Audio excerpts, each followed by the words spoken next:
जब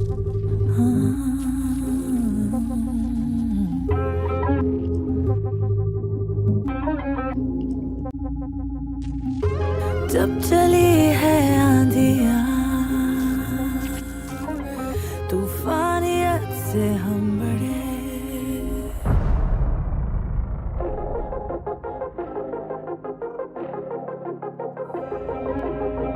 मुश्किलों से जब फराए रास्ता उड़ के सितारे हम बने, भागे वक्त के साथ वक्त के ही हम तो है आगे, अंधेरों को जो चीर दे उस रोशनी के रागे। We rise from the ashes, we stand proud, we're warriors. Fighting, heads held high, hearts open, we're champions. आगे इन सांसों में छाती बरसात से दुनिया को जीतेंगे हर कदम। All that you're seeking, believing, it lies within. It lies within. It lies within.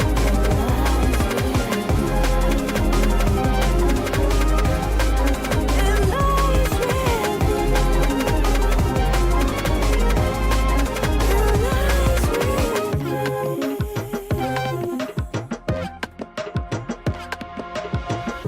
अनदेखा जो था सफर कर चुके हम पार हजार बार, गूंजती है हर दिशा ये कहानी की दहाड़। वॉरियर आगे वक्त के साथ वक्त के ही हम तो है आगे, अंधेरों को जो चीर दे उस रोशनी के रागे। We rise from the ashes, we stand proud, we're warriors. Fighting, heads held high, hearts open, we're champions. आगे इन सांसों में छाती बरसात से दुनिया को जीतेंगे हर कदम। All that you're seeking, believing, it lies within.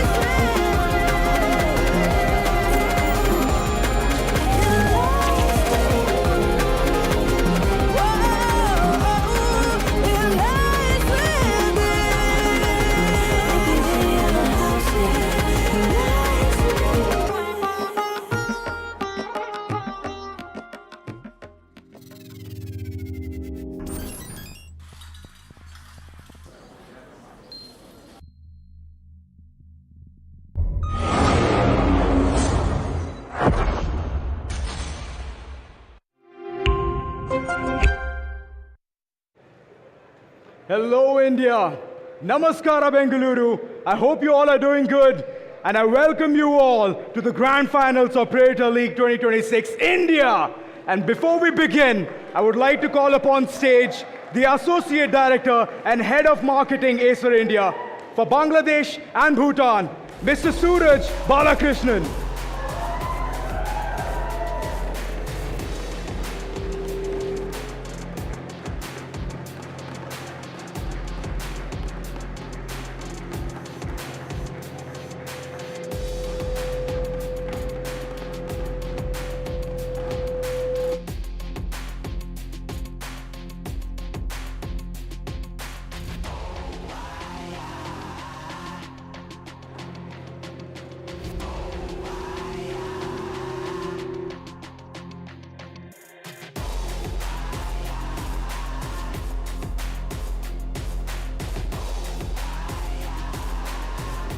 Hello.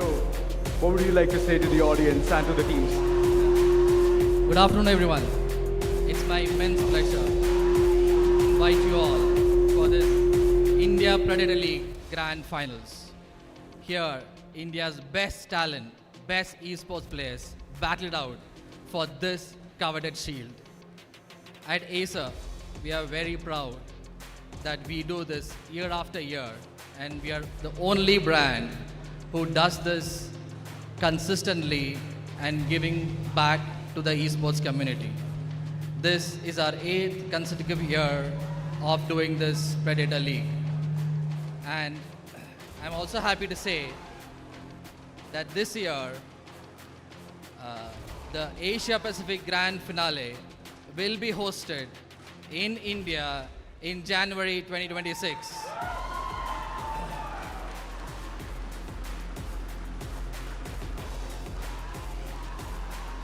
It's a proud moment for all of us. The Asia Pacific Grand Finale has been going on for past 8 editions, and previous year it was in Kuala Lumpur, before it was in Manila, and before it was Tokyo, and this year it's coming to India. And the best teams here, the winners of Dota and Valorant tournament, will represent India at the Asia Pacific Grand Finale to compete against the best players across the Asia Pacific region, representing our country.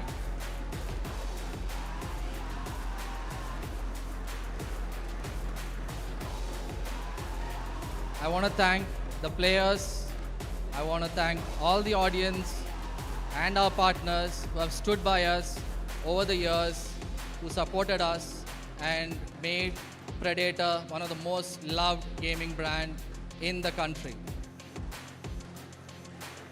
I wish the players best of luck and let the games begin.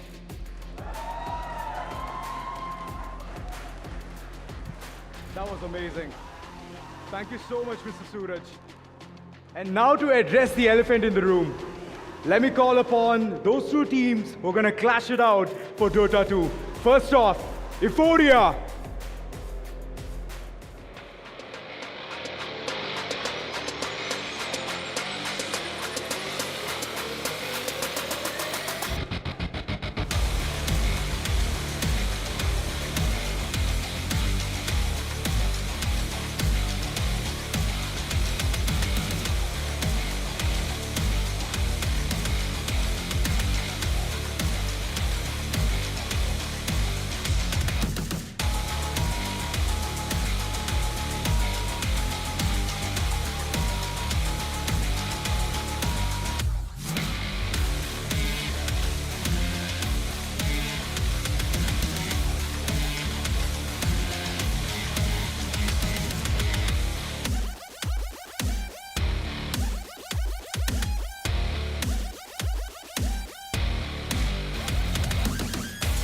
To be last hope.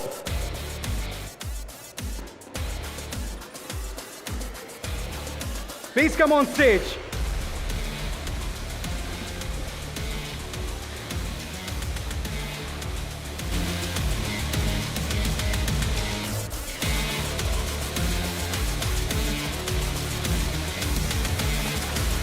Hurry.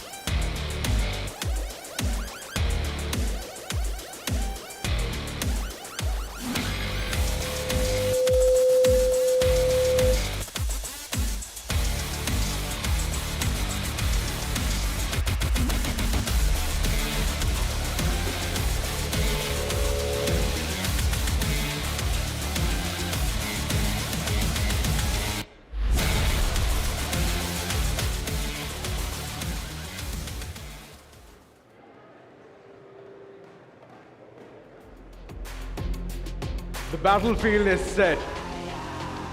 And before the action moves any further, I will bounce and I will throw it over to my lovely casters, Floki and Vivek.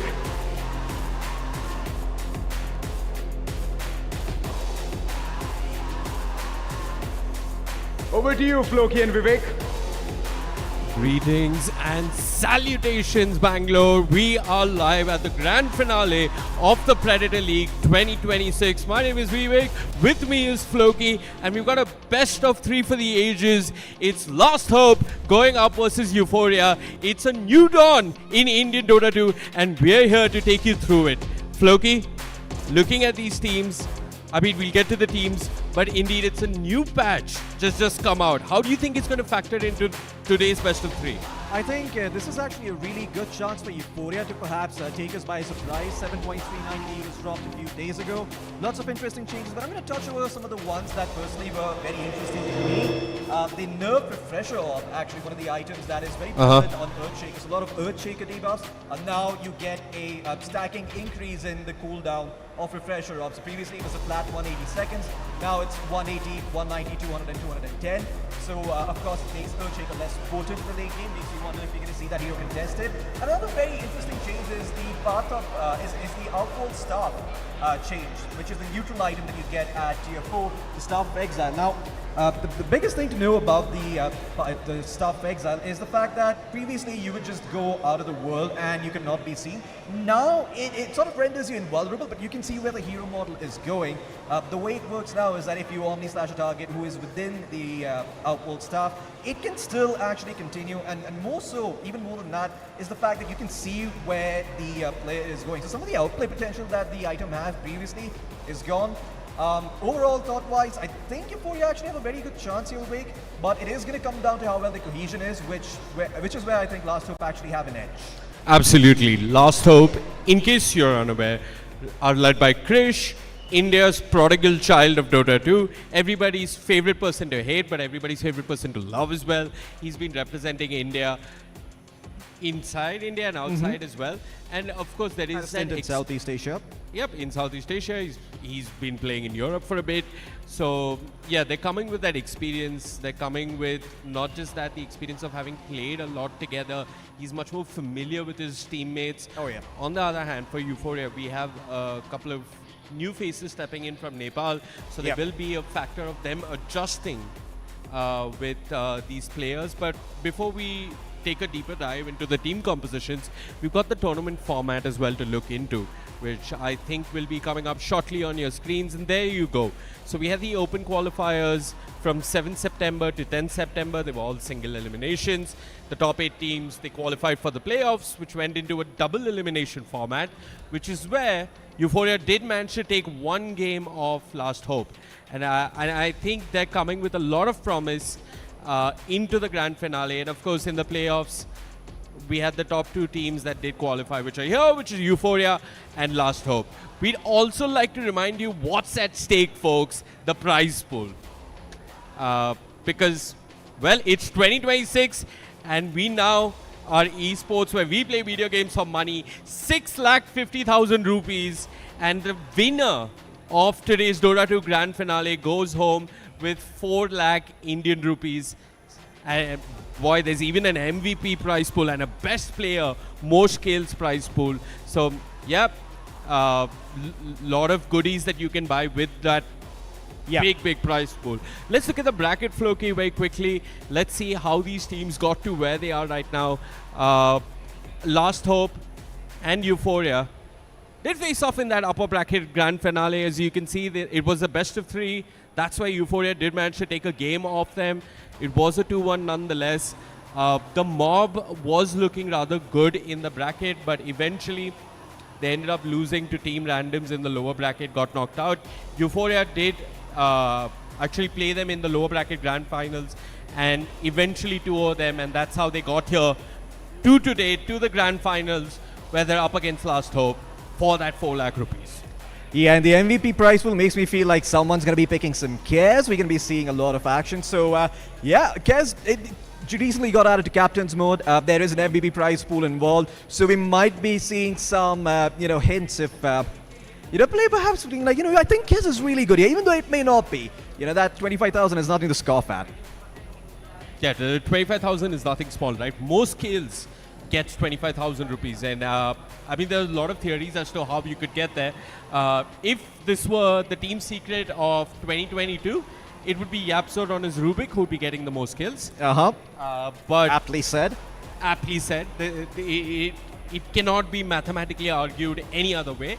But I think just looking at the road to the grand finale that we are at now, I did see Krish and Abhi get a lot of kills. Speaking of Krish and Abhi, we've got the player head-to-head that can come up shortly on our screens, and we can break down and look at how these players matched up head-to-head in this nifty little graphic that looks at, well, I want to point out what I want to look at here. Sesson versus Pinkman first. Now, Sesson obviously has a lot more kills. This is a position 1 player going up against the position 4. But Pinkman... Look at the assists. Look at the assists. He's got 145 assists. Man's been involved. He's been a bit sacrificial, making sure his girls have a good time. Sesson, on the other hand, of course, lots of kills, lots of assists for himself as well. But I do believe a role switch up is in order. We actually happened to speak to some of the players, and they said that they might be switching up some roles here and there. So we're going to be seeing some of that come out from Euphoria, Vivek, which makes me feel like perhaps Sesson might not be a candidate for the MVP if he's not playing that position 1.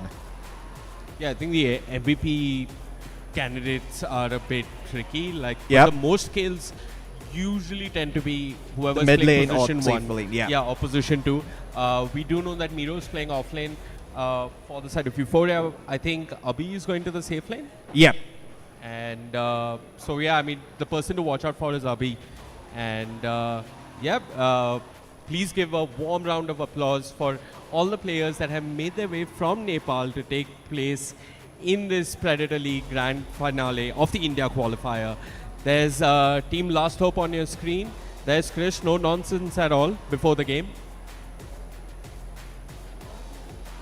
And I think this should be a great best of 3 Floki. Yeah. I think we will have the draft shortly on our screens. But what I'd like to ask you until then is anything you feel is going to be heavily contested in the draft? Of course, we're going to be seeing Beastmaster be contested. Dawnbreaker is going to be there as well. Perhaps Silencer and Tusk also going to be in that same category.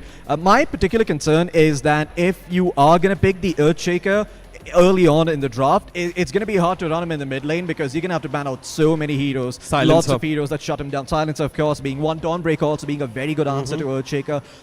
The way you deal with Earthshaker is you want to have some way of breaking the combo of the chain stun that he provides. It's for approximately 4.5 seconds of disable, plus 6 if you've got the refresher orb. So the best way to deal with it is to actually have some sort of global counter to it. I have been theory crafting for a while, but outside of Silencer and Dawnbreaker, there aren't many answers. Maybe if you're a bit preemptive and super lucky, Apparition with the shot can also stun him, but that's also super dicey.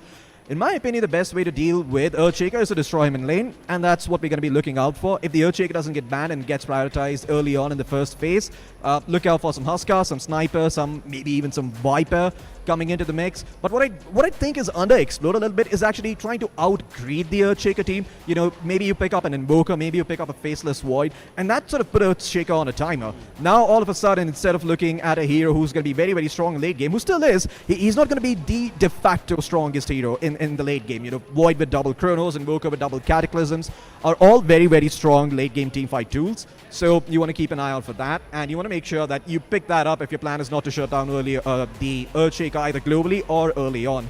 But Vivek, I do want to ask you, it's been quite a while since we've done this, a couple of years. Where have you been this entire time? I have been right at my home playing video games. Where have you been? That's a lie, because I actually talked to some folks over at the Asylum here in Bangalore. They said they had some records of you. For those of you unaware, Vivek, he did commit some crimes, and those crimes being picking Magnus position 4, staying AFK in the trees for 3 to 4 seconds, saying that he's looking for a skewer, but in fact it's him indulging in his morning coffee. Of course, those crimes, they were deemed to be a bit too much for LP, so he was sent to the Asylum instead, where he has been rehabilitated. But Vivek, I have to warn you, you go a little out of bounds, buddy. I can call the Orderlies up on my phone. They are my best pals. They will take you back, so please be on your best behavior. But as for me, though, I'm going to get off my high horse. I haven't been doing too well either. I've been spending some time in LP. Turns out playing position 5 SF, not the best thing in the world. People will report you for that. But I've learned my lesson. It's been a couple of years, and here I am. And let's hope that these guys have also learned a bit from us, of course. That is what not to do. Hopefully no coffee's involved. Perhaps no coffee's going to be spilled on the keyboard either. I'm sure you've had an incident or two like that. But yeah, I think with that said, I think that covers where we've been this entire time, Vivek. Right.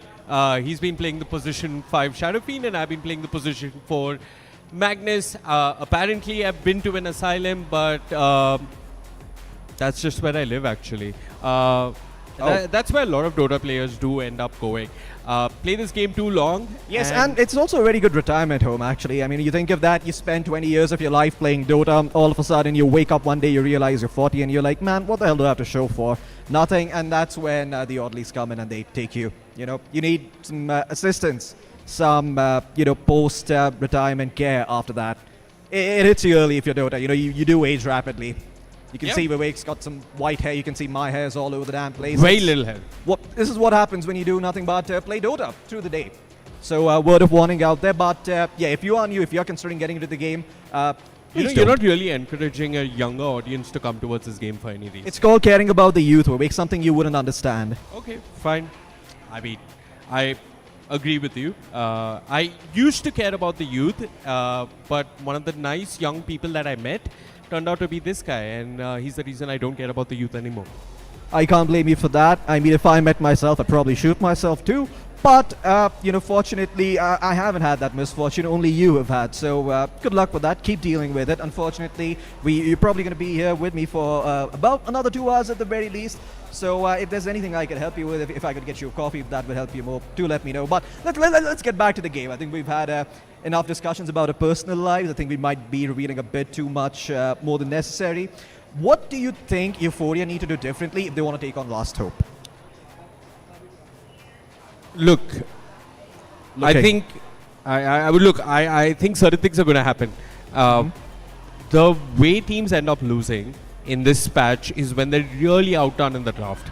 So I think drafting is super essential. Of course, there is some level of individual differences between players. There may or may not be an individual difference, but drafting and how they play as a team, how they play around objectives, and this is where I really want to highlight the importance of your position 4 and your position 5. Going for the runes, going for the wisdom shrines, aggressively taking map control and getting vision. That the draft and your position 4 and 5 rotations, those are the foundations of your game. Yeah, I agree. And I think Euphoria, the biggest thing that they need to look out for is making sure they're shutting down Krish. Krish, if he gets last pick, if he gets the perfect hero in the game, he's just going to dominate. You're not going to have room to breathe on the map because that guy likes to play fast and quick. He does not care. He knows he's got someone like MNZ on his team who's more than happy to take all the space in the world and farm and prepare for that late game. Yeah. And you're going to have people like, like HBK, like Pinkman, like Kowlin, who are going to run around, help him out on the map and make sure they're getting those objectives. Yeah, so I mean, first thing, you cannot give too much respect to your opponents. Yes. I mean, barely do we have self-respect, but screw the opponents. Krish might be fast, your opponents might be fast, but you as a team have got to adapt. You've got to be moving quickly. Things are not going to go as per plan. Don't imagine that you're going to be getting that, the 10-minute blink and that 40-minute shot and that 18-minute BKB or whatever. Put that all aside. Everything is not going to go as per plan, but you guys have to be quick to adapt. The safe lane might lose, the off lane might not be doing too well, but you have to make those mid-game adaptations if you really want to stand a chance of winning. You know what I want to do, Euphoria, do is actually try and go for the better lanes here. The thing about having a lineup that's really good at lanes is it's very easy to pivot towards controlling enemy Wisdom Shrine, contesting Lotuses, contesting I'm going to give you a very big contrarian point of view here. Okay. You're at a certain mechanical skill. Your lanes are going to go a certain way. I think you need to draft a ridiculous amount of team fight. I think you need some Naga Siren. Yeah, I think the Naga-san is also a very important hero in this game. Actually, now that you mentioned, I forgot to mention that. That's one of the biggest Earthshaker counters. You just throw down the song. If Earthshaker is BKB, then he's isolated. So if you've got any sort of BKB piercing stun, you can isolate, kill him off, take the team fight after, or you can just choose to disengage, whatever you'd like. So good point about the Naga-Siren. But coming back to the team fight that you mentioned, my biggest peeve with that is whenever you pick too much team fight, your lineup takes time to activate. Then you're not looking at something like a 20-minute or a 25-minute team fight when you start skirmishing or when you start trying to take some objectives around the map. You're more so waiting, farming, utilizing your jungle, and that's where you have to have a very good defensive mind for the game, which means you need to understand exactly how the TPs are being used on the enemy team. You need to understand how they are using stuff like wards, you need to know where their vision is, and you need to be able to play around that, because a lot of the times in these stalemate sort of situations, it's hard to get D wards going. As a support, if your cores are not willing to move out of their lanes, what happens is you're gonna try and get a D ward. The enemy is gonna see that. They're gonna TP you with their support. They're gonna come there and they're gonna kill you. And all of a sudden, a ward has cost you perhaps a tier 1 tower. Not a worthwhile trade. You want to make sure that you avoid those type of situations. So for that reason, I feel like the ease of execution lies a lot more with having stronger lanes.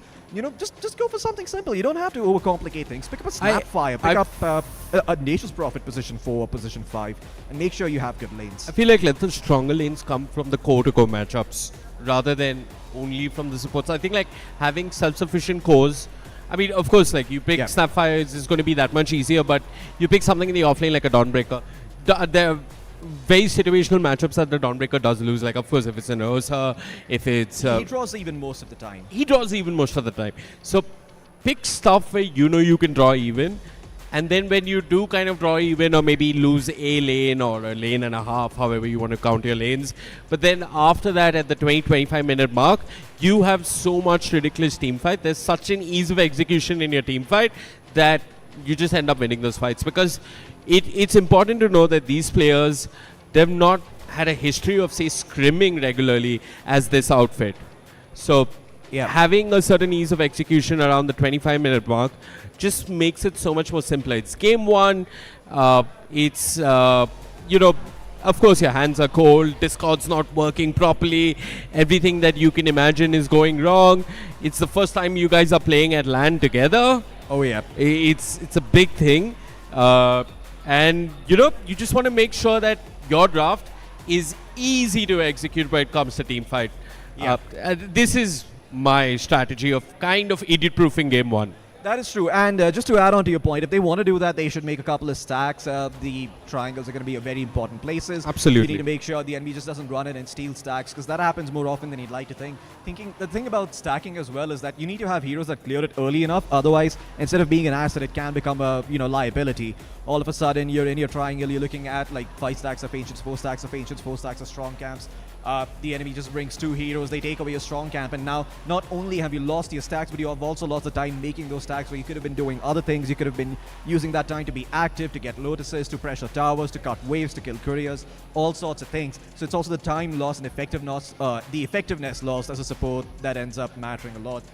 That said, though, I do think Euphoria have a good chance of playing in that way, although I do want to see them draft some I wouldn't say some ridiculously strong names, but do make sure it works again. Well, draft is live. Let's jump into that very soon.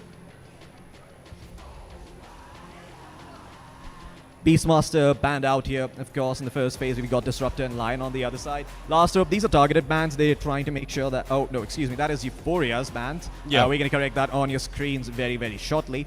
But Euphoria, they banned out the Disruptor and the Lion. Targeting HBK, he does play a lot of Disruptor. It's one of his better heroes. It's one of his favorites, and you've banned out the Lion as well, which is rather interesting. I'm not too sure if Pinkman plays a ton of Lion. He's been renowned. If you've been around the Indian Dota scene for a while, he's known for his clockwork. He's known for his melee position 4 heroes. The Tusk. Right, I mean, if you could say that into the mic instead of telling me, Vivek, you'd get the credit, but thank you. Yeah, that's Tusk. It's totally me. It's my original idea. Earn that paycheck, Vivek.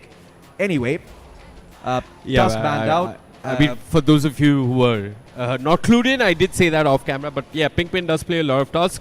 I don't think we'll see a Clockwork ban. I think it's too much to waste a ban on Clockwork, honestly. But I'm surprised that Furion actually has slipped by so far, and so is the Dawnbreaker, by the way. And the Naga. Yeah, a lot of heroes have slipped by. 2 bans remaining. So Naga, Furion, Dawnbreaker, Earthshaker. 4 heroes to be looking out for. I wonder which of these 2 are going to be left in. You probably want to not be the team that bans out. Oh, okay, so they're going to ban out the Oracle. Now, this is actually really good for Last Hope, because they can decide what direction they want to go in. Naga Siren is open. I don't know if they played, but a very good hero if they just want to go for that reset potential. Of course, if you've not been living under a rock and watching Dota, you'd notice that Snaking had a very good Naga Siren at TI. That hero completely dominated. I see no reason why Last Hope couldn't do the same. Yeah, I mean, I'm all for the Naga Siren if they do play it, but I'm just looking at these bans and looking at the fact that Last Hope has first pick. The support pool has now been rather narrowed down, like in terms of the meta. So I'm expecting Last Hope to really. I mean, there's going to be a bloodbath for the support in the first couple of picks. Yeah, power runes, lotuses, wisdom shrines, all the objectives that you can see, expect to see fights around. I was saying as far as picks are concerned, because I mean, Yeah. look, silence has been banned out as well. What's left in the pool? You can pick up the Dawnbreaker that deals with the Earthshaker. The Naga Siren sort of remains the only counter. I wonder if Euphoria actually picked that up. But yeah, that's what Last Hope are probably debating. They probably want to pick up Cao Lin's hero right away. And they're going to go for the Earthshaker instead. Euphoria, they just went with the Naga? Oh, Shadow Demon. Okay. Bit of a curveball here. Wasn't expecting that. I'm not too surprised. Yesterday we were having a board with Pampu during our media day, and he did mention that the support role is a lot about getting saves off and extending these team fights. And I just said, hey, probably Shadow Demon. He did agree, and there is a Shadow Demon. Last Hope. You did mention the Dawnbreaker. They banned it out. They banned out the Silencer as well, which means that this is going to be a easier game for the Earthshaker to just get his spells off and be up to no good. Yeah, and I want to talk a little bit more about the Shadow Demon. Now, this is a different way of countering the Earthshaker. It's as simple as you just banish the target that's been gone on, and what it allows you to do is pick these sorts of hard carry, late game oriented heroes like the Faceless Void, heroes like the Anti-Mage, who are sort of prone to being chain stunned. But now with the Shadow Demon in the mix, you can actually save that hero. You can pick that hero up. It's not like you're going to be able to deal with it entirely, but Last Hope can still go for a lot more follow-up stuns. So when you come out of the banish, life could still be difficult. Underlord, probably one of the best heroes. I think you probably want to ban out the Lycan here. Yeah, you also want to. Yeah, you might want to ban for out Euphoria. The Lycan. Okay, they're going to ban out the Lifestealer instead. That's interesting. Lifestealer, also a hero that potentially is not that bad against Earthshaker. So I'm a bit confused by this ban. And doesn't Shadow Demon do well to control the Lifestealer? I think the logic of Shadow Demon is if you have like many zoo heroes, or if you have like a spirit hero or something, that's when the Shadow Demon needs protection, because zoo heroes can pretty much just run at him. So yeah, I'm a you bit puzzled. Protection. It is very important. Absolutely. And they go for the Clockwork. Okay, the Clockwork is interesting. Seems more of like a deny pick coming in from them. They are a bit terrified, but yeah, Snapfire. I mean, he's in the pool. One of the better answers to deal with the Clockwork. You've got the Little Shredder for the you've got a Little Shredder for the Cogs. You've got Scatterblast from long range with the Facet. Very good hero in general at dealing with Clockwork. Yep, and the Clockwork also a good hero to do well versus the Earthshaker.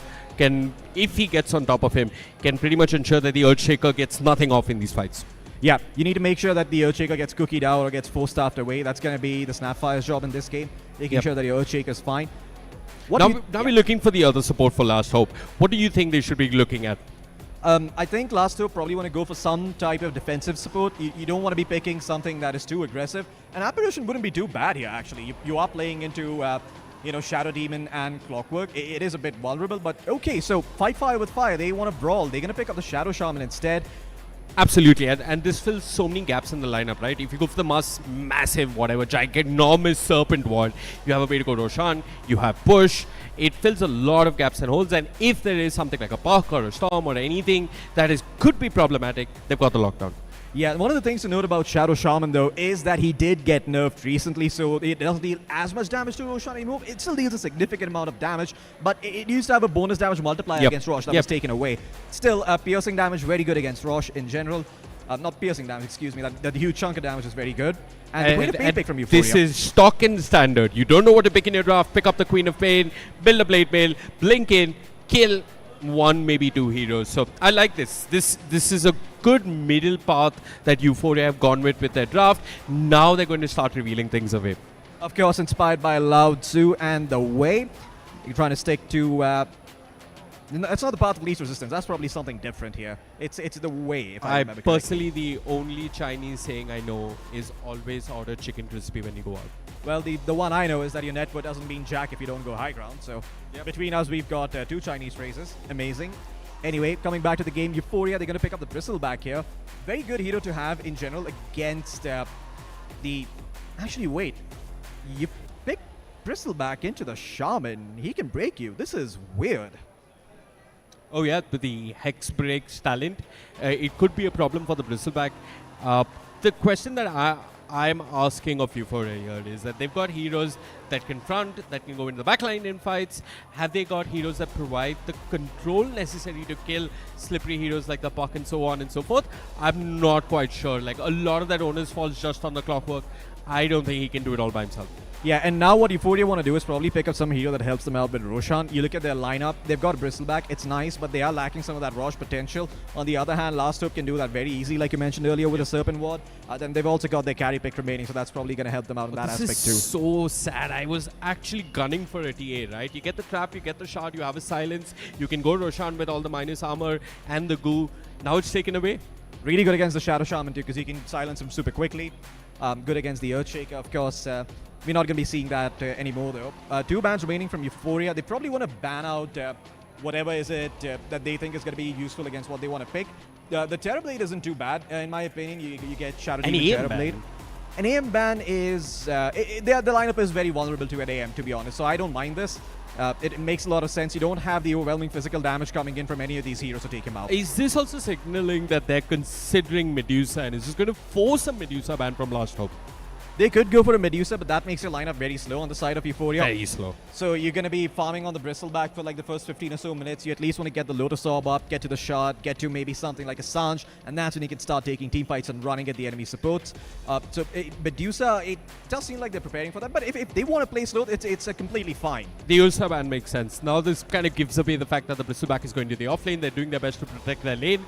I want to remind you, though, that Monkey King is still in the pool. It is. And Monkey King is great versus Bristleback in lane.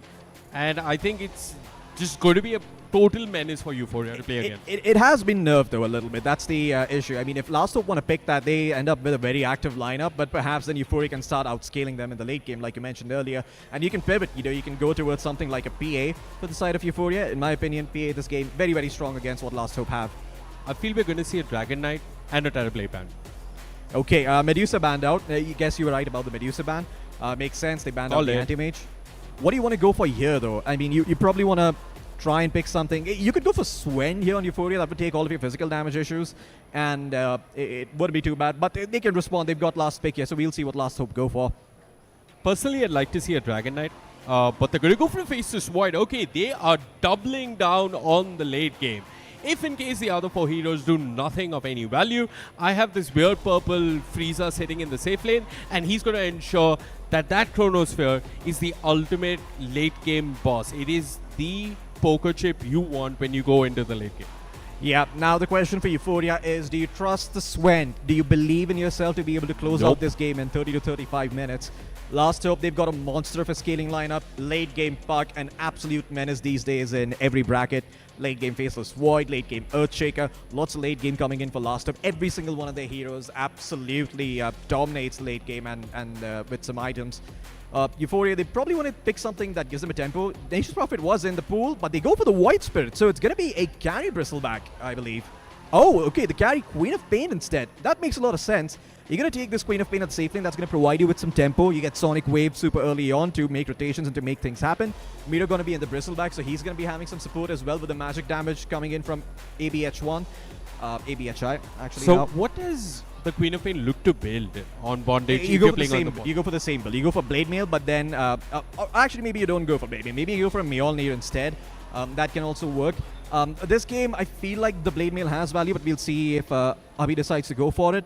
Session on the White Spirit is the one I'm most concerned about, though, because White Spirit typically is very good against the Puck, but with the new Curveball Puck, you can actually put White Spirit in a very awkward spot. Think about this hero, you need to buy a couple of extra branches, maybe even a circlet if you want to dominate the CS charts, and that just means that Puck, he's going to resort to last hitting with Orb in his lane and get that early bottle and then just play to shove out the waves. And then if he doesn't go for that and if he instead goes for the bottle, Puck, what he gets to do is he gets to right-click your face and break it, and that's not a trade you're going to win as a melee hero against the Puck eventually. Well, what are your predictions for this game, Vivek? We're going to be heading into this one. Do you believe in the carry Queen of Pain? Do you believe in the Faceless Void?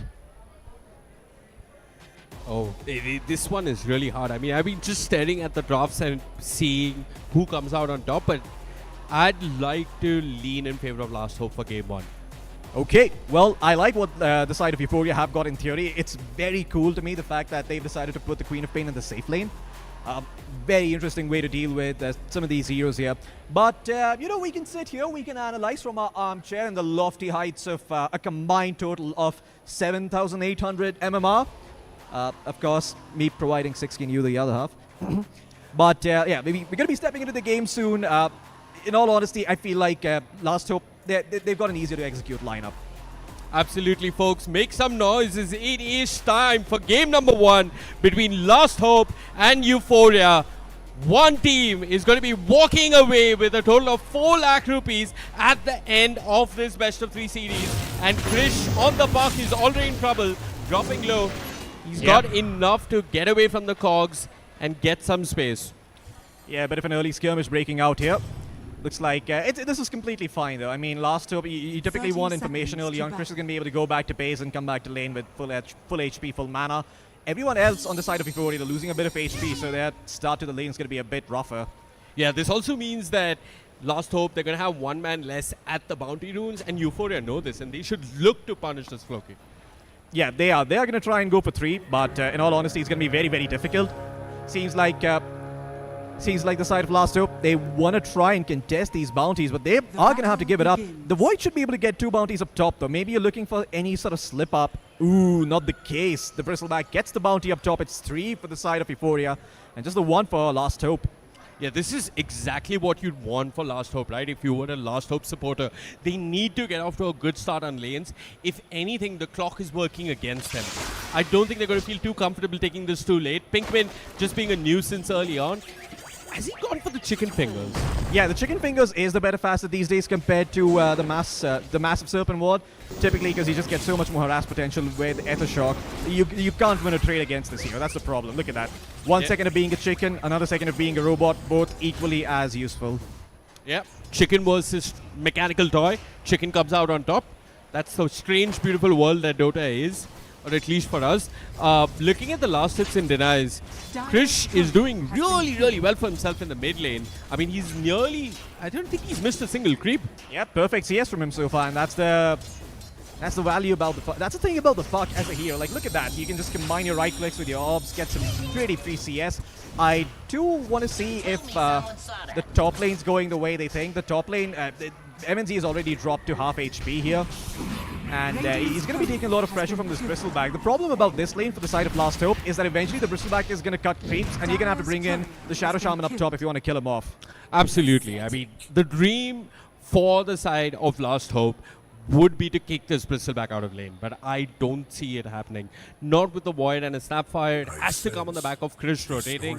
Just looking at the other lanes in general, Floki, I'd like for you to just look at these lanes and tell me how would the first 6 minutes go in either lane?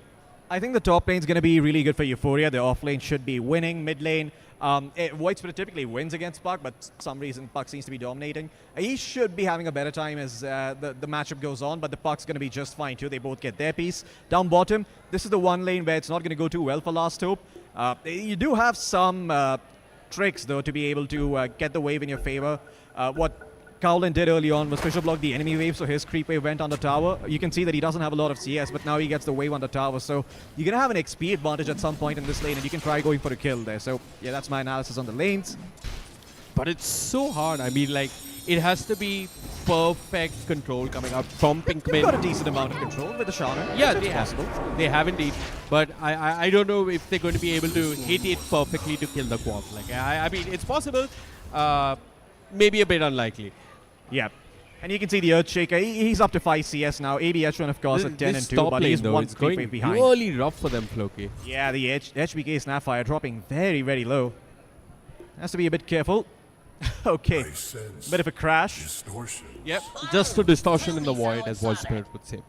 But yeah, the lanes, so far, I mean, if you look at the CS, sure, Krish is doing really well for himself in the mid lane. Abhi's farming uncontested. I think as the game progresses, there's going to be a certain amount of pressure on the Void and the Earthshaker.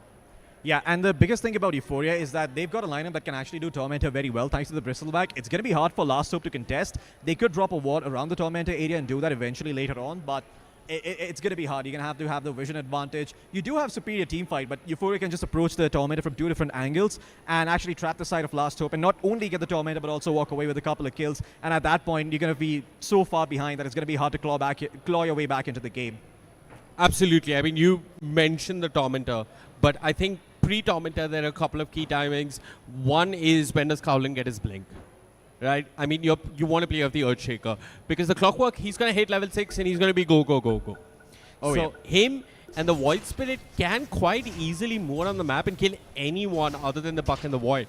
So I feel in the mid game, it looks to me, and please correct me if I'm wrong, Floki, but it looks to me as if Last Hope are the slower team. Yeah, Last Hope are the slower team by all means, you know. The biggest win for Euphoria early on will be to try and take that Roshan before 20 minutes. That essentially guarantees the Tormentor. It guarantees you map control for the next 5 or so minutes. And Last Hope are going to have to get creative if they want that map control back. So that's the bigger time to look out for the side of Euphoria. Look towards them to get that early Roshan into the Tormentor. It's going to allow them to dominate the map. Yeah. And the bad news, if you are a supporter of Last Hope, is that the Void is not doing too well in terms of CS. I mean, Sasson in the mid lane is actually keeping up with the top of the CS shots, but the Void, the Faceless Void is not doing too well. He's barely keeping up with Miro. MNC struggling here in the safe lane. Yeah, this is sort of the issue of playing Faceless Void early on. You're against a strong lane. It's Shadow Demon, Bristleback. There's just... You kind of have to accept that this is going to be the case, but once the Helm of the Dominator is out, life becomes a lot easier. This item did get nerfed, of course, now has a mana cost, now also makes it so that if your creep takes damage, you can't dominate another creep. So it's almost like if you damage it goes on cooldown. Yeah, it goes on cooldown for 3 seconds, and you can potentially kill the creep, sort of like Blink Dagger. So it can actually end up being really good for the Bristleback, because as Bristleback, you can kill the creep pretty easily. You've got Viscous Nasal Goo and Quills, both which deal very good amount of damage to the Helm creep. Absolutely. The Bristleback, if he sees an Helm creep all by himself, he's going to be like, hey, that's 300 gold for me. Thank you so much. I shall kill that creep and continue farming. But we just like to paint this picture once again quite clearly, guys, that Euphoria, they are the team that's moving into the mid game with momentum. You're going to have ABH1 with the Sonic Wave. He's also free to rotate if he so chooses to. So, yeah, the advantage is on their side. They can fight earlier with less. And I'd love to see the Clockwork, I'd love to see Sasson, and maybe even ABH1 just start making moves around the map. You know, like put the pressure on Last Hope to get that blink on the Earthshaker. Expect Cowlin to hit that perfect Echo Slam, or, you know, the Void MNZ to hit that perfect Chrono. The big thing you want to be looking out for Euphoria is that this Void Spirit can actually fall behind.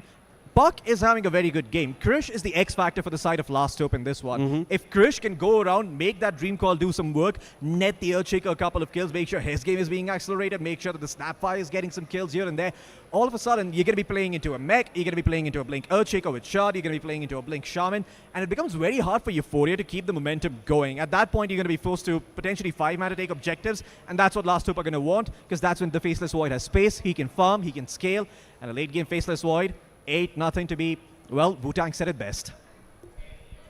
Yes. And I'd also like to say that this pause is nearly going to end and we can get back into the game. Ladies and gentlemen, it is just 3 minutes into game 1, but I promise you, give this game another 5-6 minutes and it is going to decompose into utter chaos and unrelenting bloodbath. Yeah, surprised that the supports haven't rotated over towards the mid lane to deny any sort of water runes just yet. Seems like you would want to do that against the Puck. That's actually a very good way of shutting down the Puck early on. Take away his runes, and that hero actually doesn't do all that much. Nice double stack coming in from the Shadow Demon. And this time around, Dreezy does make his way over, but Krish got the rune. So, okay. Well, a bit of wasted time there for the position 4, but it's fine. At least the Void Spirit gets to keep going. Sesson, he's going to go for the Urn of Shadows, and as soon as he has that, that's when he's going to look to get active. That on the level 6. Yeah, we get an early urn, start moving around the map. Meanwhile, Dreezy is building up those stacks for the Bristleback. Actually, top lane, this Bristleback is in a little bit of trouble. Yeah, but he's got some tangos. He can heal back up. Yep. He is vulnerable to rotation in from the Shaman, though. I say that. Oh, Blood Grenade off the mark, so HBK is going to be fine. Walks away. And the damage over time is a bit painful in this lane. Oh, mid lane, Sesson dropping very low, but no more off for Puck, so it's going to be fine. Yeah, that's a key timing, right? You want to try and kill the Void Spirit before he hits level 6. And Assassin. Krish, I thought for a moment that he could have possibly had a chance, but I think he knew that Sasson had enough to disengage from that with the dissimulate. Yeah, I mean, top lane stabilized to an extent, 23 and 3 on the Void compared to 22 and 1 on the Bristleback. The Bristleback wants to start cutting waves now at this point, but he, for some reason, is actually lower level than the Void. That is very interesting, and now potentially in some trouble. Yep, Dreezy's there with the disruption. That's going to allow Miro enough time to disengage. But basically, what I think is happening here is HBK, eventually with points in the Lil Shredder, is actually forcing Miro onto a back foot in this lane and doing enough for MNC to farm and just get that Helm of the Dominator. Once MNC gets the Helm of the Dominator, I think his farm is going to be rather uninterrupted. Now, what I want to draw your attention towards are those stacks. Dreezy, he's built up one set of stacks. He's moving for another on the Shadow Demon. Krish, I'm sure, is very, very aware of this. I want to see if Krish, with the 6-minute rune, tries to make a rotation. For now, it's the coil in the mid lane. Sasson dropping low, has the Resonant Pulse, a little bit of HP, a barrier to work with. And that's enough for now. Krish did commit the coil though. That's okay, I mean, this is still going really well for Krish. He can stay in this lane, continue farming, get to his strengths, and eventually he's going to be seeing mid lane, some play. a lot of rotations. I mean, Sasson's got to be careful though. Pikmin is nearby. Now, all of this is coming at the cost of your Earthshaker not getting anything. Look at Cowlitz CS sitting at 13 and 2 compared to the Bristleback. He is not having a good time, and he might be dead up top. Oh yeah, Pampu with the wraparound. He's got the cogs and the battery assault. A high five for good measure. Death and embarrassment as the deny from Pinkman doesn't really pay dividends. It's Avi that draws first blood here. Just 6 minutes in. Pampu not going for the Wisdom Shrine, but that was an excellent play coming out from him. Yeah, Dreezy is going to be there to take his Wisdom Shrine, so it's fine. You would like to contest the enemy Wisdom, of course, but it's a bit difficult. What I want to see from the side of Last Hope is stacks, stacks, stacks. Your Earthshaker's not doing well. You need to start stacking up your own triangle, or you need to smoke to the enemy triangle and drop an Echo Slam there so your Earthshaker can start coming back into this game. Yeah, exactly. I mean, does Cowlin know? I don't think anybody from the side of Last He Hope needs time knows. because he's not level 6 yet. I mean, this is a very slow game coming in from the Earthshaker. Yep. But I'd just like to point out that the Bristleback is in level 6 either. So both offlaners taking their time here. Yeah. CS charts ABH1 just stacking up those denies, man. Look at that. 45 to 21 compared to the Earthshaker. And stacks now being made in the in the Dire Triangle. Excuse me. Pampu once again. They are just bullying Evil Ash or Ketan. Some of us might know him from Discord. And once again a high five. The Sonic Wave just for BM, it feels like, on the Pinkman. And now ABH1 wants to pursue, or maybe not. 4 points in the dagger. He's going to be fine. Yeah, he's got the Dispel coming in from the foul play, so he should be able to run back. Yeah, he'll just proc the foul play, and then Pinkman, regardless, might need to make a base trip. Back in mid though, Sasson trying to get handsy on a HBK. 2 and coil coming out from Krish, Nice but where's the follow-up? Where? Okay, there it is. There's the cookie. Sasson, he's trying to bait him in. He's got another step. He's going to be forced to use it. Krish, good chase, curve ball, top spin, leg spin, off spin. I'm not too sure. Oh, ABH1 though down bottom gets the kill onto the Shaman and gets away. HBK TP's over, but they're not going to be able to find any return kills here. This is so good coming up from Abhi. He's gotten multiple kills in the safe lane. He's bullying not just Cowlin, but he's also bullying the Shadow Shaman. And yeah, soon enough, I think once the Sonic Wave comes up full down, he could try and look elsewhere. Now, we want to look at the stacks because I think MNZ is building up some stacks as well as Dreezy. I'd like to see if the Dire have any stacks going. Yeah, okay. HBK started to work on those. Strong Camp, unfortunately, not going to be stuck with the Ancient Camp is. Now, you just want your Earthshaker to hit level 6, get to the camps, and drop the Echo Slam. Although, it's going to be a while. He's just flying out boots on the courier. Yeah, it is going to be a while. And look at Pampu on the clockwork. He's going to scout those stacks. He's actually moved into the enemy triangle, wrapped around as well. I think he did spot out those stacks. And he might just try and go on a Pinkman or Cowlin. Kill him one more time before he hits level 6. Now the timing matters, right? Because Miro is level 6 on the Bristleback. And Abhi has no fear at all. The clockwork kept busy by the Shaman. Pinkman caught in the cogs while Sasson and Abhi deal with the Earthshaker. Cowlin pushed back by the Sonic Wave will die, and Pinkman will join him in the base. This offlane coming up from Last Hope, well, it better not be their only hope. Yeah, valiant effort coming in. They both try to save each other, but they were instead diagnosed with the case of the SIB. Save your HBK. body syndrome. He's going to check in on the stacks. Does Krish make a rotation? I mean, this is really good. HBK is just going to get like an entire level off. I mean, yeah, he's just leeching EXP. Excuse me. MNC's come here. He's got a Helm Dom creep. He's got a small teeny weeny Incy friend to this party, and I don't see what he's going to accomplish all by himself. But maybe with the Scatter Blast, they can do more. Yep, I mean, this, you need to bring heroes over here from the side of Euphoria. You need to protect these stacks. But instead, they're going to lose the Shadow Demon. That's the first kill on board here for the side of Last Hope. Dreamcoin dropped in as well on the Bristol, but in the meantime, Abhi assassinates the two offlaners down bottom. The two heroes down bottom, excuse me. Bumpu also probably going to end up losing his life. Cookie coming in for MNZ. Bit off the mark, but that's okay. Krish with a triple kill with the amp damage rune. And now the stacks can probably be cleared up, although you did lose your post 4 and your post 3 for that.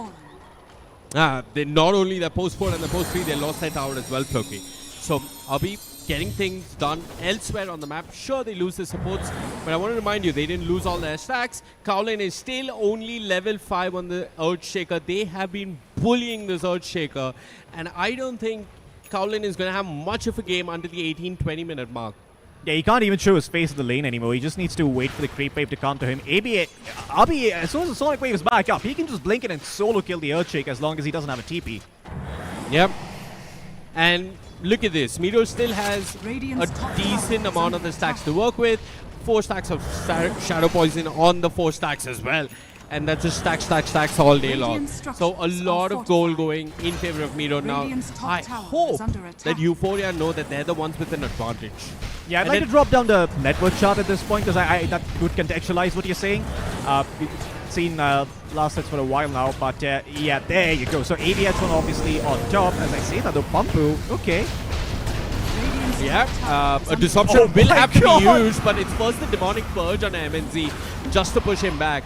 Get wrecked. You tried to go up against the Faceless Boy, but it was bad. And now they're going to turn. Bumpu goes in with the hook shot, but MNZ gets the time out just in time. A cookie could come through, but MNZ doesn't want to pursue because HBK is there with the Scatter Blast. They get the kill. That is just so unlucky for Bumpu. He got bashed 3 times in a row. It's a level 2 bash. He smacks Time Walker on the Faceless Void. Look at that bash. 3 times in a row indeed. And yep, that kind of stuff only happens to Gok. It shouldn't be happening to anybody else. Very good hook shot coming in from Bumpu, but MNZ had the wall. Elsewhere, Breezy gets picked off. Krish on the other side of the map might just end up dying, and indeed with Abhi's Sonic Wave and Dagger, his dominating streak gets taken away. Yeah, and what better hero to give it to than the Queen of Pain, ABH. Abhi just absolutely dominating in this game so far. Kowlin, he's got the level 6. He's going to be able to Echo Slam the Creep Wave and get him the Echo Slam the stacks and be able to get himself the Blink Dagger off of that. So, you know, last up, we're getting some answers now, but HBK, he is dead. No Man's Land, hounded by the Void Spirit. MNZ is Helm Creep, killed for a second time. A hook shot also being heard off screen as Bumpu, he's managed to find Pikmin. He'll commit the Demonic Purge, they want the Shadow Shaman, they'll have him, and now they can look back to that tower. Floki, this is so much going in favor of Euphoria. Yep. One of the other interactions we didn't talk about actually is the Demonic Purge against the Foul Blade. Completely takes it off, allows you to secure the Shaman Killer, which can otherwise be a bit annoying. 14 minutes in, they're getting the tier 1 tower. It's really good because Last Hope, they've only taken one not committed entirely to that tier 1 tower. They see a bigger person to bully, and that's Kowlin on the Earthshaker. They've actually abandoned the top lane. Bumpu might get caught though. Yeah, he's, once again, it's just no man's land. Oh man, he's just dead. MNZ probably going to be getting this kill. Bumpu in some trouble. Trying to hit his own cogs, actually unable to do so. And, well, that's going to be the death of the clockwork. I really like what Abhi and Sasson were going for, right? They were going for the enemy Wisdom Shrine, and they were also trying to contest Kowlin at his stacks. They didn't quite get a read as to where Kowlin was, and, you know, eventually he did get off his Echo Slam and got some much-needed gold, but here comes Sasson. He's read him like a book. Bring around the Rosie, but he's got the second step. Yep, misses the 8th remnant. Wait, he misses the Dissimilate. Dissimilate as well, and then Abhi's like, I need to come clean up everything. And he does. We got the Blink Dagger though. It has been delivered. Blink Dagger now online for the Earthshaker. This is really good. I mean, Last Up can make something happen, and they're going to smoke immediately. They are. They've got the coil on Krish. They've got the Chronos here on MNZ. It's actually MNZ joining them for this smoke. They say enough is enough. This is the end of your advantage. And the end begins with the death on the Bristleback. They hex him up. Pikmin, he's got the shackles if he needs it. But there's Pampu with the hook shot, breaks the shackle, goes on a Pikmin. Pikmin dropping low, has the Lotus, is alive and healthy. Pampu stunned up. The coil did snap on him. He's going to end up dying. The orbs there, and there's MNZ with the Chronosphere. Miro in it, Miro dead. 2 heroes down for the side of Euphoria. It's Pikmin and HBK play that really well, but here comes Abhi with the Sonic Wave and Sasson by his side. They'll try and kill Kowlin, but the MNZ is there with the deny. They look towards Pinkman, the foul play buying him time, but they've got the earn. They'll get the kill. You can't fight this Queen of Pain. She's too strong. Slowed down by the dagger. He's going to fall, and Abhi is wicked sick. I mean, you did give up 3 of your least valuable heroes, but you also got the 3 least valuable heroes on the enemy team. Overall, though, really good for the side of Last Hope, even though they end up losing the Earthshaker. Because look at the net worth advantage. It's only 1k in favor of Euphoria now. Yeah, I mean, they got 3 kills, right? They killed the Bristleback. They got the Shadow Shaman. They also denied their Earthshaker. So all those things coming together, and also the kill on Pampu, all those really added up. But the good news, if you are a supporter of Euphoria, is that Abhi and Sasson haven't died once yet. Yeah, Abhi and Sasson doing really well. Abhi especially. It's going to start to add up as the Void Spirit goes on, because if you don't kill this hero, eventually he's going to get to those big ticket items. The Aghanim Scepter, he's going to get to the Manta Style perhaps. Maybe we see Shiva's God come out as well. Really good this game, by the way. But yeah, I mean, what I'm concerned about is Euphoria. They need to take some objectives around the map. They need to get the tower here. They need to open up the pathway to the Tormentor. Yeah, I mean, it looks as if both teams are just going to trade tier 1 for now. And there's a quick recap of what went down in that fight. Pampu doing his best to break the shackles, but Pinkman does survive, right? And he gets off the Mars Serpent. In the meantime, though, the Puck did manage to find the Shadow Demon with the help of that Dream Coil down bottom. So while the replay was going on... yeah, and back at mid, they're going on to Sasson. It looks like he's got Abhi by his side and he should be okay. Sasson actually wants to turn. The Aether Remnants there. The hook shot. Perfect. And with the Sonic Wave, they might just kill Krish. They've killed Krish. Can they look for more? HBK, well, he's got Kowlin with the Echo Slap. They really want to kill this Void Spirit. I don't think they have enough. They barely do. Hypnotized by the Aether Remnant with the Spirit Vessel upon him. Miro will come in and clean up on the Earthshaker, but Abhi shackled. Controlled with the cookie. He's next on the menu. His godlike streak taken away. Pampu's there with the cogs, but can Miro clean up? He's got enough to bring down Pikmin. Can he look for HBK? Indeed he can. At the end of it all, it's a 4-4-3. Sure, Abhi did lose his big streak, but I don't know. I'd love to look at the fight recap to actually see who came out on top. Okay, Last Hope because they are behind a net worth, but I do want to mention once again, man, RNG does not seem to be on Euphoria's side. The entire time the Shadow Shaman shackled the Queen of Pain, the Battery Assault was going on, but there were creeps around and not a single Battery Assault hit the Shaman. That's just RNG for you. That's what happens when you don't pray to Papa Gaming on Friday night. Yes. And if you don't pray to anyone in general, that's also what happens. Well, then you end up in Crusader 5. That's worse than low priority. Don't have to be so personal, Floki. Like, well, I know I'm Crusader 5, but please. Well, Vivek, you know, at this point, you already hate me, so what do I have to lose? Anyway, coming back to the game, ABH1, he did divert, he did go for the Blade Mill, and he's now going for the Sanjin Kaya.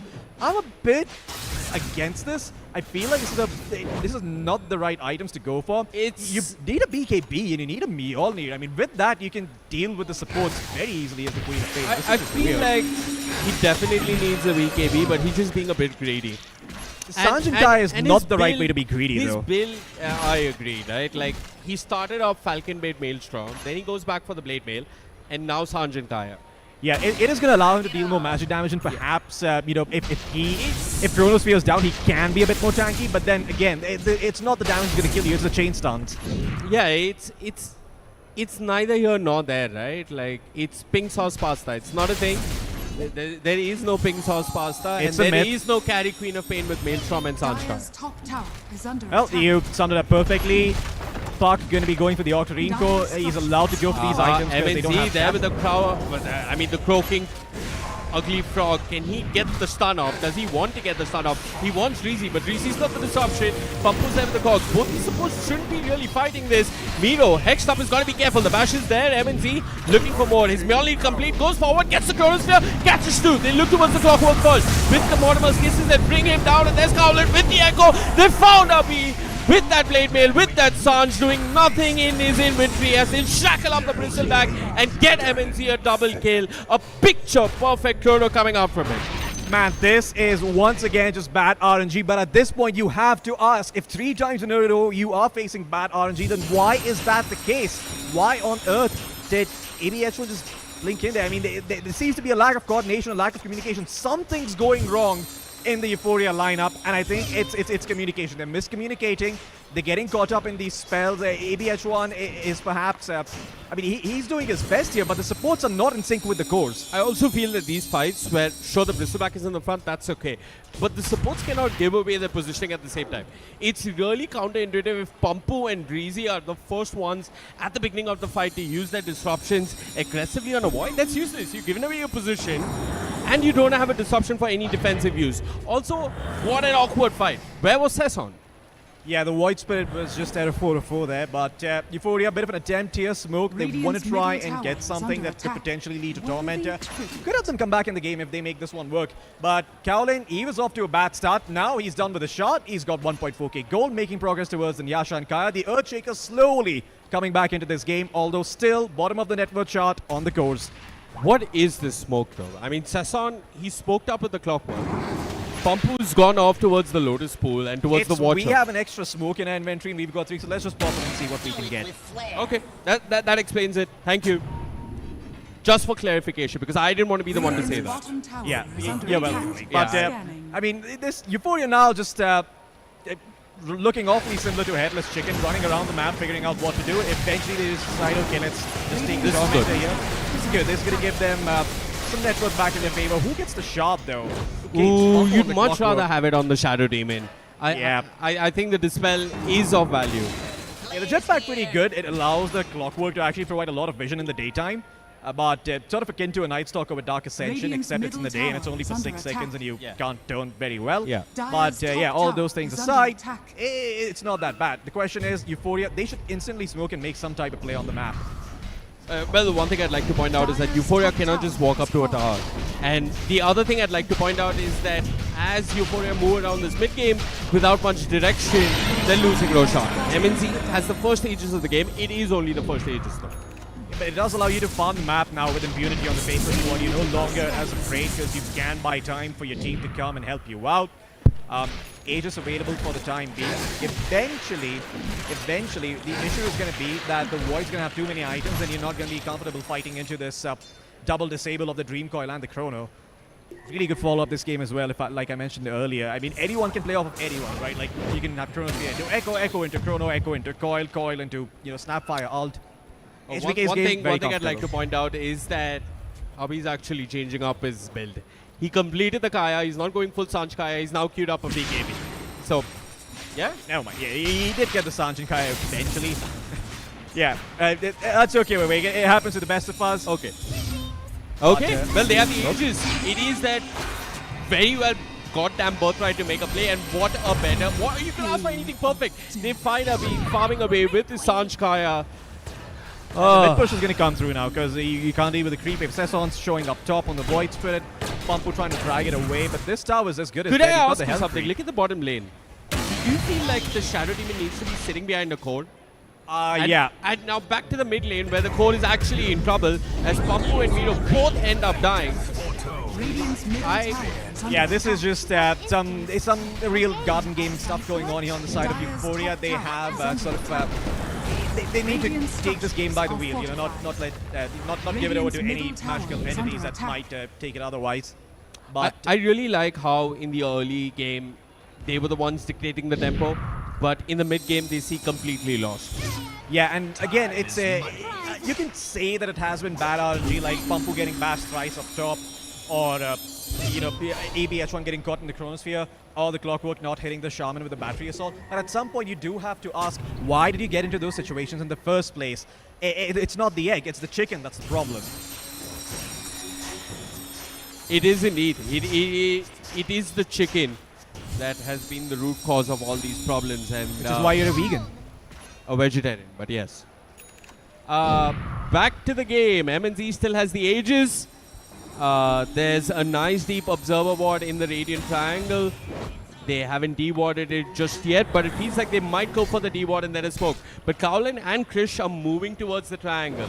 The Earthshaker, the Park, well, it's nearly all of them from the side of Last Hope as they are smoked up. Will they find a jump? MNC is moving in very, very deep. And I think RB and Miro have read this. They're just going to get the hell out of them. Yeah, they're just trying to cut the creep phase. I mean, even then, this is still okay for the side of Last Hope. Because even though they are like losing some net worth here, they're getting to impact the map. They've taken one tier 2. They want to try and take another one. Eventually, the top wave is going to push in, and that's going to give you more space later on. It's going to make Euphoria very uncomfortable at playing the map. The thing about picking very mid-game heavy lineups, Awake, is the fact that you want to have towers across the map so you can take fights wherever. Yeah. They are losing the ability to take fights with these tier 2s. That's what's happening. And they haven't been really taking fights, right? They went up for that tier 2 tower, but then after that, they seem a bit lost. Disjointed. Okay, mid tier 2 was not taken. Now they're going to take it. Never mind. Yeah, this mid tier 2, they hadn't taken it. They just got 2 kills and then they disengaged. But yeah, Miro's pushing out top. Breezy relegated to just defending all the creep waves mid. And yeah, it feels like Abhi and the others on the side of Euphoria are buying time for BKBs and whatever else they think helps them stand a fight in the upcoming mid-game fights that will be there. I mean, slowly but surely the net worth also going up for Last Hope, right? Like, they got that tower, they've been getting some farm, not every core is farming, they're not safe, heroes are not showing on the map, so it's understandable. But now, Euphoria, they know Age is about to time out in 50 seconds, perhaps the smoke is a bit premature. And MNZ doesn't care. Sanj, Inyasha, Lotus Orb, so what? I will man fight you.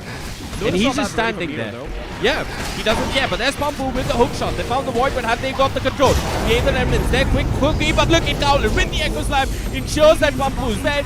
Krish comes in with the orb. Can he find someone with the coil though? He silenced up Abhi, but Abhi's getting away. Miro still in the middle of all of this. Tanky holding on, but the magic damage a bit too much. HPK with the Scatter Blast gets the kill. It's a dominating streak for the Snapfire as the side of Euphoria take a fight, Floki, and it feels a bit forced and completely disjointed. Yeah, I mean, that is just Last Hope and MNZ doing so well. He understands he's got this Age for another 50 seconds, that they can't really be fighting him.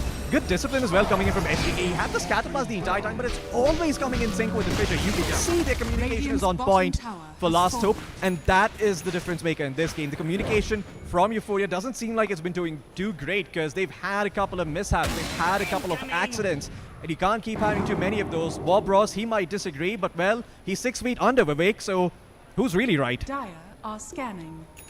Yeah, I don't know. But back to the game. Void Spirit, he's got his Axe Scepter. Finally, 28 minutes in. I really feel that, sure, you're waiting for Abhi's BKB, but the rest of the team can still be doing stuff across the map, right? You can't wait only for Abhi to join you guys. You got a Clockwork, you got a Void Spirit with his Axe. There are plenty of opportunities to go around the map and do stuff, and it finally feels like Pampu and Sesson, they're aware of this. They see the Void, the Faceless Void in the top lane. Can Sesson get the jump and offer the control? Man, this It's hard. MNZ Void just becoming a monster as time goes. I do believe he had an entire item on the courier. I do believe it was a Diffusal Blade that he ended up losing. Of course, no way of showing the courier. It's a little unfortunate, but he's got an entire Miro. item and he's making his way towards Miro's the got to be Ascari. careful. He is all by himself up ahead now. Krish and the others have smoked up. It's a bit of cat and mouse. MNZ goes in, getting vision. This is risky. He's got backup around him, but he could end up falling here. He needs help. Mantistine's dead. There's a Dispel. Decent call coming out from Kish. Where's the follow-up? There comes the Snapfire with the Mortimer's Kisses and with the Chronosphere. They're looking for the kill, but the disruption's there.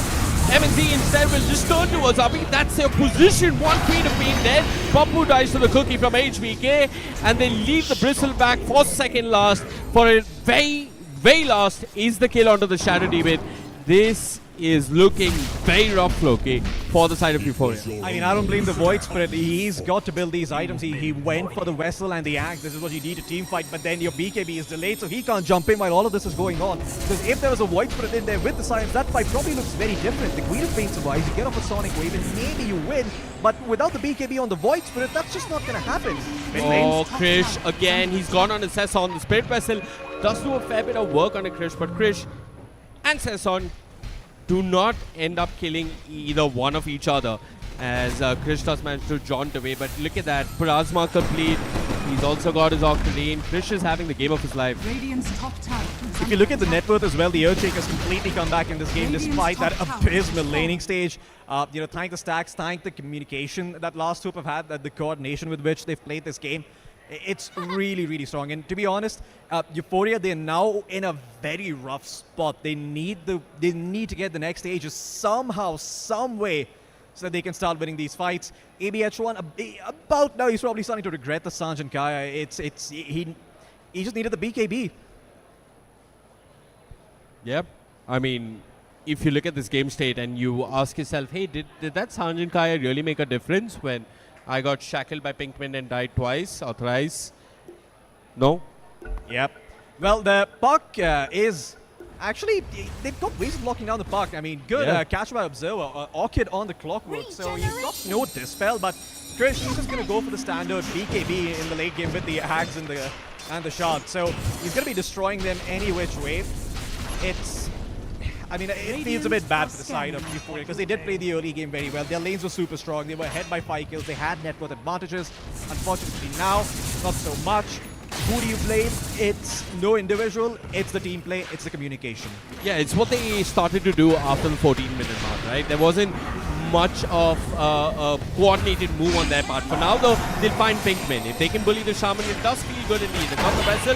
Pumpo there with the hook shot as well. They press so many buttons from the Shaman, but they didn't get the kill. And Cowlin there with the Echo Slam turns it around. Pumpo does fall to Krish. Cowlin has his BKB, but not enough control for Sesson. Does Abhi want to go back in? Miro's here with the Viscous 3 They commit the Sonic Wave. They get the kill on the Earthshaker. They get something. They get a core, and they get a Pinkman Shaman kill. It only cost them a clockwork. Small signs of hope for the side of Euphoria, Floki. Yeah, and Euphoria, once again, what they need to make sure is that they use this time. There's 2 heroes dead on the enemy to get something done. MNZ would be the perfect kill, but you need more heroes here. Yeah, I mean, he has his Manta style. He can always just dispel off the goo. But Miro's chasing. And he's chasing as if he's got backup, but he really has no one by his side. Just being an absolute nuisance. But, you know, Euphoria, they'll breathe a small sigh of relief, Floki, because they get 2 kills. They kill Cowlin. They kill Pinkman. And there was a fight where there were other members of Last Hope, and they still didn't lose too much of value. Yep. Sesson, once he has the BKB, the game's going to be looking a lot better for the side of Euphoria. That's probably what they're waiting for. That's when you have initiation. That's when you can disrupt the team fights, break the combos. It's still going to be a bit difficult considering you've got BKBs at the ready on the Earthshaker and the Void's got a Manta. But if there is a chance for the side of Euphoria to come back, it's going to be on the back of the BKB by the Void Spirit. But it's so hard. I mean, sure, you have the BKB on the Void Spirit, but who do you really go on? You can only go on HBK or Pinkman because MNZ's got his Cardi complete. Cowlin has his BKB. Back to the game. Pinkman caught in the cogs. This is who they wanted. This is who they'll have. But at what cost? They lose Pumpu yet again. And Miro, the coil snaps upon him. The Mortimer's Kiss is raining down from the skies as Miro has to run for dear life. MNZ's there with the time dilation. The Lotus Orb will help, but eventually the silence, the Plasma, they'll get the kill. Cowlin providing lockdown for days, and the Shadow Demon narrowly just TPs out of there. So they get a Shaman, but they lose a core along with their clockwork. Yep. I have Scotty finished for the Void now, so Bristleback is in a lot of trouble. It's not the greatest of slows, but the healing reduction is really, really good for the Void. So it's going to work well against the Queen of Pain. It's going to work well against the Spirit Vessel. And the Queen of Pain's actually... Can we have a look at the Queen of Pain's items? I don't believe there's a big... Oh, okay. Full Shiva's got picked up. So going all in on the combo, they're going to go all in on the initiation. I think it's a bit forward, and it's a bit interesting actually, because she knows that she's going to get chronoed. This is what she feels will help her survive. Fair. I mean, what good is a BKB against the Chronosphere? Fair. Completely fair assessment. But Void Spirit, I want to have a look and see if his BKB is done. How far away is he? Okay, about 1 or 2 creep waves away. Yep. Smoking up before that, though, I'm not too sure if this is the brightest of ideas. It's hard, right? They kind of have to because of Roshan. Maybe Sesson can come a bit late, wait for the BKB to get delivered, and then join his team. Kowlin TP's back to the outpost. He now has a Ghost Scepter. I think for now, the Ghost Scepter is just about survival. Krish sees the Shadow Demon, but the Shadow Demon's got a blink. Oh, this is unfortunate. Sesson without his BKB, Hexstorm Shackle held in place, but he got the Resident Pulse off. The silence was there before the Shackles came through, but Kowlin at the right place at the right time, drops the Echo, offers the control he can. Miro still running for dear life. MNZ, who does he chrono? He's got Krish by his side, doesn't feel like he needs to expend the chrono. It's weird though, they're going on the Blizzard back first. What are they losing? Nothing at all. All the supports are alive and healthy. Abhi and Sesson haven't managed to poke a nail into this armor that is Last Hope's backline as Sesson is running for dear life. The Shadow Demon's dead. Here come the kisses. And Krish with the triple kill, as it seems as if Last Hope don't even need Roshan. They can just walk down mid. Didn't even use the Blueberry. It's still up and running. Look at that. Chronosphere still available, so they've got that at the ready. And you don't even need to go Roshan anymore because you know that they most likely don't have buyback. You spotted out items on the side of Euphoria. You saw the Shiva's Guard. You saw the Bristlebacks pick up something as well. This is just bad news, becoming even worse. You're gonna lose a set of frags. They're gonna lose the Aegis here.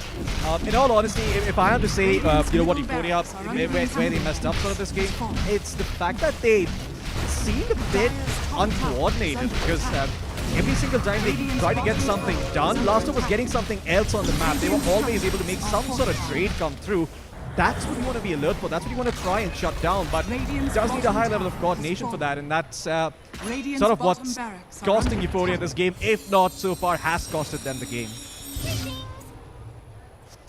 Yeah, I mean, they will definitely be having a very intense discussion post this game if they do lose it as to what didn't work. And I feel this is the kind of game where you can't really put your finger on any one thing.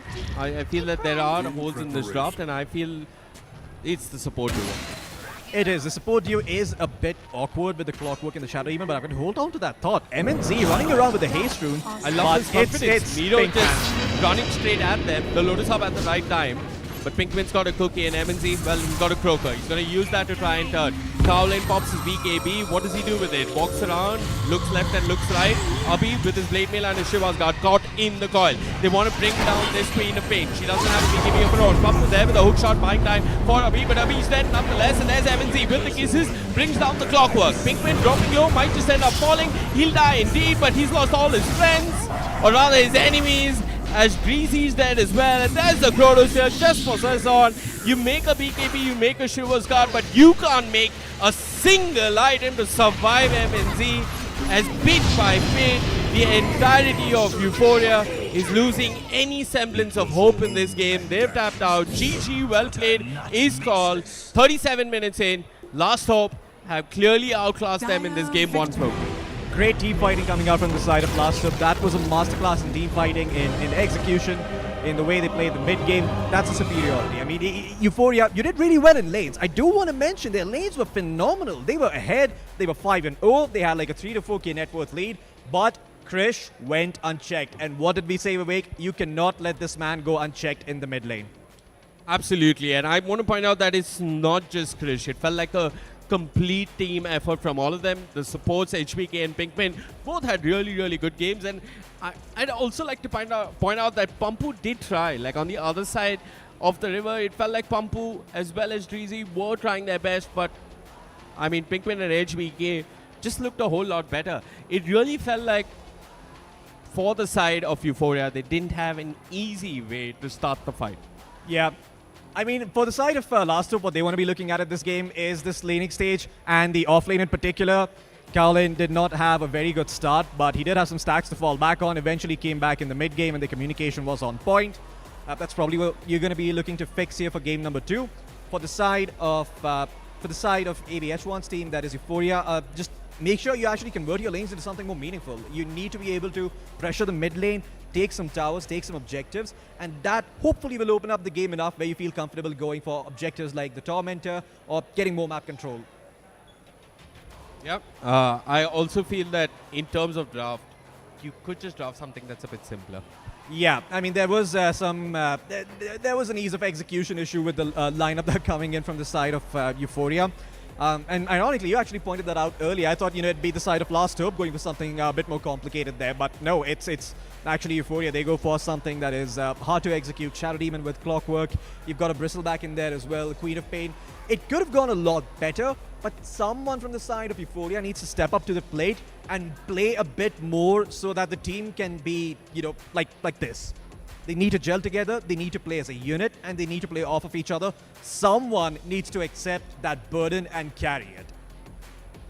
I feel like Pampu and Abhi really did their bits. If you look at Abhi is winning his lane, he did that, but then afterwards in the mid game, it felt like that team had no answers for the Void. Yeah. And I really questioned, like you did question, the Sanchkaya. Like, It's unfortunate, but do you think he should have gone directly for a BKB then? I think it's either the Mjolnir first or the BKB, right? Because the way you're going to be playing is, okay, Echo Slam's used, Coil's used, that's fine, I can probably tank a Chronosphere. I'm going to go in with my Blade Mail and Mjolnir static charge on me. Hey, Void, whack away, let's see who comes out on top.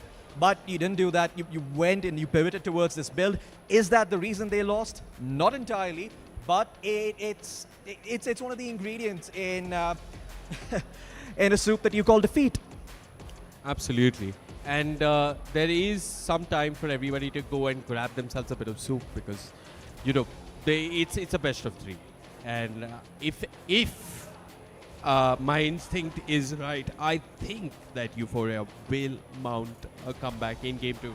I don't like to call this too early because I feel like it's very draft dependent. And when we say ease of execution, I don't think it's hard to execute Yep. Clockwork, Shadow The Demon, individual heroes I aren't, but just think, together, like, yeah. pick like ridiculously one spread AoE something. Look at the, okay, I'm just going to make it super easy. Look at the lineup of Last Hope.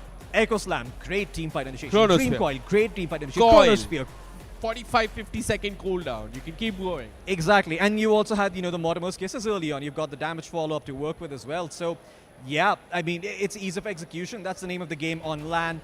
Always in Indian Dota. That's what you got to do. Hopefully, they can do that. But for now, I think we're going to be going to a bit of a break, aren't we? Yeah, I think we'll have a short break and then we'll be back with game number 2.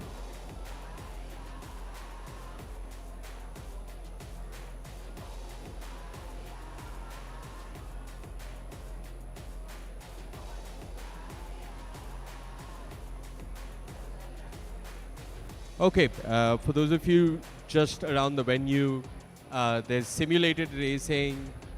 There's a lot of fun things that you can do around. We've got a VR station. We've got some fun experience zones. We've got a lot of cool stuff. So if you are waiting for game number 2 in the meantime, do go around the venue. Do check out a couple of things. And by the time we're back, there's going to be game number 2 at the ready. So you're always going to be entertained while you're here. Oh yeah, look at that. That's some sim racing going on. You do make sure you catch that. That looks fun.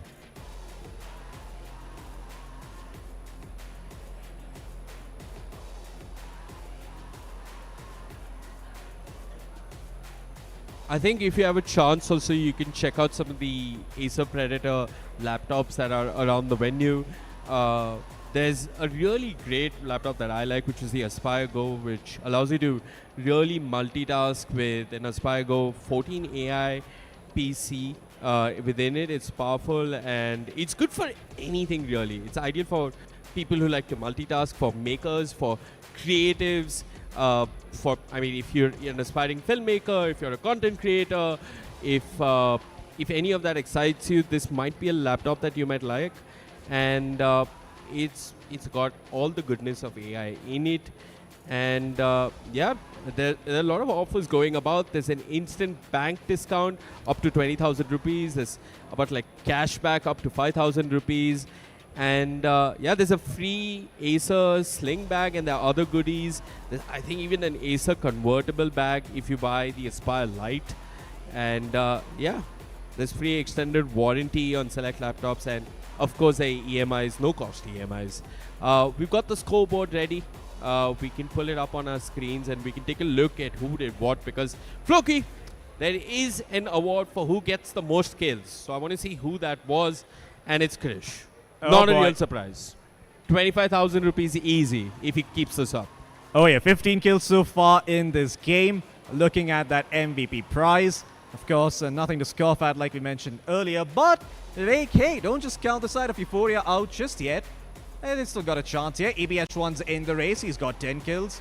Tesson would have been up there, but unfortunately, that's just the nature of playing Void Spirit as a hero. Very slow farmer, so he couldn't get up to the BKB fast enough. You know, I mean, of course, there's an award for the highest kills, but there's also an award for MVP. Is there anyone that really stands out for you? Yeah, I'd say... It's not too hard. It's MNZ. Of course, MNZ is the obvious choice. I'd say Penguin and HBK actually played that really well. To be honest, I'm going to give my props to Cowlin. That man, despite having the most awful of starts, there was never a team fight where he flubbed an Echo Slam or missed a fissure. What about you? I think it's MNZ for me. I think even though Krish looked good and everybody played well, I mean, it really feels like MNZ is my MVP for this game. And if MNZ was not this reliable and solid all around, I just don't... I'm not sure if MNZ gave a weaker performance in any sense, it'd just be a very different game. Yeah, it would have been a very different game. But, MNZ, he's been known for this Void. In fact, he's been known for playing Faceless Void, I believe, in this tournament itself. So, he's played that a couple of times. He's very comfortable with that hero. It's signature hero at this point. But, yeah, I mean, I hope the side of Euphoria ban it out for the next game.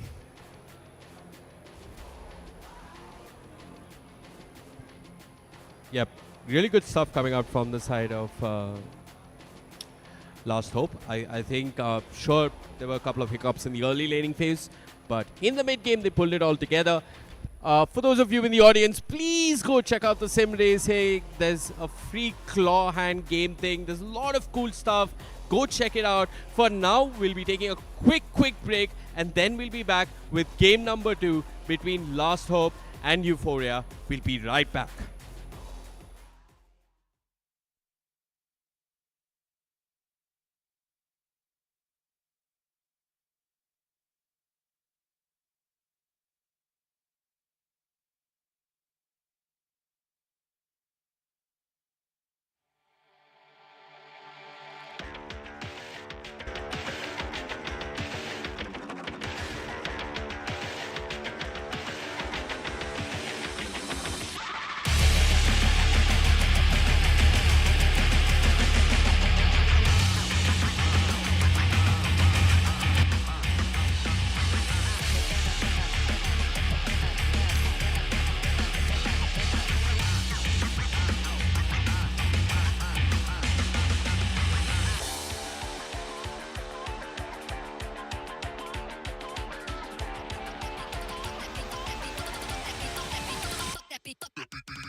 Greetings and salutations, Bangalore, and welcome back to game number 2 of the India Qualifier Grand Finale for Dota 2 in the Predator League 2026. My name is Vivek. With me is my best friend and my worst person to room with, Floki.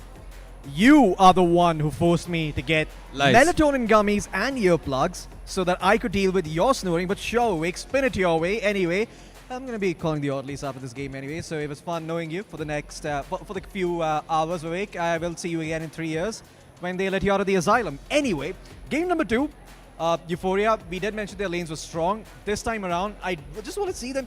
The idea is right, just a few changes here and there. The draft gets easier to execute. We're going to be seeing a completely different game coming out from them. Yeah, I want to talk a little bit about game number 1. So in between both games, I did manage to meet India's very own, Aoi 2000, as we'd like to call him, Darshan, or A35 as somebody else knows him. So he was saying that, in the draft, there were certain things that were very, on paper, they make sense. Like picking Shadow Demon to save someone in Chrono.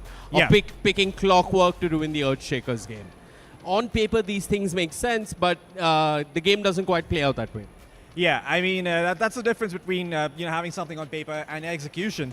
Last hope, their lineup, it looked weaker in the lanes, and sure, it was. They didn't have a net worth advantage. They had to make a couple of stacks. Theoretically, Euphoria can invade. Theoretically, Euphoria can disrupt the Earthshaker with the Clockwork.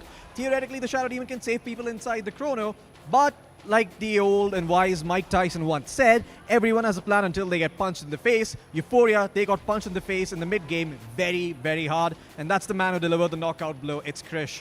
So this game, I want to see them try and prioritize Sesson a bit more. Make sure you're rotating towards the mid lane. Deny some of the water runes there.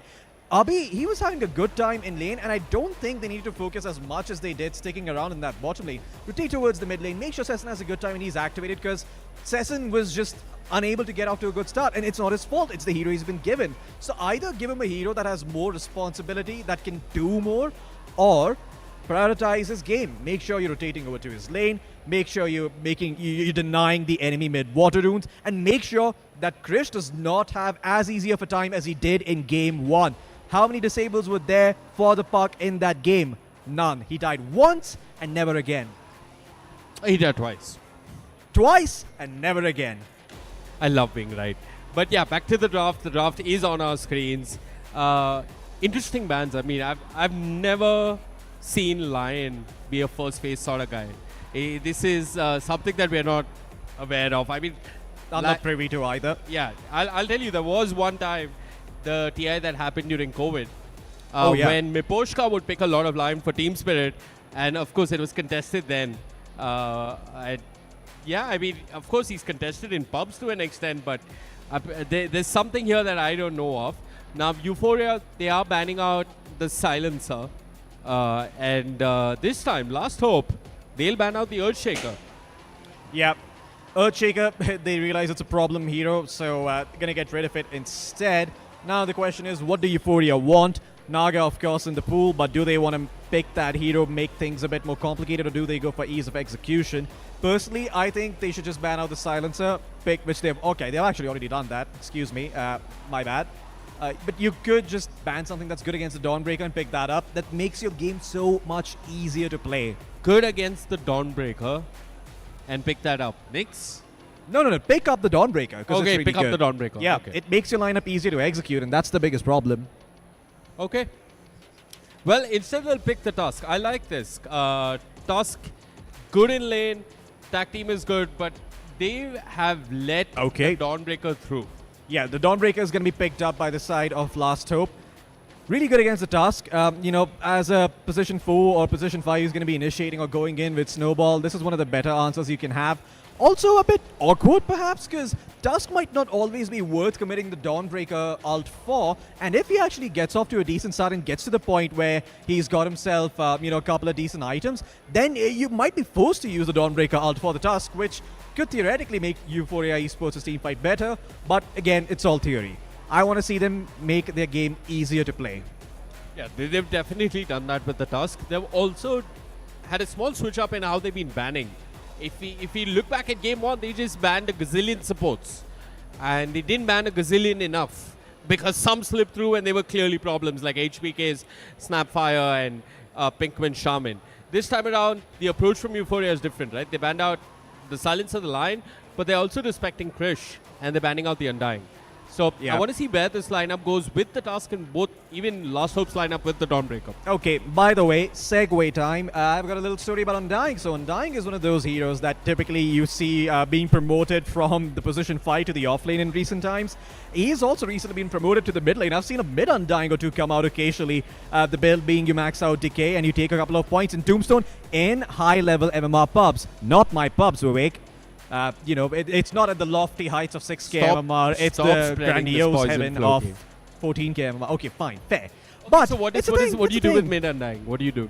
You run around, you drop tombstones, you build Echo Saber, and you slap people on the butt. Same thing that people do with offlane Undying, in my pubs at least. Right, but the mid... You hit the, timings? It's faster. The mid Undying's even faster than the offlane Undying, right? Like, that's the thing. Pose 1 is not fast. Pose 2 is the fastest role in the game. So if you've got that killer instinct, that hero can completely take over a game. And guess what, Vivek? Fighting into a Wisdom Shrine with a Tombstone, 7 minutes, not very fun. Oh yeah, that's when the Undying is really the strongest. I mean, you see him at the Wisdom Shrine.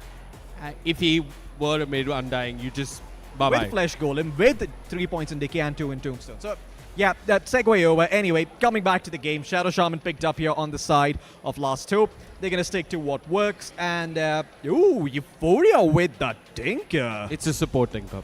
Calling it. A support Tinker is decent, but I feel like this hero is so much easier to kill nowadays compared to before. I don't know about the support Tinker. It looks good, it sounds good, it can farm and become a core. Hooray, amazing. You cute post 4, but you don't really want to play post 4, but you're kind of scared of playing post 2, so you play post 4. That's when you pick up Tinker. But Bangalore, much more honest to God mid laner for the side of Euphoria this time around. Also good against the Dawnbreaker and the Shadow Shaman because of the fact that you can disrupt the Dawnbreaker's movement once she's in with the Solar Guardian. So, forces Dawnbreaker to go for a BKB. That is a little awkward because that reduces your team fight potential.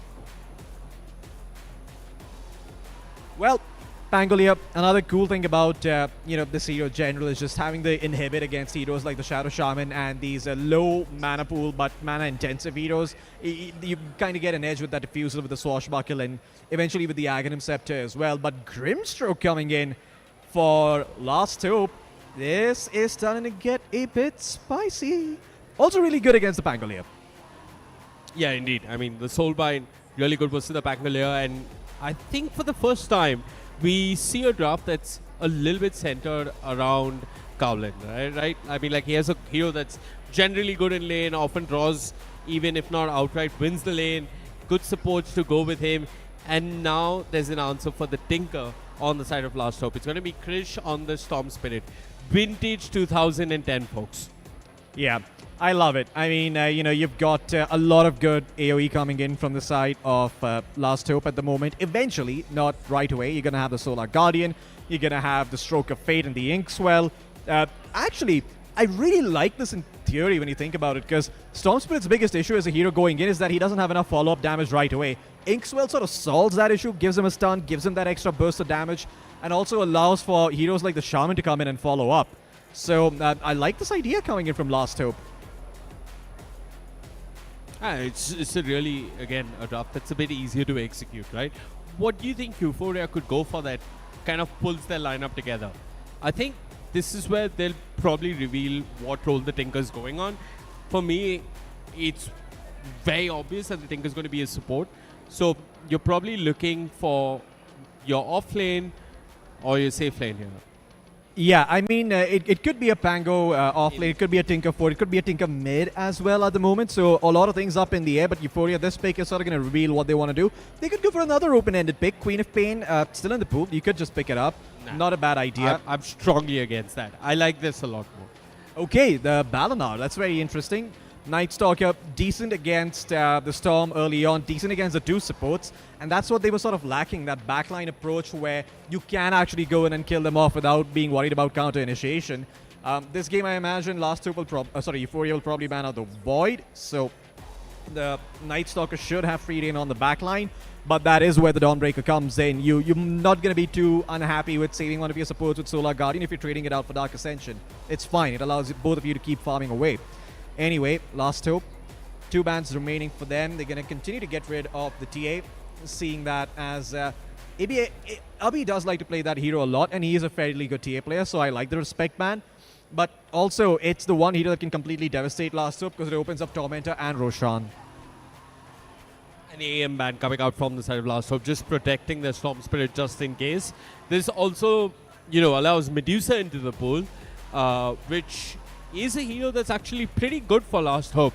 But coming Alright, here my crazy theory here, Vivek. quickly. Nyx Assassin, Mana Burn. You're against a Dawnbreaker, it's good there. You're going to be against a Medusa potentially, it discourages that. If not, you go for Scuttlebug, you go around the map setting up for the Balanar. No? Or the Tinker, if it's mid-Tinker. In theory, it sounds cool. I'll admit it. I'll pat myself on the back for that one. Okay, I'm going to completely discount that theory because they have no late game then. True. Yeah, that puts the Pangolier in an awkward position, actually. That's a big hole in their lineup if they went for the Nyx Assassin now. I think they go...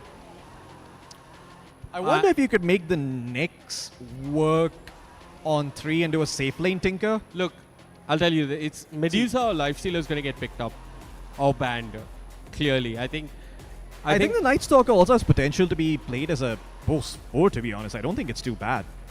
Ooh, especially with the Night Rain PL passive. ban. A PL ban is interesting. Thoughtful, mindful, and then pick up the Medusa. Like I said, Medusa or Lifestealer. All right, well, good job, Awake. And now, what remains? Lifestealer? The Medusa Sven? can... What do you want to play versus the Medusa? The problem is space. Euphoria are a slow lineup, so you want to up the tempo here a little bit. For Last Hope, you've got 1 minute and a half. You've got 1.5 minutes remaining. A diffusal builder would be nice. Yeah. But in all honesty... Do you want to go back for the Void? Do you want to Void go is... Bloodseeker? No, Void does not seem that good.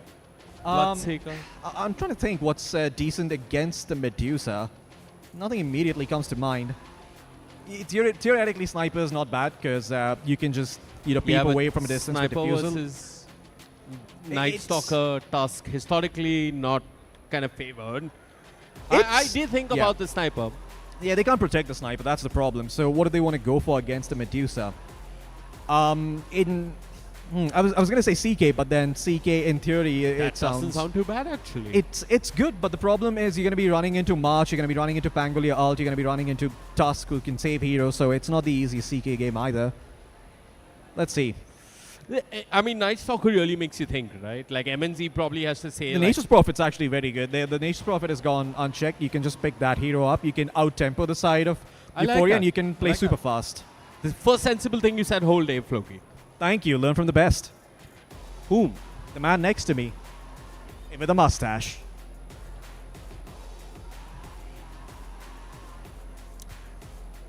Well, can't disagree with that. I didn't think about the Nature's Prophet, so... Wow. Pat yourself on the back. I said Medusa Lifestealer, literally the next two heroes to get picked. Beautiful, Vivek. I mean, I think you should check your DMs afterwards. There might be a couple of coaching offers coming in. No. Please, please. What's so bad about coaching? I'm not fit to be a coach. You can always get back in shape. Huh? Hit the treadmill. Oh, you mean game-wise? Okay, fair. Well, you wouldn't be the first if you decided to, coach at the MMR you were at. That tends to happen more in Valorant than Dota, really. Interesting. Yeah, I mean, it beats me in a shooter. There are people who are bronze and they're the ones coaching. Don't ask me how that happens. You can't be a coach in Dota if you aren't immortal or have played at the highest level. But in Valorant, that's fine, right? Because it's an inferior game. But it's just after this. Oh, yeah. Well, as the superior Dota master race, I do believe, we should give our thoughts on who we think is going to be taking this game. Personally, I like I like the Lifestealer pick, but I'm going to go with Euphoria here, actually. I feel like they can play the game a bit slower compared to the side of Last Hope. You're going to go with Euphoria here because you feel like they can play slower. You can stall out the game with their picks. Okay. And they have answers for the Storm and the Lifestealer in a sense. Yeah, I mean, if they want to fight into you, you've got Pangolier, Night Stalker. If they don't want to fight into you, you've got Tinker pushing out lanes with March, and you've got Tusk with the shards who can, with the Aghanim shard actually, who can start shoving out the waves as well. So you've got these double wave shove supports. You've got Hero who can farm the jungle and Medusa. Night Stalker and Pangolier are going to be taking the aggressive farm on the map. So you've got a way of slowing down the game and actually, just scaling really well. Okay, we have a little bit of time, Floki, and before we jump into the game, because we have a small pause, I want you to look at these matchups. I mean, it's very clearly a support Tinker, Okay. a mid Pangolier. Yeah, I mean, the thing about this Tinker is that it can start to... It's actually really good with the Medusa now that I think about it, because Holy Locket also gives you mana, right? So you've got that extra healing coming in from the Tinker. There's also the fact that you can save the Medusa with the defense matrix that pretty much never dies, because I believe the mana shield barriers don't expire on Medusa. Your mana is absorbed first, and then the barriers start to tick down. So he's gonna have permanent status resistance, and again, theoretically, some very cool stuff by Euphoria. I like this. It's pretty intricate, but again, ease of execution, I feel like that lies with Last Hope. Euphoria can do it if they come out, swinging in the lanes, but again, just make sure Krish does not go unchecked, man. Yeah, so I mean, for that we need to look at the mid matchup, right? It is Storm versus Pangolier. How do you think this matchup plays? It's a fairly Storm-favored matchup up to a Storm does certain okay. degree. Yeah, but I think the Pangolier is not too bad. I'd say it's 50-50. It's player skill 50-50. dependent. Yeah. It really boils down to how they individually play the early minutes I've seen of the Storms matchup. win out the lane. I've seen Pangoliers win out the lane. It can go either way. Entirely down to player skill. I love Sesson's starting items. 5 Ironwood branches. Beautiful. Perfection. Yeah. It's also important like how Miro does in the offlane as Night Stalker. I think he needs to get his early face boots, maybe get a blink dagger so that he's there with the silence at the right time. And without him and without Pampu, like getting off and getting the fight going on the right terms is a bit difficult. So it's really important that Miro and Pampu do really well. And of course, there's Sesson with the Rolling Thunder. I just want to look if he's probably gone for the double jump facet. Oh, he's gone. No, for he's gone for Thunderbolt. Thunderbolt is the better one to go in the mid It lane. is better. But yeah, off late, a lot of pro players were going for the double jump. Yeah, I mean, it's essentially post 3 was supposed to, right? Post 2, you want to be going around stunning heroes in the Rolling Thunder, trying to get maximum value out of that. Post 3, it's more about surviving, getting that big barrier so that you become a very undesirable target to go on. And then Pangolier, being Pangolier, will chase down your supports with Diffusal and kill them off. So there's that. Sesson, I like his pick a lot more in this game. A lot less dependent on items. You just need a Diffusal blade and then you can just get the ball rolling. Haha, pun intended. But the good thing about having a Pangolier is that it's going to fix the holes from the previous game. You're going to have a mid laner who can fight at the Wisdom Shrines. You can rotate early on. He can cause MNZ some trouble as well. You actually don't like playing into Pango too much as a life stealer because he's going to keep poking and prodding at you from afar. You kind of have to get on top of him and kill him off. So a lot of the responsibility for killing the Pangolier in this game is going to fall onto Krish on the Storm Spirit. Yeah, but Krish is not alone, right? Like he has the possibility of the lifestealer infesting within him, and then the Dawnbreaker coming in with the Solar Guardian. So there is ample support for Krish to pretty much pick off any hero on the map. You do have a snowball save, and you've got a Tinker who can lay down marches. Sure. So it's a bit difficult to fight into them if you just go full on head to head. But there are going to be openings, there are going to be cracks. You're going to force a couple of TPs, and using the man advantage that you get as a result of those TPs being used, it's going to be a bit easier for you to play the map. I agree. And it's time, folks. It's time for game number 2 between Last Hope and Euphoria. Last Hope on the verge of winning this best of 3 and taking away 4 lakh rupees here in the Predator League India Qualifier Grand Finale. Can Euphoria mount the comeback of their lives in this series and take this all the way to a game number 3? We'll find out shortly. My name is Vivek. With me is Floki. And on our screens, we see Last Hope smoked at level 1. If Pinkman, with the chicken fingers, can just find a target, they could draw first blood, Floki. Yeah, very easily. Smoke's going to expire.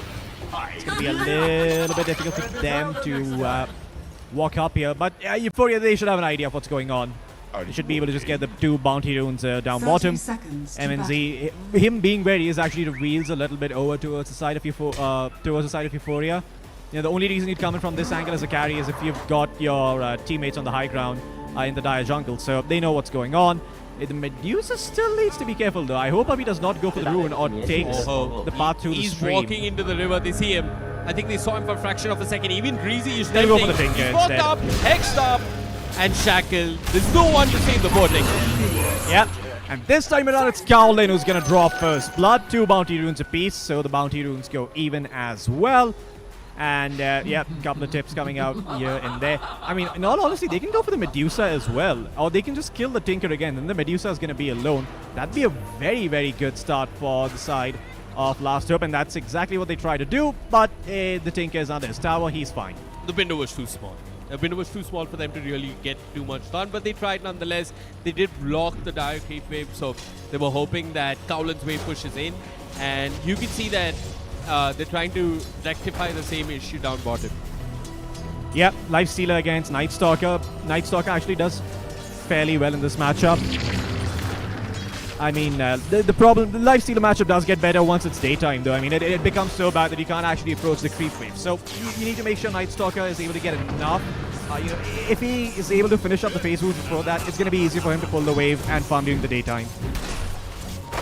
Yep, it is nighttime now, so he's going to be farming peacefully. For the first 5 minutes, he should be farming.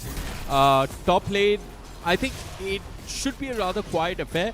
There are a couple of moments though. Once Cowlin hits level 2 or level 3, with the Celestial Hammer, there is a possibility of him going on the Tinker. If the Tinker's out of position, Floki, he could die very easily. All he has to do is really stack as much as possible, pull, and support the Medusa if she does get gone up. Yeah, the Dawnbreaker not doing too well in CS again up top, but you know, 4 denies on the Tinker actually if you look at the last set in the night shot. But the mid lane going really well, 10-1 compared to 6-0. The Storm Spirit having a blast. And MNZ not doing too bad either, 5-1 compared to the 4-2 of the Nightstalker. So the Nightstalker actually needs to try and pick up the pace, you know, get some extra CS, get some denies going so he can have an easier daytime. If he does not get to level 4.5 or close enough to level 5 and hit level 6 before the first nighttime, then the entire tempo of this game is going to fall by the wayside and your Medusa is going to be ran at. Yeah, there is this slim possibility, right, that you are the team with the Medusa lineup and you're constantly playing on the back foot. All of you are just reacting and trying to play a version of 4 Protect 1, which is 4 disjointed heroes not sure what to do and 1 farms. Not really 4 Protect 1, but that does tend to happen. Yeah, and the Medusa is susceptible to being run down, right? Because you're not going to get your Butterfly super early. You're going to have Manta, so you don't exactly have fight back potential. Your biggest contribution is Mystic Stake and Stone Gaze. Down bottom, MNZ. He's got the Inkswell. Pumpu, okay, though, disengages, so not going to be any return kills, but MNZ does take a fair bit of damage here. This is good, right? I mean, I think they've probably hit level 2 on the task, and as soon as they did, they've started to apply pressure, which it is there, right, in that lane. What I'm a bit puzzled about is this top lane, Floki. Dawnbreaker and Pinkman really struggling. Down bottom, the Grimstroke, he was taking a little bit of damage. Down bottom, from first Miro. blood? Oh, yeah, no, never that's mind. first blood. No, first blood was already first taken. Blood, second blood. But yeah, Pumpu does set up for HPK and MNZ does get the kill. Tips all about, as Miro also did end up dying in that bottom lane. Yeah, so 2 kills in the bottom lane. I mean, really good for MNZ on the Lifestealer, actually. The fact that he gets that double is, you know, the sooner your Lifestealer comes online, the sooner he can assist you in shutting down the Medusa. Might even see a Diffuser Blade come out at some point, but probably not first item.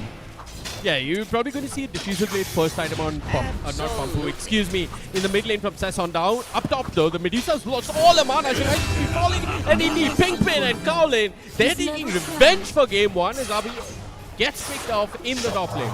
Yeah, top lane, Abhi just dies. If we can have a look there, it'd be nice. Storm Spirit looking like he is in some trouble.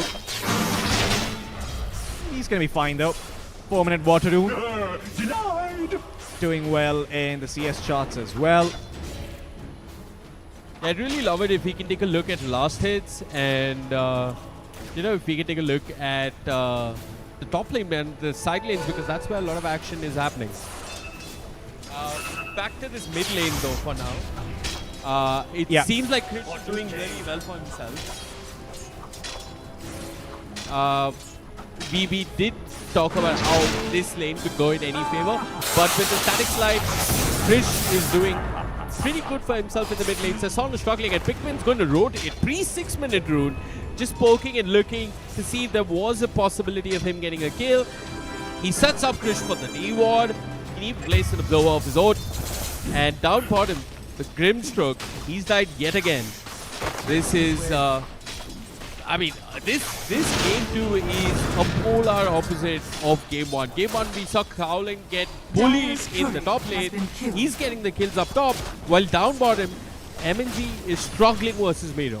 Yeah, I mean, you need the Medusa lane to go really well for you, and the Night Stalker has already died, so already you've got some bonus technique. Up top, Breezy is falling, but yeah, they dive in. Good snowball save coming out from Bumpu. I don't think the Stroke of Fate would hit, but it's still there. I mean, it's good to just check if the button works every now and then. Oh yeah. I mean, I was mentioning the Diffusal earlier, but now actually with that kill, the Lifesteal is going to be ahead in net worth and tempo as well, right? So you're probably not going to need the Diffusal Blade because he's It is daytime, Floki, and this is when the Night Stalker really does suffer. He's got the Instigate facet, he'll use it and ensure that Miro dies, kicked out of the lane, pre-6-minute mark. I want to see if they rotate for the 6-minute runes, Floki. Yeah, HBK trying to go for the MVP, taking that last kill. 6 minutes in though, Power Rune's about to spawn. An Arcane Rune for Krish, that's pretty good, but he's probably just going to farm with this. You want to get Power Treads up first, you want to get Gaia and actually start to get going as a Storm. You don't mind responding, but you're not going to look to be proactive as a Storm early on in this game. Yeah, I mean, doesn't feel like the 6-minute rune can really lead to too much. But yep, it's good to see how the supports are moving for the runes, right? We saw Pinkman moved up and Gitesh Sasson, and although Pampu did try to move for the rune, it was just him by himself because Dreezy has just died and TP to the top lane. So the supports on the side of Last Hope a lot more active when it comes to these 6-minute runes, it'll have to be seen what happens next on the 8-minute rune. Yeah, 7-minute Wisdom Shrine's about to spawn. They are making some moves down bottom. Krish is rotating over. They want to try and contest this Wisdom Shrine. There's no level 6 for the Night Stalker. And Bumpu is low. They're going to see Krish coming in. So the TPs are starting to come through Krish. I love this. Breezy's here. Everybody's here. The Stroke of Fate was phenomenal. But silent from the Malanath. Quick snowball from Bumpu as well. He's going to buy time. The real question is, can they find Krish? Krish ripping him out left and right. Wants to stay on the shrine. Has to pop his verify. The Infested helps him out a little bit, but Breezy's supposed to fall. Vine Stalker all by himself. Fighting Krish. He can't do much all by himself, but he's got help. Sesson there with the Rolling Thunder ensures that they get the kill onto Krish. Despite Euphoria losing 2, they're still fighting at this Wisdom Shrine. They're now looking towards the Grimstroke, who's trying to get cheeky and get a deny, but knows, okay, he does. HBK does. If not one cap, there's always another. The Centaur Conqueror obliges, as I'd love to take a look at that fight recap. Yeah. Really important fight for the side of Last Hope. Did they get the Wisdom Shrine though? If we could just quickly press enter, we'd find out. Just have a look there. Oh, did Sesson got it. Okay, Sesson got it. So, okay, only one Wisdom Shrine. Oh, HBK. Yeah, they do get both the shrines. HBK did manage to snag that one. So, okay, no Wisdom Shrines for you. They're going for Last Hope. Yeah, and back to this. Last Hope are looking for more. Don't take the level 6 there with the Solar Guardian. They'll bring down the Bangalore. The snowball save is there for Bumpu, but it's not really much of a save as both these supports really low in terms of HP end up falling. Hats off to Cowling. Hits it, makes a rotation, and he's got a friend by his side. It is HVK on the Grimstroke and Krish on the Storm Spirit, and just like that, the mid tower might end up falling. Is it too early to call it a curb stomp? A what stomp? A curb stomp. Because that mid lane gang. Is it too early to call it a shellacking? Yes, I think shellacking is a tier. Down bottom. There's more of a curb stomp shellacking all in one. as they're going onto the Night Stalker. It is still daytime. Sesson's going to rotate with the Rolling Thunder, but the Lifestealer invests in the creep, gets out. Here comes the Medusa with the Gorgon's Grasp. They want Pinkman, please. Okay. He's a chicken. He's on Yeah, attack. I was just wanting to check or hoping that he doesn't somehow draw aggro and ends up dying. Sesson doesn't manage to clean up on HP. Both supports dead on the side of Last Hope. Fish is here. What can he really do? The Balana's back with the silence, and Sesson and Miro and the others gang up on the Storm Spirit and shut down my co-caster who was calling this a curb stomp. Yeah, well, looks like Last Hope. Dire's top They are going to be tower having is some under issues here attack. on the Storm. He did die twice now, so already you're out of all your galvanized stacks. You lose 3 every time you die. I think he's down to 0 now, so that's a little unfortunate. But Very. MNZ is having a very good Radiant's game. middle So, tower is in all under honesty, attack. he's probably going to be able to carry this game on his back. Look at that. He's 300 gold ahead of the He is. Medusa, and He that was is. before the But, Manta. but it's Lifestealer versus Medusa, Floki. It's not very linear, Look. but it's still a Yeah. tricky matchup. It's a tricky matchup because Lifestealer actually provides his team with survivability with that Radiance, right? You get to the Medusa, she starts missing Medusa provides your attacks. team with cope for the 60-minute mark. Yeah. You're against Mega Dire's Creeps. top tower Your is Medusa's under starting to have attack. slot issues. And she's trying to do everything by herself. She's got a rapier, disperse or whatever. But what she really needs is teammates. And we'll see if Well, We'll for see. now, Pampu seems to be up to the task. The Yeah. snowball saves are there. we'll see if this continues till the late game. I'd really like to see Pampu just be a bit greedy, you know, be a greedy, boxy type player and get the accent. That's going to be a while. But Diffusal Blade is done. Half the cost, twice the effectiveness of said Aghanim Scepter, because Sesson is he's going to be able to go around the map and do a lot with it. MNZ in particular has to be careful. If he ends up stunned under a silence for even a moment and takes a swashbuckle, you just have to disengage. He doesn't have one. Up He didn't top. go for the soul ring, and Well, up top, Breezy gets picked off. And I think the Solar Guardian is still there. Yes, indeed. They're going for Pampu. Both supports end up dying. It feels like the cores on the side of Last Hope have a very clear mission, which is, guys, let's bully these supports. Let's keep the Tinker poor, the Dire's Tusk top tower poorer, is under attack. and they're doing just that. Dire's structures Yeah, and I do want are to mention, fortified. Chris, that is despite dying twice now, he's actually back up to 3 galvanized stacks, and he's top of the net worth shots, or at least was. So, Chris having a very good time in this game, despite those few early deaths. Speaking of time, it is night time, and this is when you want to see the Balana try and get active. The Night Stalker could try and make a play. Of course, Pampu wants to hit level 6 as well. Yeah, Pampu, once he hits his level 6, can assist his teams very easily, but it's gonna... He might end up dying if he's not careful. There are rotations coming in from the Shadow Shaman. It's Dire's kind of bottom clear, tower actually, if is you under look at Last attack. Hope, that it is nighttime, guys. We're not really going to Radiant's overcommit top into tower on the is map. We're under not going to attack. actually make a play. Instead, we're going to be there to react to the Night Stalker. They don't have Solar Guardian, though. Yeah, Relic done for the Lifestealer, closing in on that Radiance. Gonna be, a pre-15-minute Radiance looking at this timing. In fact, might be seeing some action. Infest is out from MNZ, and mid-lane Chris is zipped in. Yeah, but Pampu's got a creep to just snowball over to. Now, without the snowball, it's not so easy for them to initiate. And our man, MNZ, he's moved to the mid lane. Doesn't have his Radiance, so I guess Krish and the others on the side of Last Hope, very happy to farm. Yeah, he's just going to go back to lane. He's going to be able to get himself, some creeps. He's about 1,200 gold away from the Radiance. So once you have that, expect Last Hope to make a lot more moves. But this Night Stalker needs to start getting active. They need to get this Night Stalker involved so that they can start snowballing. Only a Absolutely. 1k net worth lead so far. Yeah, I mean, the Night Stalker just has his phase boots and the two bracers, and he's screwed up that Blink Dagger. Once he gets closer to that Blink, that's when we can expect him to be a little bit more active. Now, there's one thing I'd like to point out. Both teams on the enemy safe plate tower. This is where the Dawnbreaker makes a difference. If Yeah. Last Hope do want to, they can defend this. And Last Hope can actually defend this. Look at that. They're going to get the enemy tier 1, and they can probably TP down bottom if they want to. They don't have a glyph, however. They don't. So they're just going to be trading out one tower for the other. But Last Hope still up in towers because they did take down the mid-tier 1. So you're going to be okay. You've got some extra map control on Last Hope. You can go for a couple of extra waves here and there. No map space lost. On the other hand, the Euphoria, now you're sort of clumped up and stuck down bottom. The Medusa taking over the jungle. The Night Stalker taking the stream down there. The Bangalore is sort of running around like a headless chicken at this point. Not much to do for him. He'd really like to have a lane where he can sit there and farm. But guess what, Rick? There's a Tinker position 4 on your team.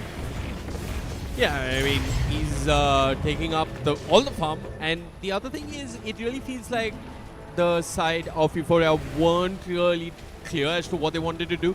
But now they have the Blink Dagger on the Night Stalker. They've immediately popped the smoke and they're on the hunt. They're probably going to bump into poor old Shabazz, who's on a dewarding expedition. Silence, he's probably dead. I don't think anybody should be helping him. And Black goes the chicken. tower is under attack. Yes, certainly. Shabazz dead. It's a very meaningless pick-off in the larger scheme of things. If they can stop MNZ from getting his Radiance, that would be a worthwhile pick-off, but oops. Yeah, there you go. Well, good job of 8 Castle's Curse at its finest right as you say that the Radiance flies out, but 3G ends up falling in the mid lane. Krish, can go for more. This is Solar Guardian.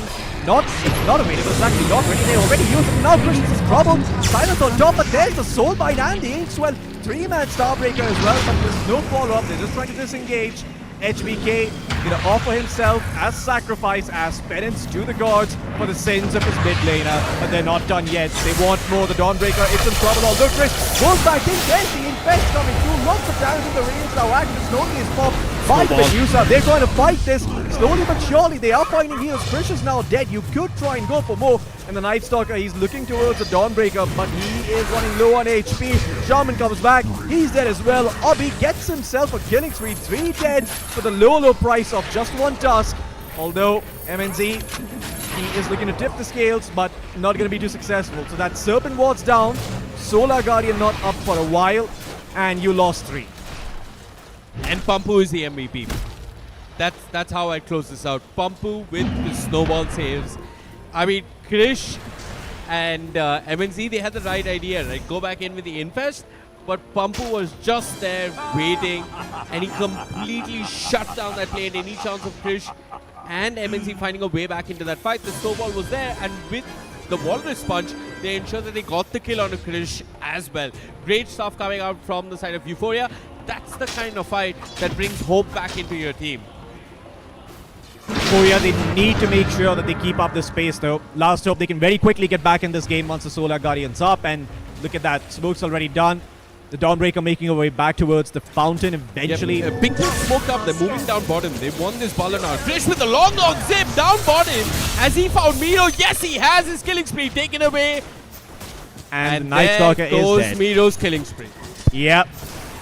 Medusa continuing to hit some creeps there in the meantime, of course. But the Night Stalker dead, a very important kill to have. If we could see the fight recap, that'd be great. Wait, never mind, it's gone. HBK and Pikmin are still smoked up. They might just find Reezy in the bottom lane. Down bottom, Krish has zipped in the bottom lane. They're going for the Tinker. They'll find the Tinker. The Medusa sleeping down bottom as well. They're all fighting down bottom as they want more. Sesson hasn't yet committed the Rolling Thunder down bottom, but Pampu trying his best with the Snail and the Walrus Punch. They're trying their best. They'll get Pinkman on the Shaman down bottom and back towards the outpost. They find Sesson. They'll bring down the Bangalore, and now they look towards Krish. Krish, silence, control, will end up falling. That's Storm Spade dead. He and Pikmin can watch from the sidelines, and with the tag team, they'll eventually find Cowlin. That's Obi finding a mega kill, and that's last hope. Not seeming so hopeful now, are they, Floki? Definitely not. Another great fight for the side of Euphoria. They find the 2 cores, and that's the big thing. Obi gets involved as well, so that's some extra levels for the Medusa. Again, which is nothing to scoff at. Once you get to that level 25, you get that plus 40 intelligence. He's going to be so much harder to bring down. MNZ, he's done with the Radiance, but he's waiting to finish up the SNY before he gets involved with his team. Probably needs to pick up the Aghanim Scepter as well at some point so that he can start dealing with the Medusa a lot better. I mean, this is going to be rough. Pampu, he's all over the place. He's never the one to punch, but now there's nothing he can do to stop that TP. They'll try their darndest, and the Stone Grace, well, it takes a bit too long. MNZ will manage the TP. Yeah, MNZ is going to be fine here. Does lose his courier though, so that's going to be 2 minutes without Sanj potentially, and no Sanj Yasha. I wonder if Euphoria try and make a play. For now though, they're just going to wait until the next nighttime hits in about 2 minutes. And that's when they're going to look to make their move. Krish, he's been doing his job as the mid laner this game. He's been going in, he's been starting fights, and he's been controlling the tempo coming in from the Night Stalker, but he really needs this BKB. If he can get this BKB pre-24-25 minutes, then last we're going to be feeling a lot more comfortable going into the mid game, fighting for those Tormentors and those Roshans. Absolutely, and that's where Miro's next item timings matters so much more, right? Because if Krish has his BKB, then the only thing that really pierces debuff immunity and offers control is the Walrus Punch. and the Stone Gaze. Yep, Stone Gaze is one of the more important spells of this game. It does cancel out the TP. But this I like. You know, they're like, okay, well, we can't force a fight. We're going to force you to come down here. They drop the Master Serpent wards on the tower, and they've got an illusion rune to tank us. So it's going to be a tier 2 probably falling here unless they start to make a move. No Dark Ascension up just yet, but I believe it's going to be back off cooldown in a bit. So could try and take this fight. Yeah, 48 seconds until night time. I feel like Euphoria sometimes, Floki, they play as if they're on the back foot even though they're not. But back to the mid lane, it seems that they want to go on the Dawnbreaker. This is really smart. If there's no way he can Solar Guardian do, who does he really save? But there comes HPK with the Soul Point, puts the Rolling Thunder to a stop. Pompo on the sideline, goes on a Pinkman. He's got the Instigator on the Inkswell, keeping him alive. Solar Guardian committed, keeps HPK alive, and now Sesson on the run. Deals with the Phantom's Embrace, but there comes MNZ from the backline, chomping away on this Bangalore. They found the Greasy Night has to go Stalker. for the DP. It's Miro for Pinkman for now. The Night Stalker is dead. Another snowball, but who's he really going to save? Abhi's got to be careful. He's low on mana. Krish infested, kept alive and healthy as they now turn towards Pampu. Pampu's dead. Last hope. They're still fighting. They lost both the supports, but they found themselves a Tusk and a Night Stalker. MNZ still chasing. The Diffusal not enough to really deter MNZ as Abhi turns, pops a Lotus, but look at this. Cowling goes in with the Starbreaker, does so much damage, and Krish just zips through them, gets the kill. It's now Dreezy on the run. The march is ignored. Abhi ignores him and just TPs the heck out of there as Euphoria have had enough, Loki, as that fight was really, really costly for them. Krish just outplayed the Night Stalker completely, zipped back towards his tier 2, saved his Vortex the entire time. As soon as the Night Stalker starts diving, boom, there's the Vortex. You get the Night Stalker, and all of a sudden, the Storm is free to do whatever he wants in that fight. I mean, Euphoria, they overplayed their hand by quite a bit, and now the ball, it lies in Last Hope's court. We were mentioning the BKB, it's almost done for Krish. He's gonna have it in the next couple of minutes, but before that, if Miro could actually, if he could just blindly blink in with the silence, he might just end up finding Krish. They need the Tusk though. They need the Tusk to provide the damage. He needs a +1. He needs a +1. He can't do it all by himself with just the Blink Dagger. He's also got to remember though that Pampu's got the Blink, Vivek. They could find Krish here before the BKB. It could be huge. I mean, they have no sight of him, right? If they can, it'd be great. But they moved in that direction with the general idea of what they wanted. They didn't know how to procure or get what they wanted. They're still there, and they're just moving into the Radiant jungle as much as they can. There's a pause coming out from Pampu. Okay.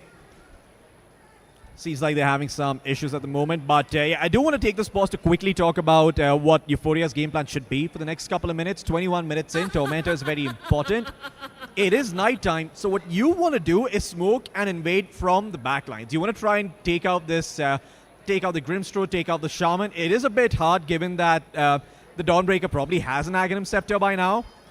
So it's not going to be that straightforward, but I mean, you could just potentially lay the Medusa out as bait while you kill off those backliners. There's also one thing that happened in the previous fight that we kind of overlooked, right?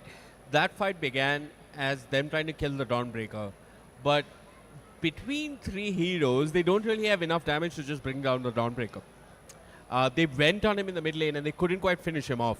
So they don't have enough control and they don't have enough damage to just commit to the Dawnbreaker for a pickoff, especially when her teammates are so nearby.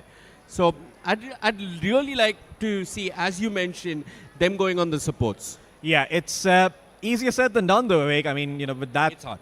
It's not easy. You want to coordinate between the Pangolier and the Night Stalker. If you could get a good Rolling Thunder going while the Night Stalker's in the backlines, even if the Dawnbreaker ult comes in, you're not really going to be able to kill off the Pangolier. You're going to have to commit Rage from the Lifestealer to do that. And if they do that, if they do kill the Pangolier and the Rolling Thunder, the fight becomes easy for the rest of the heroes on the side of Euphoria. Because now, well, you committed your Rage for, like, you know, getting off a Pangolier, and you're going to try to disengage against a Tusk and a Balor. The thing is, you have to get a Rolling Thunder off and not get caught by Soulbind, which is what happened the last time around because they went on the Dawnbreaker and the Grimstroke was just sitting behind waiting.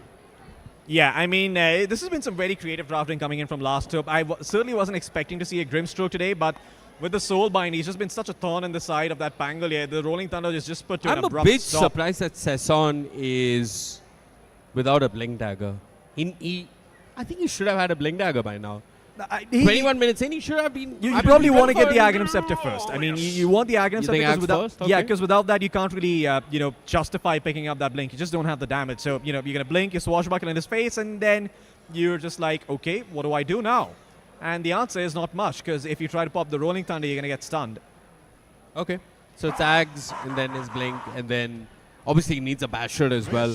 No, you're probably gonna go for the shard and the BKB. After the shot. Yeah. Oh, you think shard into BKB? You probably need BKB this game. I mean, it's It's a hard debatable, game for but Bangalore. it is a hard game for Bangalore. Outside that Rolling Thunder, there's Shaman, there's Silence, there's Grimstroke with the stun, there's Vortex as well coming in from the Storm. You do need BKB eventually as Bangalore in this game. The problem is going to be, by the time he gets that BKB, it's not going to be the supports and the mid laner that are the problem. It's going to be the carry. The pose one is going to smack you like you owe him money. Yeah. It's happened to me a lot, often by my own parents, especially at the tender age of 32. Lovely.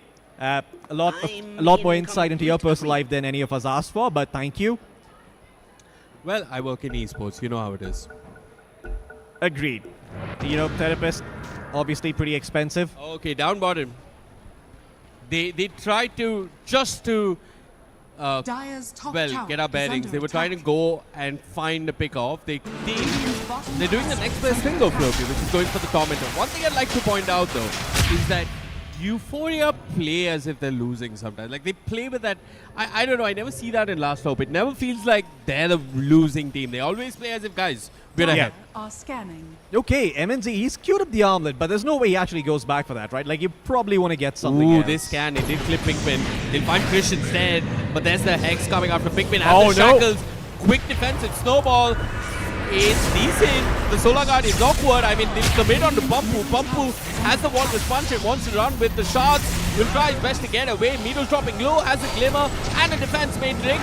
Heals up with the Essence Ring. Eats a creep with the shot, if I'm not mistaken. And all of that is enough for them to get the space to kill Pinkman. It's a support for support, and there's Sesson rolling through. Eventually, the Soulbind will link him up with Avi, but it's worn off.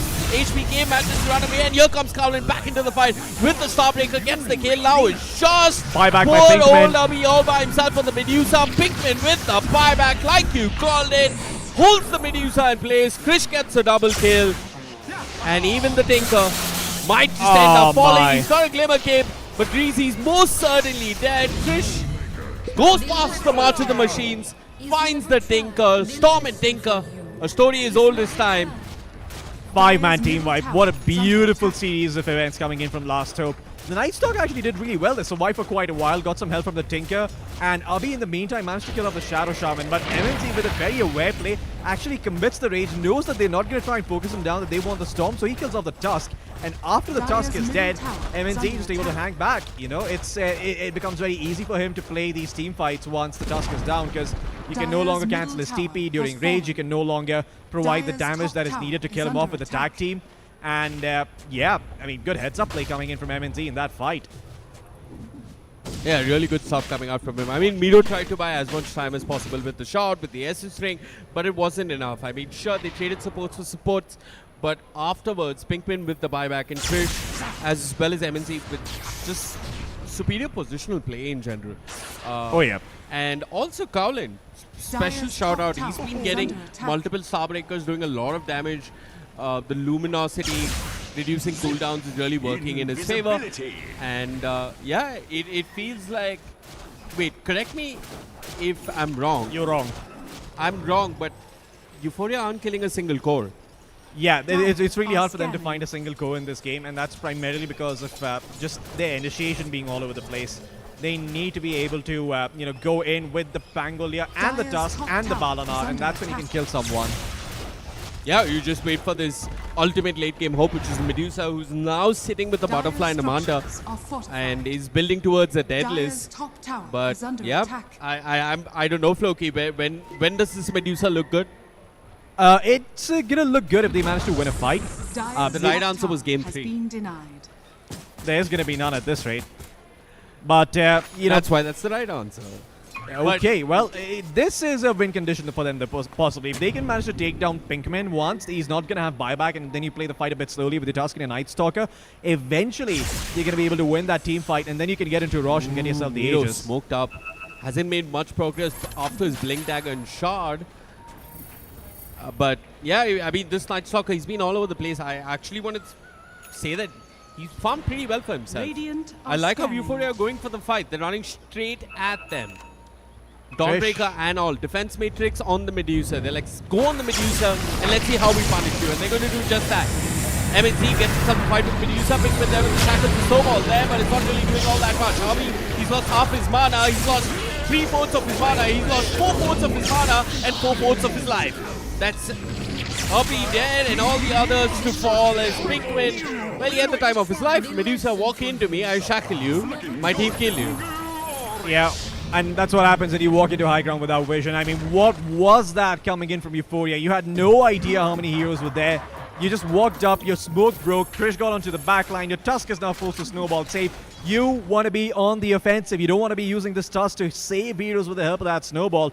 It's kind of too late for that. You need to find your target and accept that, you know, someone's going to be left to fend for themselves. It's going to be fed to the wolves.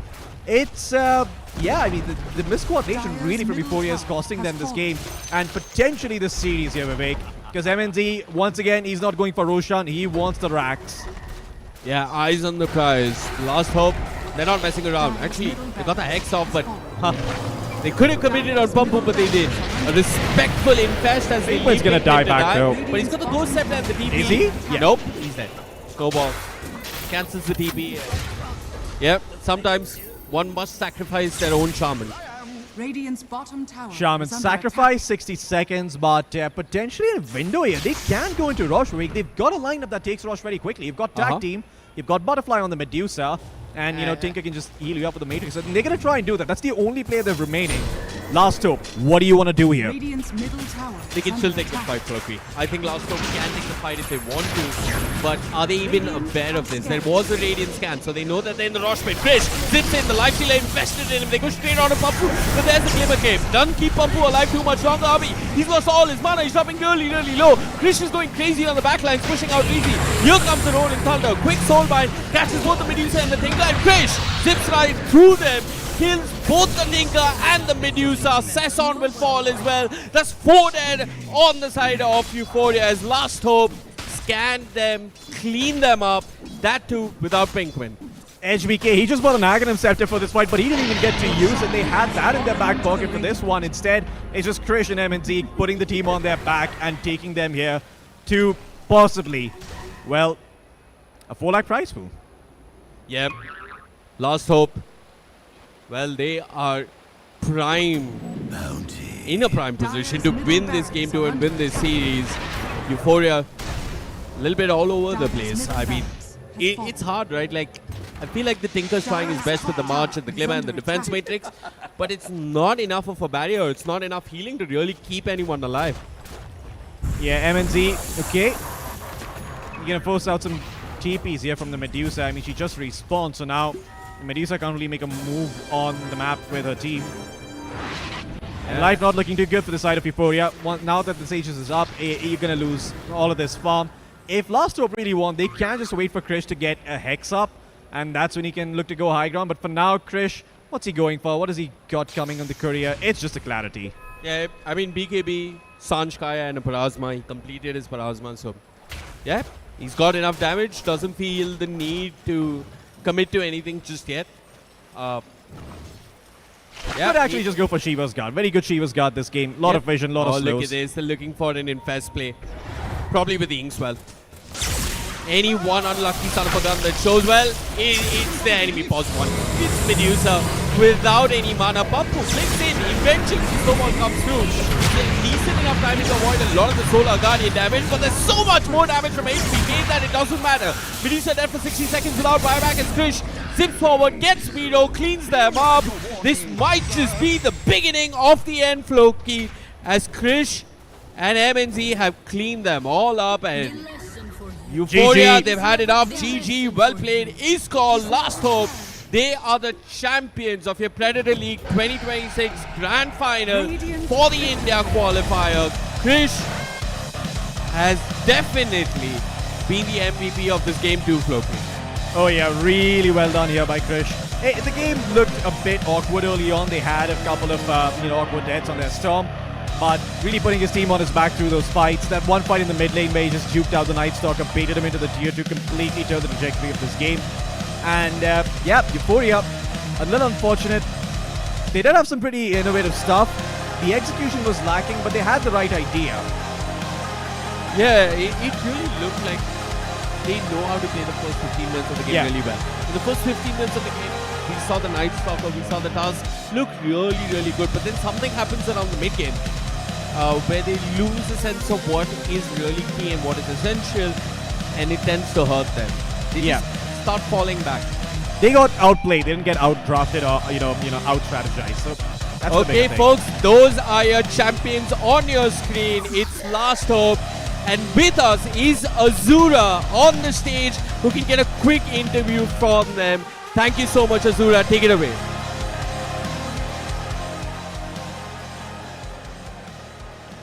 Well, thank you so much, Vivek and Floki. First of all, congratulations, Last Hope. This is the second time that they're beating Euphoria.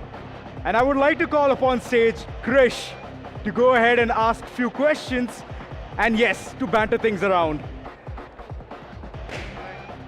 Hello, everyone. How are you feeling, Krish? Fabulous. Fabulous.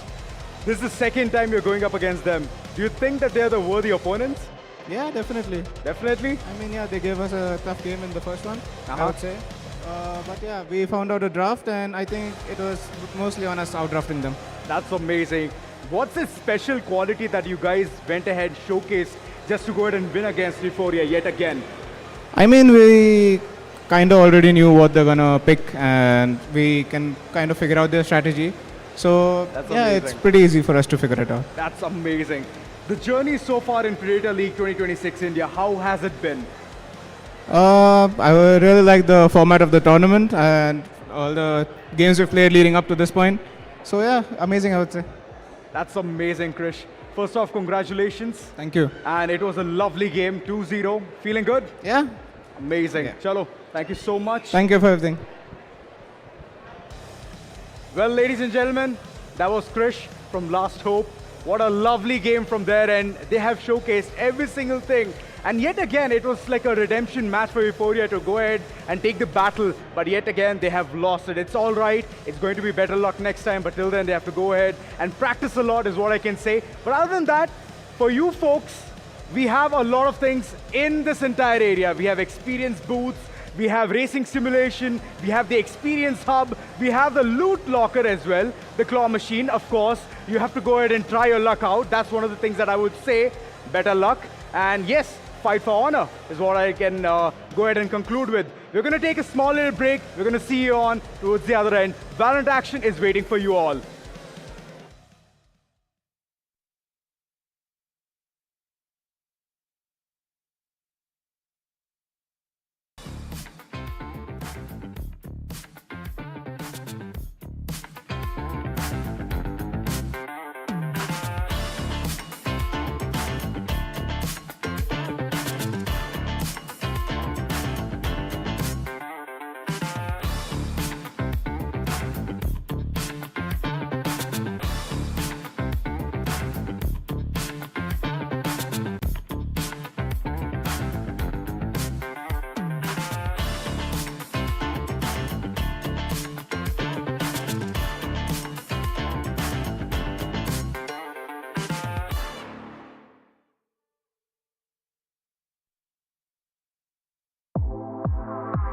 The all-new Acer Aspire Light with up to 13th gen Intel Core i7 processor. Enjoy sharp visuals on a full HD display with a flexible 180-degree hinge. Lightweight at just 1.59 kilograms. Powerful, flexible, and ready to go. The Acer Aspire Lite with up to 13th gen Intel Core i7 processor and a full HD display. Lightweight at just 1.59 kilograms. It's powerful, flexible, and ready to go.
sleek, swift, neo, power in hand, watch it go. AI smart, runs the show. Style and speed, you already know. Lightweight game, heavy on mic. Work off late, it's just right. Color that pop, style and glow. Swift neo, oh. That's how we roll. Click, sleek, swift, neo, power in hand, watch it go. AI smart, runs the show. Style and speed, you already know. Swift neo, you feel me? Lightweight game, heavy on might. Workout play is just right. Color that pop, style and glow.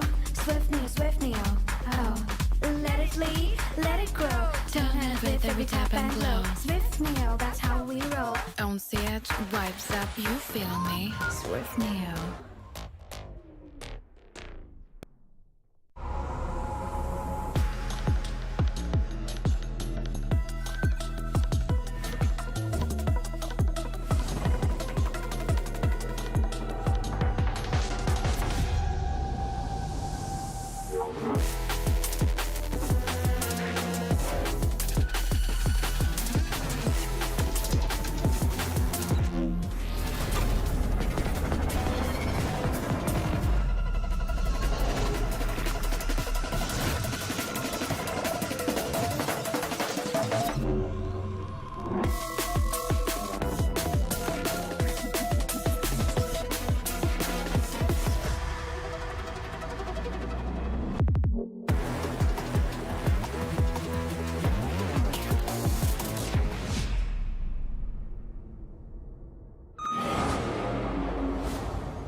The all-new Acer Aspire Lite with up to 13th gen Intel Core i7 processor. Enjoy sharp visuals on a full HD display with a flexible 180-degree hinge. Lightweight at just 1.59 kilograms. Powerful, flexible, and ready to go.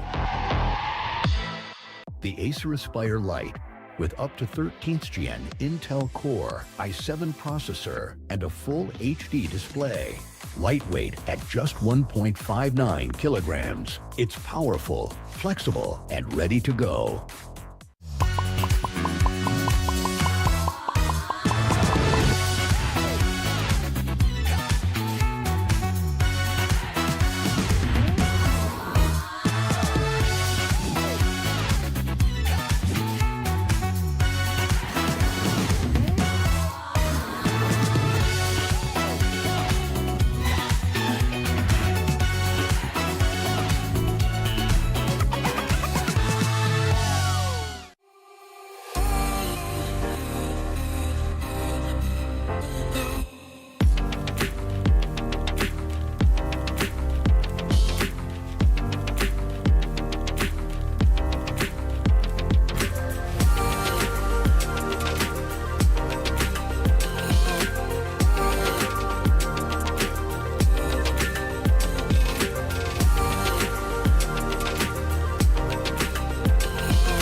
Sleek, swift, neo, power in hand, watch it go. AI smart, runs the show. Style and speed, you already know. Lightweight game, heavy on mic. Work off late, it's just right. Color that pop, style and glow. Swift neo, oh, that's how we roll. Click, sleek, swift, neo, power in hand, watch it go. AI smart, runs the show. Style and speed, you already know. Swift neo, you feel me. Lightweight game, heavy on mic. Work out, play, it's just right. Color that pop, style and glow. Swift neo, oh. Let it lead, let it grow. Turn it with every tap and glow. Swift neo, that's how we roll. On the edge, vibes up, you feel me. Swift neo.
The all-new Acer Aspire Lite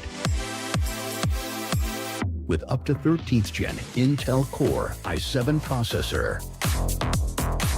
Enjoy sharp visuals on a full HD display with a flexible 180-degree hinge. Lightweight at just 1.59 kilograms. Powerful, flexible, and ready to go. The Acer Aspire Lite with up to 13th gen Intel Core i7 processor and a full HD display. Lightweight at just 1.59 kilograms. It's powerful, flexible, and ready to go.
Sleek, swift, neo, power in hand, watch it go. AI smart, runs the show. Style and speed, you already know. Lightweight game, heavy on mic. Work off late, it's just right. Color that pop, style and glow. Swift neo, oh, that's how we roll. Click, sleek, swift, neo, power in hand, watch it go. AI smart, runs the show. Style and speed, you already know. Swift neo, you feel me. Lightweight game, heavy on mic. Work out, play, it's just right. Color that pop, style and glow. Swift neo, oh. Let it lead, let it grow. Turn it with every tap and glow. Swift neo, that's how we roll. On set, vibes up, you feel me? Swift neo.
The all-new Acer Aspire Light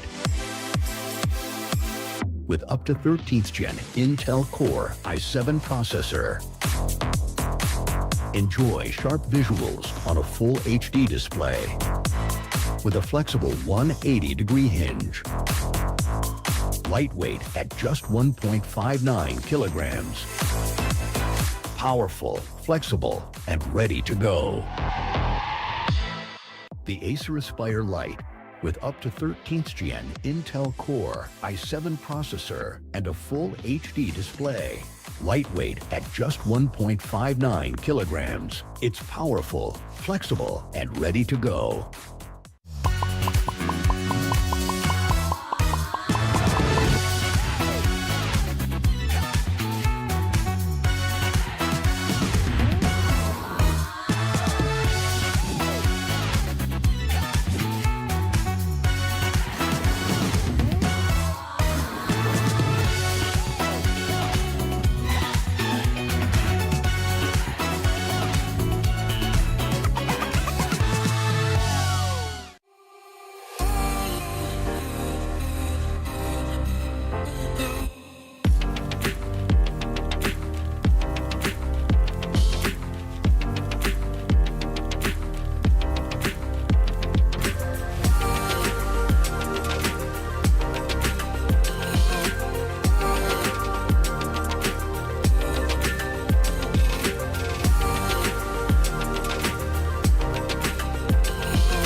Sleek, swift, neo, power in hand, watch it go. AI smart, runs the show. Style and speed, you already know. Lightweight game, heavy on mic.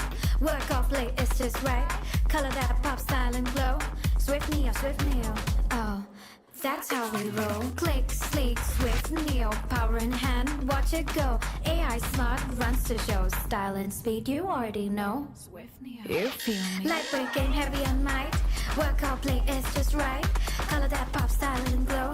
Swift neo, oh. Let it lead, let it grow. Turn it with every tap and glow. Swift neo, that's how we roll. On set, vibes up, you feel me? Swift neo.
The all-new Acer Aspire Light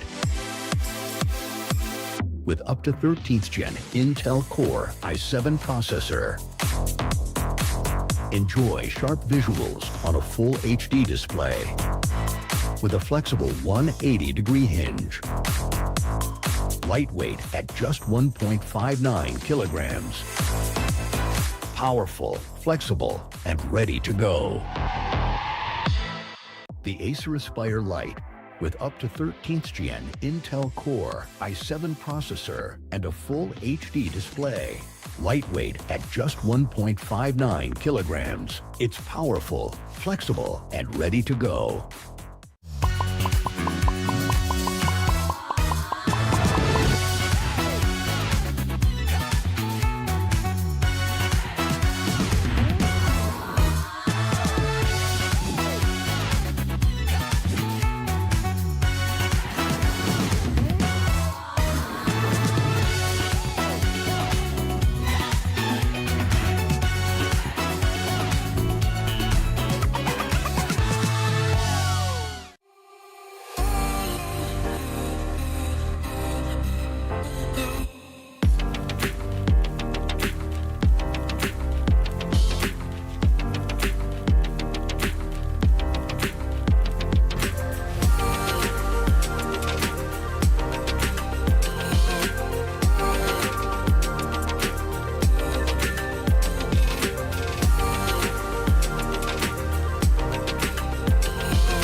Sleek, swift, neo, power in hand, watch it go. AI smart, runs the show. Style and speed, you already know. Lightweight game, heavy on mic. Work off late, it's just right. Color that pop, style and glow. Swift neo, oh, that's how we roll. Click, sleek, swift, neo, power in hand, watch it go. AI smart, runs the show. Style and speed, you already know. Swift neo, you feel me. Lightweight game, heavy on mic. Work out, play, it's just right. Color that pop, style and glow. Swift neo, oh. Let it lead, let it grow. Turn it with every tap and glow. Swift neo, that's how we roll. On set, vibes up, you feel me. Swift neo.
The all-new Acer Aspire Lite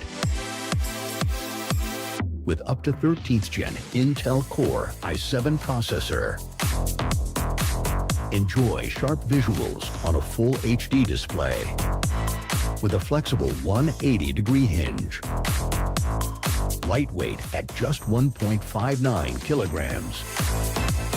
Powerful, flexible, and ready to go. The Acer Aspire Lite with up to 13th Gen Intel Core i7 processor and a full HD display. Lightweight at just 1.59 kilograms. It's powerful, flexible, and ready to go.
Well, ladies and gentlemen, once again, welcome back. After a short little break, we are here to go ahead and see some Valorant action.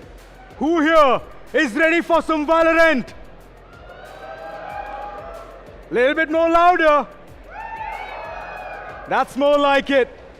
Both the teams, they have fought tooth and nail, but more than that, it has been GG Easy who has come out from the lower grand final brackets. And now, fighting yet again against Acer. It's going to be a historic event, and we are here to witness all of that. First off, I would like to call upon stage Acer Esports. Can I hear a huge round of applause for Acer?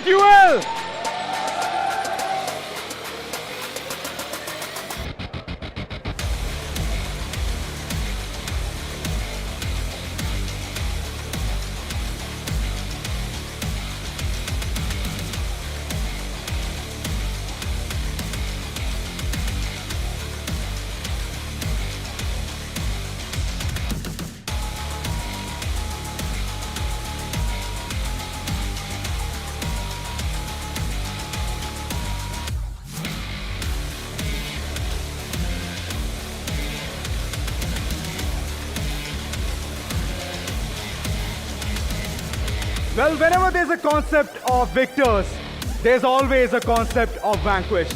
And the vanquished are here to yet again showcase why they are the force to be reckoned with. GG Easy, I welcome you on stage.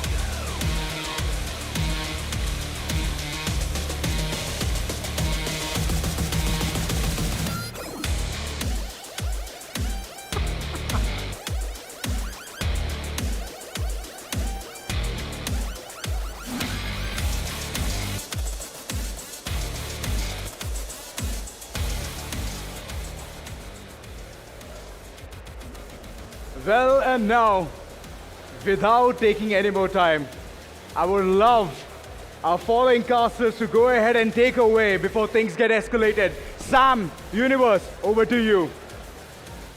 Thank you so much. Ladies and gentlemen, everybody, welcome to the Acer Predator League India Finals. I'm Universe, and with me I've got Lucifer. I hope everybody's doing well this evening, as we've got an amazing matchup for us. And of course, it is right here in Phoenix Mall of Asia in Namma, Bangalore. Lucifer, how are you feeling about this game? Tell me a little bit about your insight.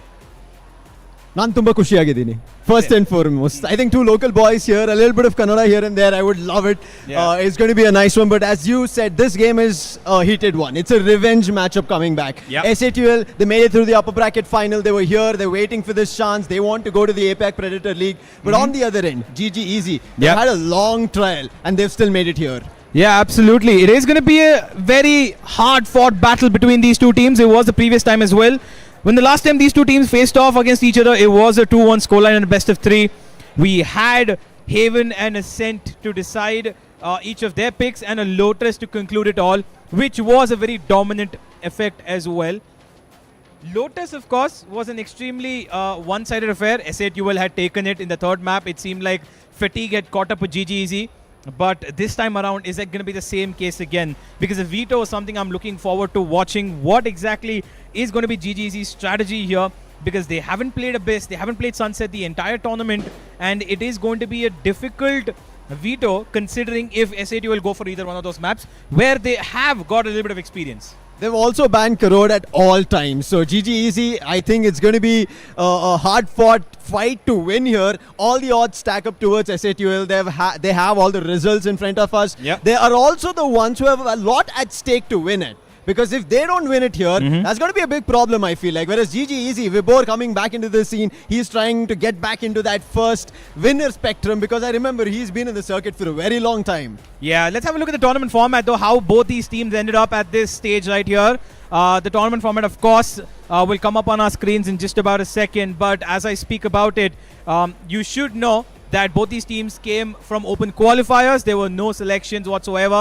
Everybody had a fair chance, and in the open qualifiers, through single eliminations from the 1st to the 4th of September, they beat everybody in their way, came to the playoffs as well, where they also beat everybody in their way, and finally came to the grand finals right here in the Mall of Asia. But they faced each other before, and like I mentioned, the last time, the first two maps, Haven and Ascent, were extremely close for both these teams. Yes. They did have a lot of battles when it came to just strategy-wise, but aim as well here is extremely good across both ends. Let's have a look at the brackets as well, though, where they have come from, all the teams that they have faced, and how their journey has been in the tournament so far, in the playoffs at least. Let's have a look at that.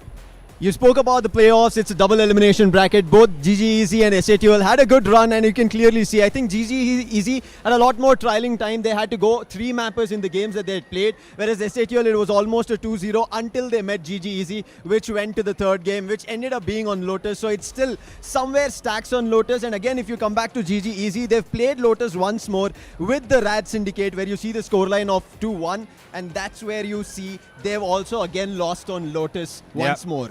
Yeah, by the way, ladies and gentlemen, while the stakes here are extremely high, you should know that only one of these two teams will be heading to that Asia Pacific final of the Acer Predator League 2026, which is going to be very important for both these teams, apart from, of course, the prize pool that is going to be on their hands. Let's have a look at both the teams' logos as we bring up the matchup screen for them, shall we? Let's just have one nice little look as to what exactly is on stage here. The Valorant Grand Finals of the Acer Predator League India Qualifiers. It's SATUL versus GG Easy, and we cannot wait to get started. I think the storyline goes all the way back. Even when it started between these two teams, the players played in the same team. SATUL with Helef on one end and GG Easy with Vibor. They started off in the same team, and now they're against each other. Even though friends, right, outside, this is going to be a rivalry of a matchup and a revenge, that I as startingly said. Yeah, while we speak about these players, of course, they've been friends off the server. They've been on multiple teams together. Let's have a look at the head-to-head of these players, shall we? Let's look at some of the stats that we've got for these teams. These players, of course, have been on top of the game, but one man in particular, I believe, Helef, has actually been the leader to charge from the front. He's got, I think, the most number of kills as well, and he's got the least number of deaths across the server, across the playoffs. And he's clearly been very, very valuable because he also leads this team. Him and Hawks share that responsibility where they are the IGLs of the team. They take care of all the calling. Hawks, of course, helps out in most of the mid-round calling, I believe. He is a secondary IGL. But this is a team that is extremely well knit together, especially given the fact that they've got a prodigy in the form of Venka and his best friend, of course, Techno, who is just at the same level as he is. And not to mention that we do have a bit of a substitute today. RVK unfortunately doesn't seem like he could make it for this grand final. And we've got King Kappa, who has previously been in the playing roster of SATUL, now taking his spot here. This could be one of the wrench in the work or a chink in the armor that maybe GGEZ could take advantage of. But before we go towards that, let's talk about the fraggers, the head-to-head. It is going to be Helef versus DC. Now, again, Helef, I think, ruling on all cards, calling shots and still fragging out tells us that how great and how good it is. And also, as you mentioned, the least amount of deaths. But on the other end, DC rules 147 to 135. That seems to be a rather tad bit closer in terms of stats. But I think when it comes to GGEZ, right, I also saw that when they were about to get up on the stage and they were setting things up, they have Hacker behind them. The amount of time that they had to put into the tournament during their double elimination bracket playoffs and the number of maps, more number of maps compared to SATUL is what GGEZ played. That could be something they can bank on. Yeah, I agree. Of course, Helef has been on hot red form in this tournament. 2 KDR he's got right here, as you can see, and he's got an ACS of 290 averaging across the entire playoffs, which is insane to think about because if you've got a 290 ACS across how many maps? I think they've played about 6-7 maps so far.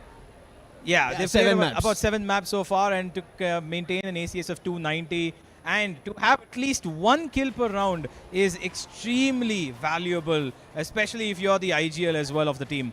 Now, we will, of course, be having a lot more to do with Helef's calling and all of that stuff. But these players individually today need to step up as much as their IGL. Map veto. Like I said earlier, it is the most important part that I would be looking forward to because there is no idea what could be coming into our playbooks today. GGEZ have been very carefully avoiding Kurot so far, but it seems like they will not have that opportunity. Instead, they're going to go straight ahead and pick it because in this particular scenario, coming from the upper bracket, SAT will get an advantage. And that is why they have banned Abyss and Sunset, the 2 maps that they don't feel that comfortable with. But somehow, those are the 2 maps that GGEZ haven't played as well. So they just want to eliminate the unknown and go with what they know best. And I really like that they did not give that chance of going towards Lotus at all. As soon as they saw that the first pick was not Lotus, which is a strong map for SATUL, they decided they're going to make a Karot pick, which we have not seen so far. And one more thing, towards the decider, if we go there all the mile, that's going to be bind, and SATUL have not played even once throughout their open qualifiers and even the double elimination bracket of the playoffs. So it could be an advantage for GGEZ if they win in Karot and bring it to bind. Yeah, I might actually agree with you there because Kurod was an instant ban for GGEZ for quite some time. Yeah. But now they've gone ahead and chosen it, which gives me an idea to think that maybe they were hiding it as a preparation battle just for the final. But clearly, they feel comfortable on going on this new map. And I'm not at all shocked by SATUL's pick of Ascent. Ascent has been extremely good for them. They have played one single comp for the last 8 times they've been on Ascent. Very stable. Cypher Deadlock, the Cypher Lock comp. A double Sentinel with an Omen, Sova, and a Yoru, which is, of course, a very famous, very popular comp right now across the globe. Everybody loves playing that Cypher Lock. And now what I really expect from GGEZ on this is the fact that they actually have played Ascent twice recent times, and they've won it both. But they play the default comp. They play the KJ, Sova, KO, Jet, and Omen comp. What do we think about this? 2 completely different ideologies. One is a double Sentinel Cypher Deadlock. The other one is the most basic Ascent comp. What do you feel about this? I think that's what is giving GGEZ an upper hand. I think that is working out because I think Ascent is a map that we've always talked about. Yes, plain and simple. That's one thing that everybody plays on. Yep. But giving you a double initiator helps you make the play in any of those 2 sides. And let's go into the agent selection itself very soon because that's where it will be decided if they're going to bring back the double initiator, because I think from SATUL, I don't think there's a change. Bringing a Karod into play, that tells us a lot more. Yeah, it seems like we do have a very interesting matchup here, and I won't expect this to go any further than a third map, because we do have two teams that are very much capable of pulling off their own map picks. But right now, like I said, because GG Easy haven't played Kurod at all, I'm a little concerned for them, because the last time that SATUL actually played Kurod was a while ago as well. And I'm going to have to look that up once more to see what exactly their comp is going to be, or they're going to change anything about this. But so far, I feel like, looking at the map video at least, SAT will have the upper hand. Yeah, they have, and as you rightfully said, they've played it once. SAT will have that advantage. They're 1 on a 13-7 on Karod. So if Ascent goes their way, it could be a 2-0, because we have never seen GG Easy play at all, and they've made the bold decision of going towards Karod. But we can already see the players are getting into the agent selection. We should be into the game, and I can hear the audience being riled up for this game of SATUL Esports versus GG Easy to decide. Well, a little bit of a sneak peek here. It seems like GG Easy want to completely change up their ideology. While we see Maka flirting with the Yoru, I also see a Wele at the corner of my screen there, which is an interesting one. Now, SATUL, are you guys ready for what is coming your way? Because a Wele Yoru double duelist comp on Ascent is by far the most crazy thing. Okay, not the craziest thing. Seen a couple of, very interesting combinations in Champions, but this is going to be a battle for sure.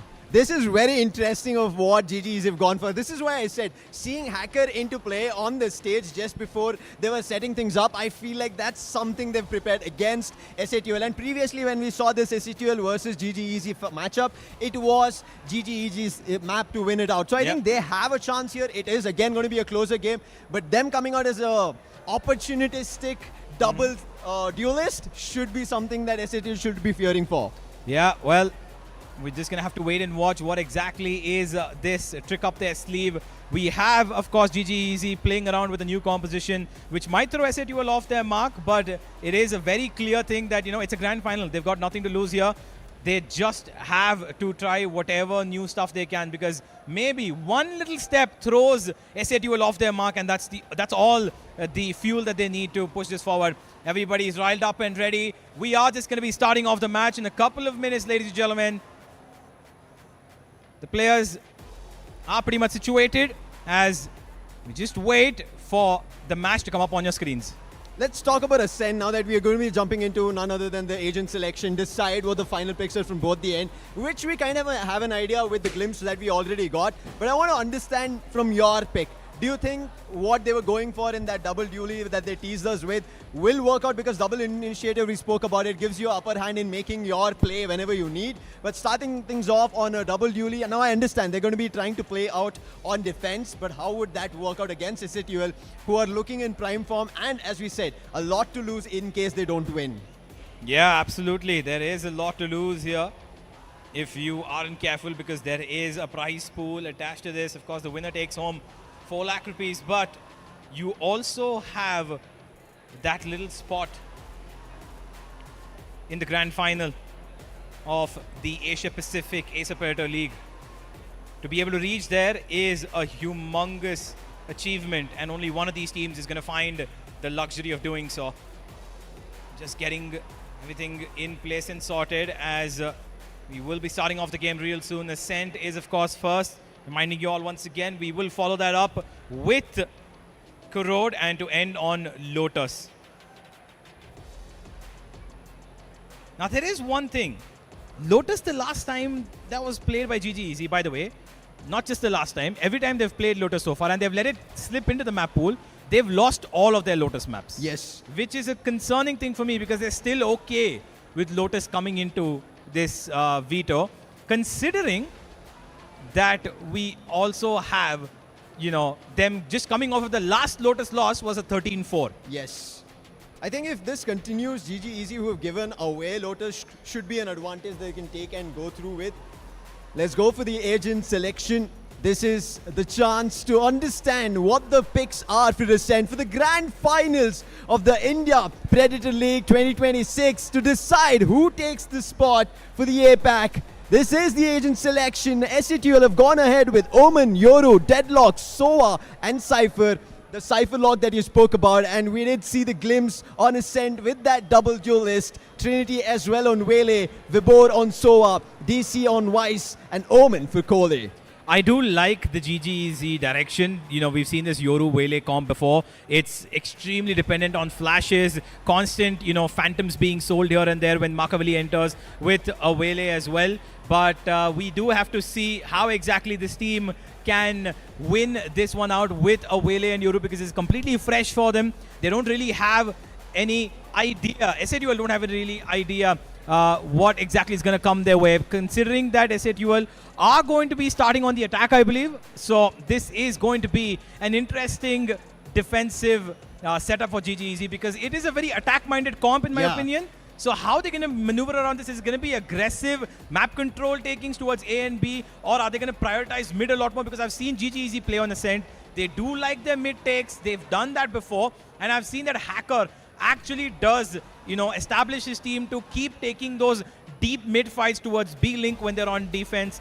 And, you know, smoking off the top of mid, have a Yoru flash, have a Omen flash behind that, sending the Wele up in the air. It's potent, but is it going to work against SATUL, who have seen these kind of plays before?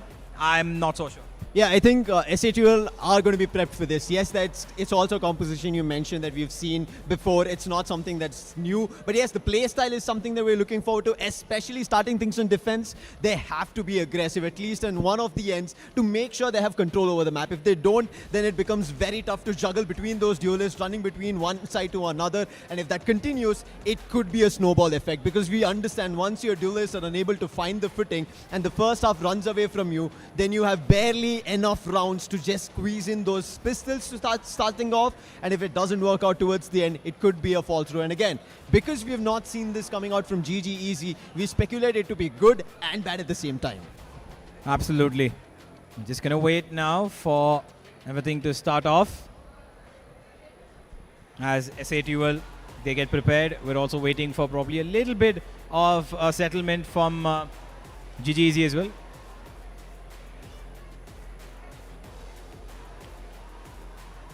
By the way, did you get a chance to check out the new agent, Vito? Oh, yes.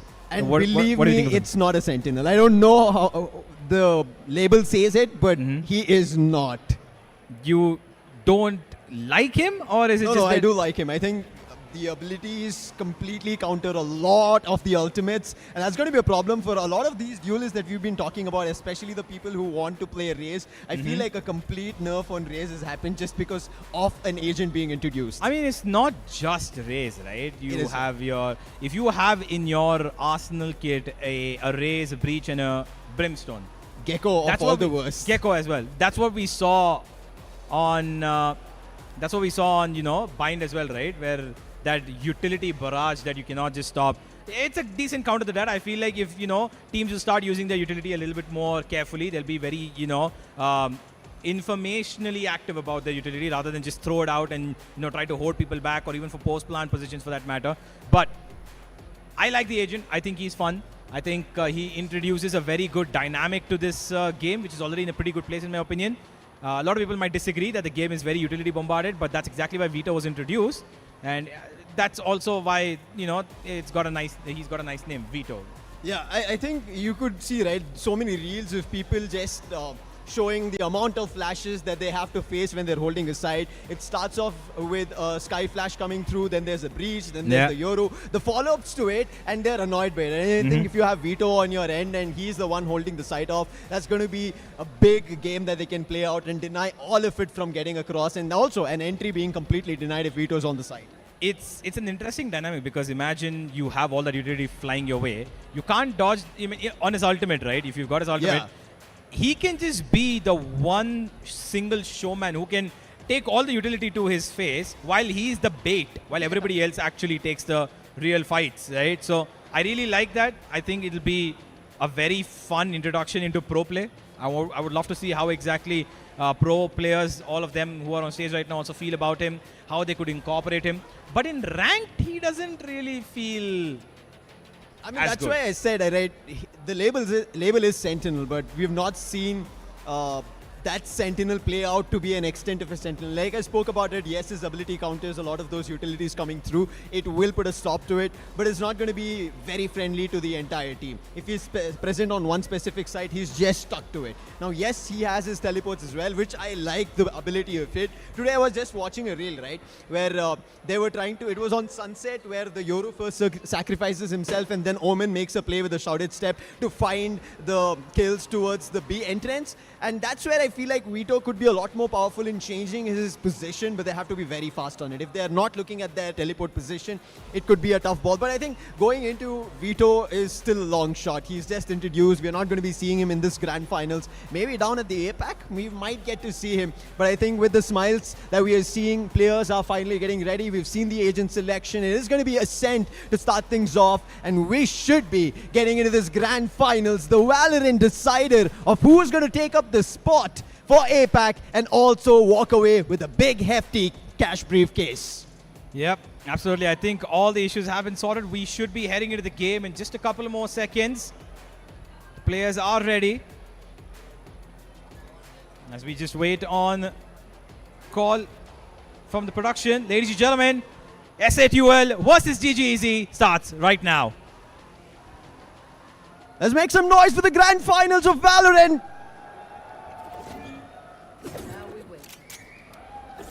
This is the map to start things off. GGEZ previously have won it. And they've won it twice when they played on Ascent. Yep. SATUL on the other end, they've lost it. They will remember that. This is the only best of 3 that SATUL have played, whereas GGEZ, they've gone through a lot of others. It's time. 5 seconds on the clock. The barriers drop. And it's the first pistol round. Well, let's move on. We've got SATUL just holding on for a default to outside of B while they put on a mid smoke, and there is a one-way just to take control of A main as well from the side of defense. DC is going to make sure that nobody's going to push through. Has his Razor Vines on towards main, but nobody's going to break it. Now they finally do spot it. It is going to be broken off while Machiavelli's been situated down towards mid. The usual default here from both teams as SATUL will start taking their first steps towards the B side. Flash, good from DC, takes a couple of bullets to his body. He's going to have to fall off over here, and Venka just triggers the wall here. Vibhor just making sure that anybody who's crossing through is going to take a little bit of damage, but SATUL are playing the patience game. But while they play that patience game, we've already got a flank coming in from the defense here. They need to rush in. King Kappa gets the first one. There's a trade for trade. DC keeps it alive still. Venka finds one, and Helef doubles up as well. And just like that, SATUL have control of the side, but do they have control of their fate from the flank? Venka just about dodges, teleports out of there right on time, and he's ready for the fight. And Trinity, with 10 HP, has to somehow survive and use his teammate to now win this round. It's going to be tough again. It's smoked. It's not looking great on the health. They're trying to split, but look at the move from Venka. He'll try to line them up both. Gets only a single Trinity on his 10. Doesn't make it anything. The first round for SATUL really well executed, and again you can see Helef, the man calling the shots, is also pulling off some big rounds to start things off on this pistol. Venka with the double. Whereas on the other end, Vibhor and Kohli have not yet found a frag. The timings were very crucial here. Flank could have been extremely important for this side of GGEZ, but unfortunately, Venka's timing of teleporting away from their gate crashing was right on perfect cue. And now they go towards the A side. A little more attention here, but a one-way smoke is going to hold them off for a second. No, it's not. They're just going to disrespect it immediately with Techno teleporting to the other side. And now, King Kappa will easily find pushing DC. He's going to get information on a little bit more as well. Just make sure that the close angles are cleared off. And he's just going to instantly get away from there, hold his angle, not push any further. Don't want to give any sort of angles to the defense, but King Kappa, he feels confidence and he's going to execute it in any way he can. And with those 2 kills, SATUL make their moves towards the B side. And look at Venka holding mid, just in case he's able to catch one for him. There's only one holding on site at B, and SATUL have an upper hand in the number advantage. It's also a better round for them in terms of weapons. It's going to be tough for GGEZ to find any sort of value. They have to at least find a kill that's valuable. Oh, the timing. I'm not too sure if it was delayed. The grab net good enough. They're trying to spam Kohli. He's down to 6. Machiavelli's positions revealed. That's going to be a tough one. And I don't think it's going to work out further. King Kappa misses that. And Techno finally clears, but still from the switch, holding it off. But Venka, his push down the mid towards the defender spawning, getting round number 2. He was tempted for a knife there, Venka, but he's just going to hold his ground. He's going to come back for more, I'm pretty sure. He loves putting a nice little stab wound on the behind of his friends that he's previously played with. For now, though, it is not as much of a bonus buy as they would love to call it. There are 2 Stingers, a Vandal.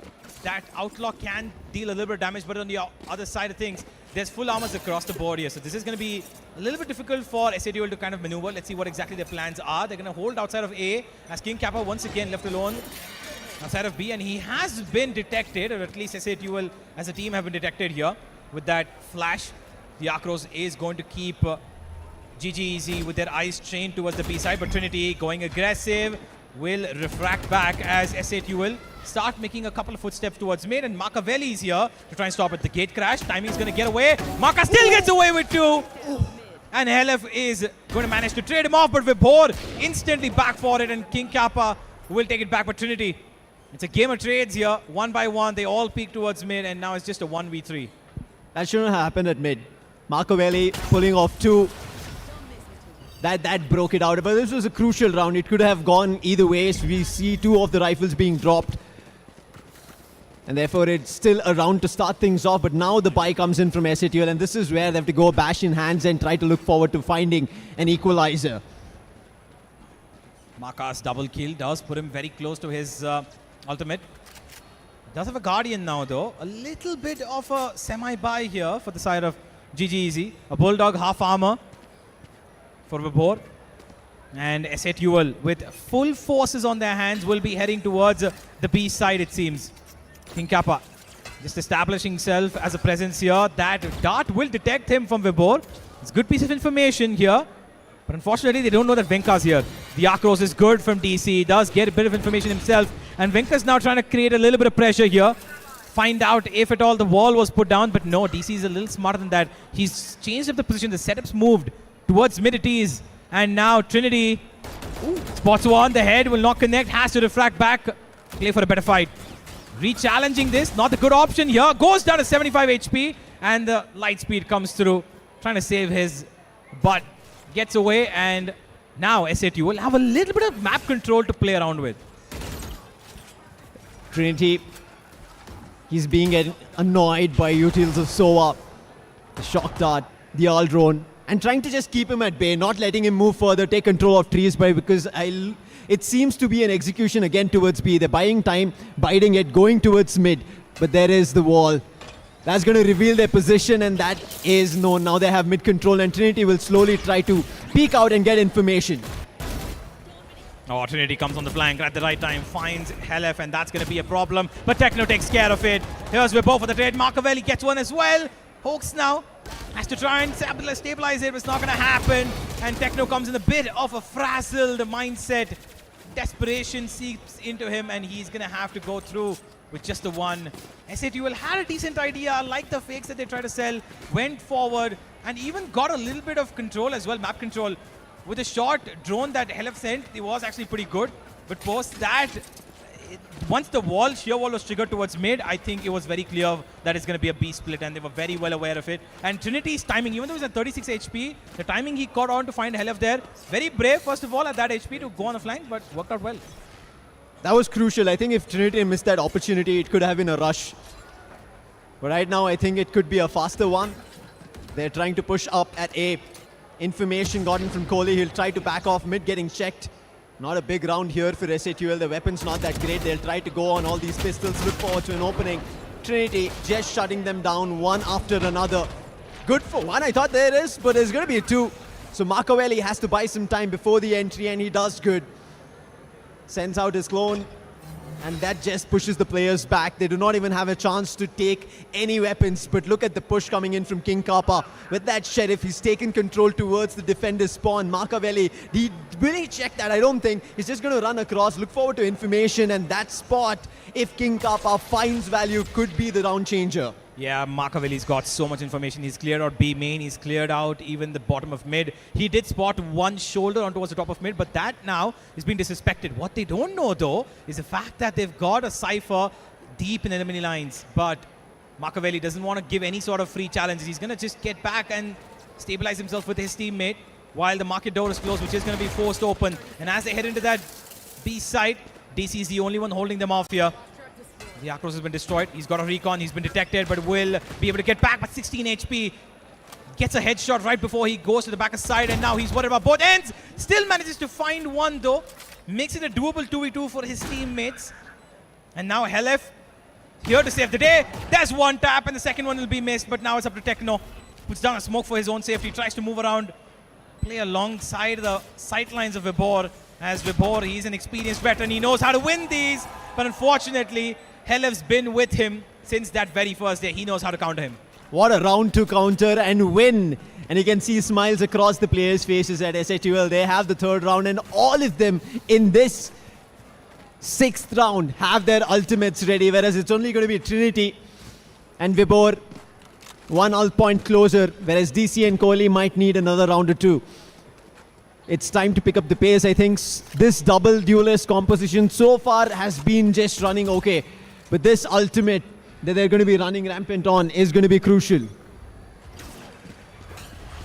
Oh, Kohli just trying to sell a bit of a fake here towards A main. Nothing really bought though, because that shutter step was not really heard from anybody.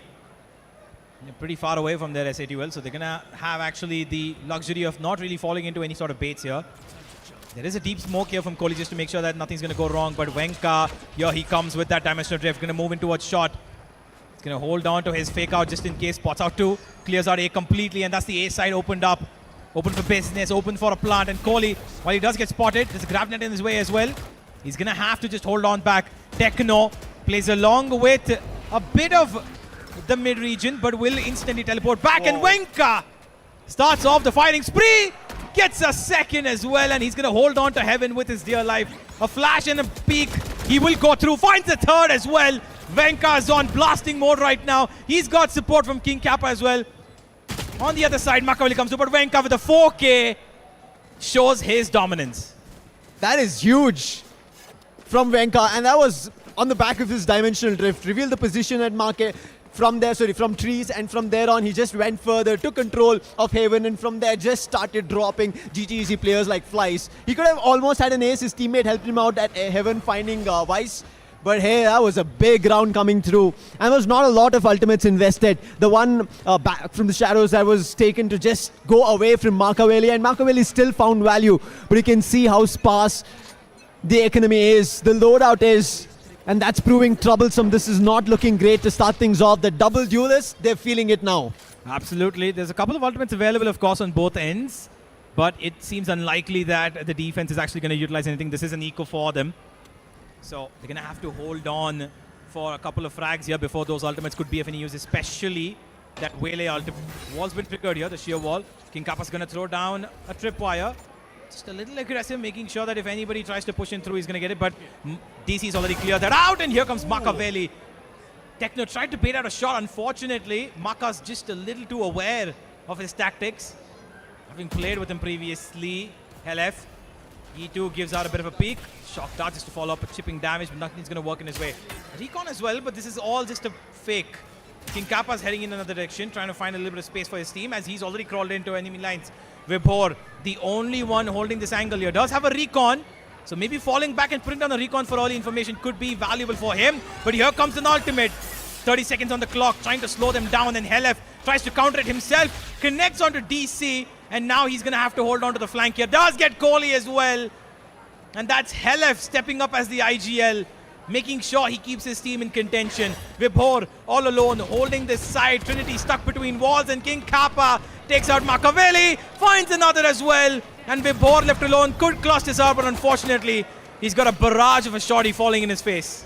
What a play coming in from Helef from mid. He single-handedly brought it back to a 2v2 to winning ways, and then King Kappa. That was very crucial. That could have been a big round if SATL lost it, because it was almost brought down to a 5v3, and from then Helef turns things around. This is looking, as we said, a little tougher. Yes, it was going to be. Their action comes into play during the attack, but for now, Hacker, he's called in a timeout, much crucial. I think there's a lot of fights, or at least the one thing that we spoke about when they're going to be playing the double duel is that they have to be very proactive and pushing out on one of the directions, whether it's going to be B, mid or A, they've not been doing that. They've just been getting information and slowly backing off. I think the only play I can talk about is going to be Marcavelli doing it at mid, finding value, and then one more with Trinity, finding the timing on the sheer wall. If that was not there, I think the rounds would have not been on board at all. Yeah, you're going to have to be careful here. Where exactly are the positions going to be changing? SA2 have been constantly moving around. They've been going A, B, mid. They've taken pretty much, their pick of the choice here, wherever they want to be. And GGEZ are being forced to give up that for them, just on the basis of purely time. Every time SA2 will slow things down, and it comes down to the last 40 seconds, GGEZ are forced to play a little bit from behind. They're not really going for the fights that they would genuinely have a 50-50 chance in, which they're scared of taking. Hawks has a Odin. He's sitting on 0 kills, but I think at this point doesn't matter. It really doesn't. Well, once again, outside of the A side, a little bit of attention, and here comes out the Odin. As loud as it is, here comes a counter as well. Techno will get taken down. Vibhor really, really smart with Even his tags ultimate. one more. And that's the controller taken away from SA2L. Now they're going to have a lot of trouble maneuvering this round, because how do you take care of these choke points on the B side? Because you've got two here that you need to be particularly worried about. Market and, of course, Spawn. SA2L now heading into the B side with a Hail Mary on their hands. No smokes, just pure aim, and it works out for Venka. That's Venka, and I think he's not going to stop. He's heard the sound. He's waiting for the opportunity, pushing through the cage. He gets his own doppelganger, looking for a lot more, and finally, Kohli shuts him down. But the number is not that great. They have, again, an ultimate Annihilation and an Odin on Hawks. Destroying, getting their defender entry sorted, but King Kappa always on this lurk. He makes it valuable, and now that should be information as he moves up. There was a chance from Venka where he did try for a knife, but right now a big opportunity for King Kappa as he's slowly trailing behind enemy lines. Oh, but no. That is a big opportunity lost, and an ultimate as well. Annihilation did not find value even after information. Yeah, Hawks has gone pretty low here. The shot is going to have to work, and it does. Helef saves the day once again, and Hawks will back him up.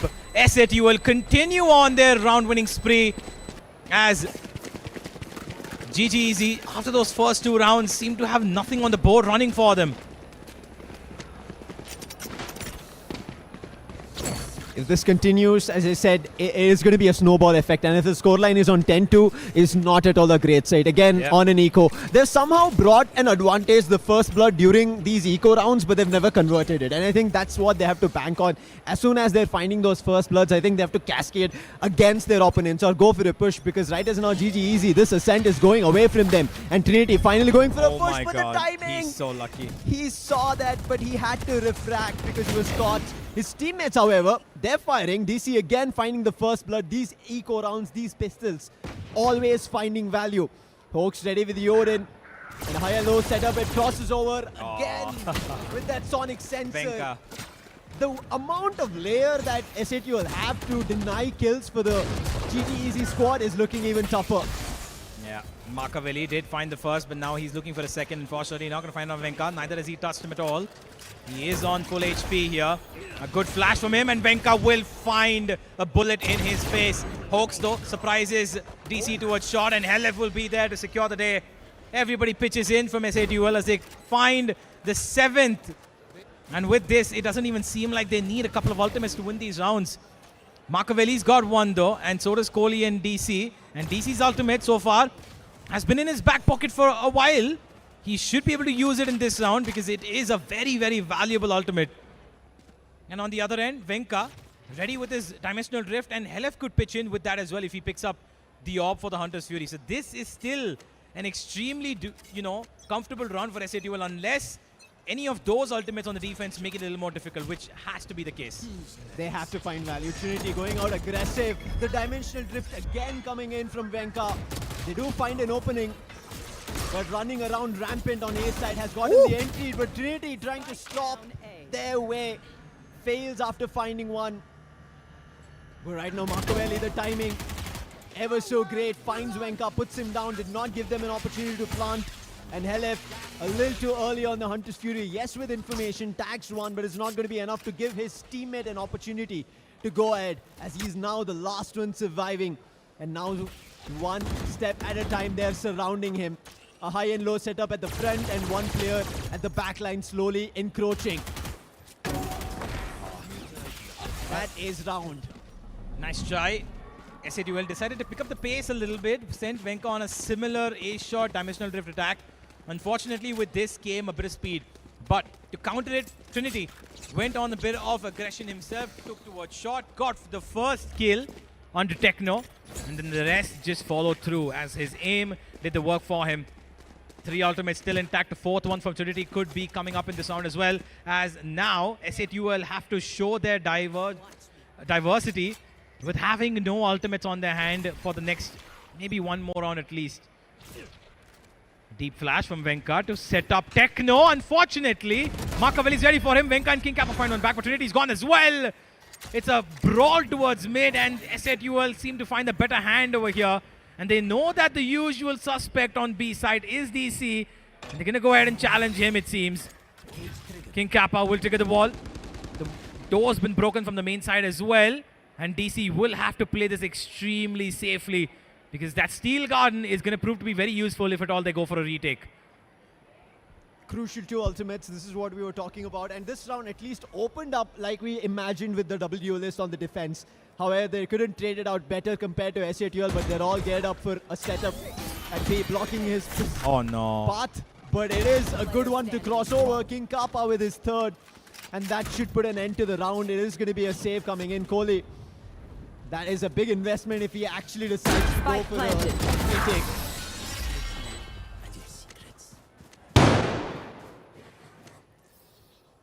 Last round in the half. Round 1 by SATUL. 8-3. Just a round away.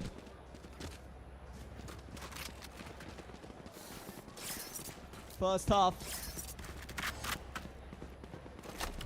Could they equalize it to a 4-8? Make me proud.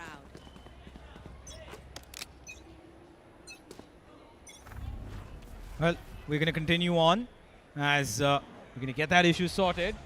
And now, oh, that's a beautiful shot from Trinity. Makaveli follows it up as well. It might be an eco round, but they are very, very good with these semi-buy weapons. King Kappa will turn it around, though does get an ultimate through as well. He will be able to find information, and they know that the B side's pretty much open for business. Makaveli, in his ultimate, is running behind Venka, and Venka's just going to teleport out of there. Goes to his spawn. Now King Kappa needs to be the hero. He's going to have to move around a little bit here. There is a flank coming through, and he's ready for it. There's an ultimate is being heavily handicapped here. First shot misses, but Makaveli does connect the second. And now the spike is running away to the A side. Venka's going to hold off in case anybody decides to come in from the flank side. But Hoax, for now, he's going to have to play this as a 1v3. Venka has to be quick. I think he's going for a mistake right now. Planted. Hoax gets the plans down, puts the sonic sensor on both the heaven, and in case they go for a drop, that should be enough to buy time, but position given away, and that will push this retake because they need the 4th round at all costs. Fake TP, the grab net being used, not utils left. That sonic sensor gives the position away. Hoax has to win at least one duel, but Venka is there in time. Only to find that he's the last man standing. A 1v2 situation, has to win it and brings it down to 1v1. It could be a 4th, but it's going away from GG Easy. What a TP. But Oh my god, he's won it. He's won it. Runs around and he wins. It could be very close. It isn't. He doesn't. He only won the duel. And that is round 9 as the half switches. Venka with a 1v3 clutch there at the end. He's the one keeping it alive for his team. 16-10, he's on top of the scoreboard. 14-9 from King Kappa. 11-5 from Helef.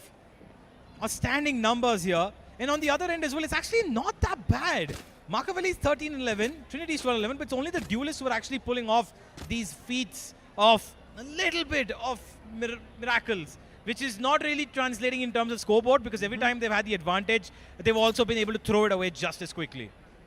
As we said, I think it was all those 2-3 rounds where Machiavelli and Trinity found a lot of value, and from there on it was just them finding those 3 rounds. Otherwise, it has always been SATL's name from the start of Ascent, but now is where all that discussion that we had with the double duelist actually comes into play. This is the attacker's side that they switch on to, and from here on, it is time to frag out, find value, find rounds from the very pistol round. And if they don't do it, and as you've been talking about SATL, right? Yes, Venka has been there, but along with Venka, King Kappa has been finding value so much on his lurk and has been so efficient. And Helif, I think there's been no doubts. We already saw him in the head-to-head. One player that we are, yes, truly missing, we did even see in the head-to-head was DC, and he's sitting at only 3 kills at the end of the half. On that defense half, I think DC should have had a lot of opportunity, but I think the way they played with DC on Vice, leaving him alone at B, was causing him trouble because they were easily able to take up mid. They were able to destroy the door, and as soon as that happened, they entered through B as well, and DC was caught all alone. There was nobody to trade it out. Well, while we get a little bit of technical issue sorted, we will be having the team just getting themselves a little ready. Now, the one thing that I'm worried about is this one pistol round. If at all it slips away from GG, well, it might be SATL saying GG for this map. And I think where everybody's ready, we should be starting off, and there we go. The match has been unpaused, and we should be heading to the pistol. We've got a couple of ghosts across both teams, 3 each for that matter. And 2 shields for Techno and Hawks here. While Hawks is having a slightly disappointing game individually, he's going to have no issues. His team is winning 9-3 at the moment. But quite some recently, we did also see the team make a comeback from 11-1. So nothing really surprises me anymore. Opportunity to play it out right, and the opportunity opens up, but again, the way they play the utils out blocks their way through, but Trinity is still fragging. That's the second. This is such a crucial round on pistol. Trinity still finding value, goes for a big 3 in the very start of things, and they've not lost a single player. It is a 5v2, and I don't think there is a chance for SATL on the retake. Yeah, this is going to be extremely difficult. Techno does put in a smoke here, and he's going to go for the flash for the market side as well. And here comes the cover from Vibor and Machiavelli. It's a flawless round from the GG boys as they will hold on to their lives on this map. 9-4 the scoreline now. And Trinity with the pickup of things, he gets a 3K. That's a massive round from the duelist right there. Almost already halfway across to his ultimate as they pick up a couple of Guardians, 2 Spectres and an Outlaw as well. Whereas SATL, simple default setup, they're going to spread across the entire map right now. As 2 players still sitting in spawn, just waiting for probably a rotational play here. Just going to end up flooding whichever side seems to be a little bit more dangerous at the moment. Kohli tries to play with the minds of his opponents, does fake a shot a step, and Techno's actually believing that. Does throw down the smoke, and he's already called in for the rotate to come in through towards that A side. But they're not going to fall in just as yet, GG. It is the A split. They're going to move in towards short here as they fire bullets towards mid just to keep them busy, making sure that SATL have attention given everywhere. I feel like right now it was GG thinking there might be a stack, but they didn't know where, and they didn't want to run right into it. So they're playing it out slow, looking forward to information, and now they're taken over mid with Trinity and Machiavelli both pushing out through market. Spotted the first. Going back towards the defender spawn, Trinity should be able to get the second. Spotted the next as well, will try to line them up, and will miss a couple of that. But will still safely refract, reload, and get back into action with his teammate. But no, Machiavelli right, and he runs into the classic. And with that, even Trinity falls. But Kohli, he was ready. They played it out through their meticulous decision. Played out to find the 5th. Yeah, simple as it is. Kohli just makes sure that no more casualties are borne by his team. Decent round there from SATL. Honestly, not decent. More so lucky round there. They're going to have to run away now with a full buy. They do have an Outlaw still to worry about because 2 of the players here, King Kappa and Helef, will be on the region shields, which is still susceptible to being one-shotted. And DC's held that sniper towards B main. For the moment, nobody's going to be a victim to it, but Trinity speed might be something they might be a victim to. Trinity clearing out every single corner. Refract's going to run around in just about a second. He's going to let it shimmer down, and now he's going to have to fight whatever comes his way. Venka's here to support King Kappa. This is going to be an interesting crossfire setup. And a foot's been spotted, as it has been. King Kappa's there to swing it out. And that's a simple bait and switch with the use of just a camera. That was played out smart. Marcovelli did not even have an opportunity. He's still there waiting for another chance. A nice flash, but Marcovelli teleports out. The timing of it, very crucial.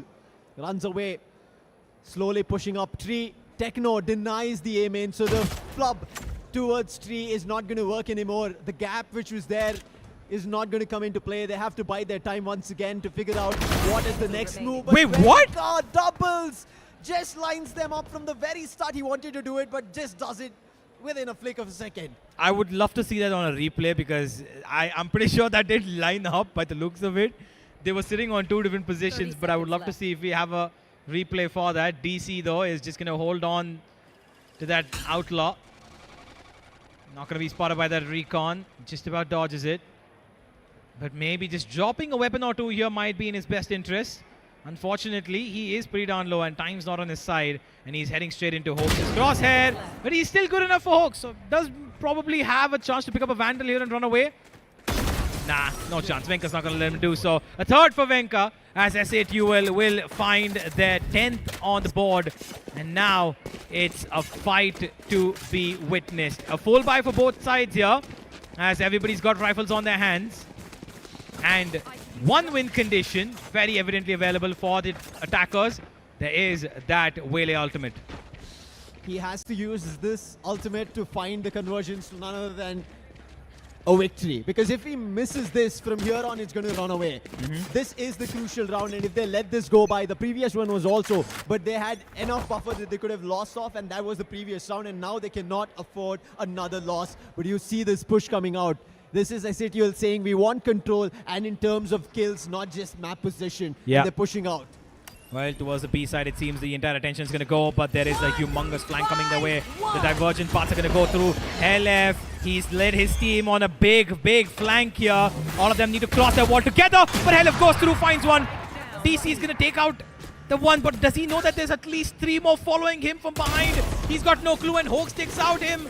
Kohli will be able to take out Techno, though. And now the spike is in the hands of the defense. It's in B main, and Kohli's none the wiser. King Kappa's ready for him. And somehow, they've been completely outsmarted here. Manages to get away with the spike. That's a good thing, at least. Marcovelli will be able to plant as well. But I really love this idea to dodge that diverging paths. Everybody goes on the flank. They knew that they're going to use that ultimate to execute the round. Clearly not going to work, but Trinity and Hoax will trade 1 for 1 each. And now it's all on to Marcovelli. And he's got no idea that King Kappa's coming from the other way. Here goes an ultimate. They're going to just make sure, no matter what happens, whether it's a bullet or a cocoon, he's going to die either way. That is unfortunate to lose a round in such a manner.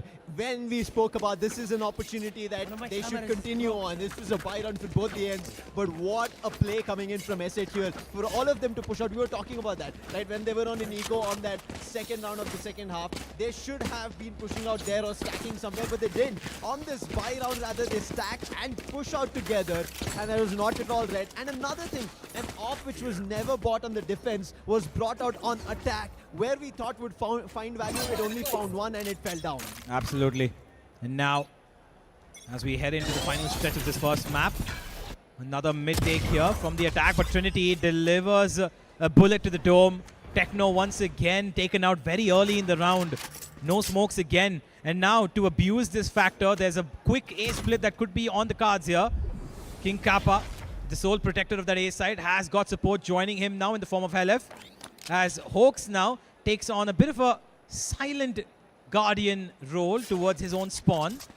And while all of this is happening, we've got Venka completely clearing out that B main side, which is quite a bit of information. So SATL can actually hold on to that A main, play aggressively here, and be as much of a menace as possible. King Kappa trying to do the same, uses his cage, gets away to safety.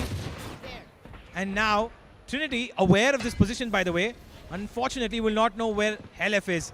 A double swing comes through. Utility out at the wrong time. King Kappa gets away. The slowing effect comes through. There is a cage. There is also a tripwire there. But King Kappa ready for it all. Maka with the trade. Unfortunately, Vibor's going to go down in place of him. King Kappa as a Cypher. He's showing a masterclass right now. Anybody who loves playing Cypher in rank, you should learn a thing or two from him.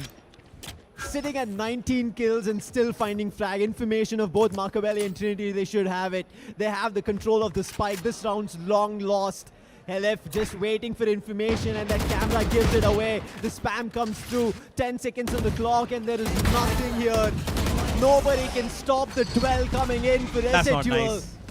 And that is a send going away from GG Easy. One last round, and Esetual already looking forward to their championship in their name. Could have given him the ace. He was standing right there. Would have been nice to see an ace from King Kappa, but he did so well to hold on to that side. And here's a replay from the previous round, just to make sure you guys see how that cocoon really works from Deadlock, the Annihilation. And now let's move on to what possibly could be the final round, as King Kappa completely shifts his setup. An extremely passive B tripwire hold here, and maybe he will get a chance to use it after all, because the spike is traveling towards B. A complete default spread here by the attackers, as they just want a little bit of information now. They're not going to play on any sort of aggressive set play peaks. Venka, on the other hand, feeling the confidence running through his blood, is ready for any sort of angles that may come towards him. Vibor clears out the first point of contact across both ends, and Trinity very lucky to survive there.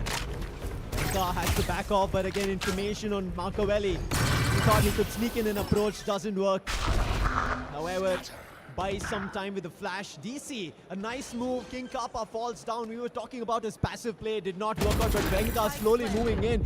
Gets flashed. The blind is going to put him in a daze, not finding any value. Hoax, can he buy anything for his teammates? No, say the attackers. And it seems like this is not where the round and the map ends. There is going to be a 6th written for GG Easy, but it's a long haul from here if they are going to continue a comeback. Yeah, maybe wants to pick up the Odin. Not going to do so. He gets away with his Vandal. And Vibor was very close to double peeking that. He just instantly, I think, was made a call from his teammates. Please don't throw, please don't throw, please don't throw. That's the usual when you're in a 5-stack as well. And you've got a player like Techno on the opponent, and you lose 2 players, it's going to be difficult. And here's Techno. Does manage to drop another weapon, harming the economy of the attackers just as much as he can, as they're still 6 rounds away from even coming close to taking it to overtime, not even winning this thing. And here's the timeout. Even though they won the round, Hackers clearly not happy with what just went down, and now they need a bit of strategy as to what exactly is going to be the course of action. DC, he was the opening one, and we were talking about it. I think even on the eco rounds, DC was finding that opening pistol round kill. But on the attacker's end, it shouldn't have been DC. It should be the other 2 players finding value, and that's big time missing from the side of GG Easy. They have a long pickup journey going towards the equalizer or maybe an overtime, but it's going to be very tough for GG Easy. But they've started in the right manner. They're in this track of maybe finding value. But Hacker calling this timeout, their very last timeout, because they already called one earlier, and this is going to be the very end of it. If they don't find a haul of directly into 12-12, it is Esetual. And I think Esetual, very messy in that round. They played very passive, let play be play, and that play worked out. Yeah, just the one thing that was required was for DC to find King Kappa, and that was all the difference they needed to win that round. But there's still going to be an extremely difficult journey up ahead. Machiavelli does have a judge here, so what exactly is the play? Are they trying to set him up a little aggressively towards that A-main side, get him a one-way, then push up? But it seems like he's going to hold on towards A shot, and Esetual. No, he's actually heading towards A-main. I thought Maka's actually going towards short, but he's heading in towards A-main. They've got a flying Trinity as well. He's got the light speed. The refract is going to pull him back, as Helef just very quickly makes sure that that sheer wall is triggered, and he's going to get away from there. Now that's going to keep eyes trained from the side of the attack on towards the B-main side. They've got no idea who triggered that. They've got no idea how many could be through. So they're going to have to clear out every single angle possible, and that's going to waste so much time for the attackers here. Helef just so smart on his feet, And as soon as he gets the first contact there, by the way, he's heading in with a flash from Techno. So this is going to be a fight. There's the Akros, ready with the flash. There it comes, saves him first because they know that the dimensional drift is coming from the other way. He's gotten out of it. Here's the judge, and there's the first kill. Venka traces down Makaveli though, and now it's on to Heleb, and he does not manage to connect the second burst. Here comes one more ultimate. We've got the converging parts, and now it's on to Venka. Venka with the aim. Seals one, looking for another. Tries to isolate them, connects the second, but it's now going to be a 2v2. King Kappa left to do it alongside Hawks. Not at the best of games, but this one round could shift his image in this round. Not going to be the case. Kohli gets the first, and now it's all on to Hawks. They're sitting together, and a headshot to the wall is just not going to cut it. Very well played coming in from GG Easy. It was very crucial. And I think once they understood that they're getting blocked, thrown down with utils, they decided still, hey, we have Makaveli who has a judge, and that played out to perfection. Even though Venka found the opportunity to trade it out, Helif missed his opportunity. They decided to keep it ongoing on that trade journey, and that found them value. And I think King Kappa was a little too eager to time it and find value before his teammate could push up on the lane, and that did not give them an opportunity. And right now, GG Easy slowly but steadily seems like they've found their momentum, and if they carry this forward, if they don't, it's only one round of a mess up, and it's directly into the next game that's going to be Korod. They've got 5 chances to close this. Techno, very close for comfort here, but does have a Bucky, and we all love to see these Bucky plays. Kohli, he's flirting with danger here, and he's been successful so far. Techno still going to hold on to that aim inside. He's going to keep it busy with that smoke. Hawks, though, absorbing a lot of pressure here, and Techno's made his way back. Here comes the A-shot hit. Trinity looking for the first, connects it finally, but Techno comes in, and instantly he's taken out as well.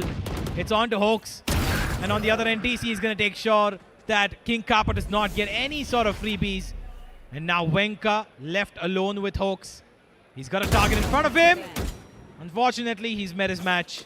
And Hawks now in a 1v3, 1v4, forgive me, with nothing more than just a sheriff. Hawks is letting them all pass. He wants to time it in case he has an opportunity. DC see my face right now, but just know. Picks up the last, and that's going to be an 8 on board. And I really like it that GG Easies are now understanding the play that SATUL are doing. One after another, that they're letting SATUL make a play, and then they're banking on it, finding values, and that's continuing for GG Easy, and they have to bank on it.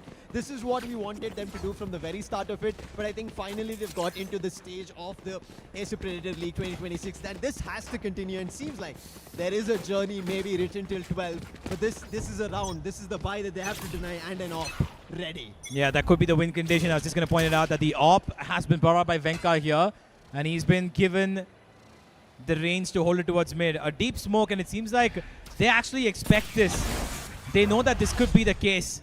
Kohli once again doing his signature teleport outside of A main, as slowly but surely they're making their ways towards that A side. They've split across and already taken control of Catwalk here.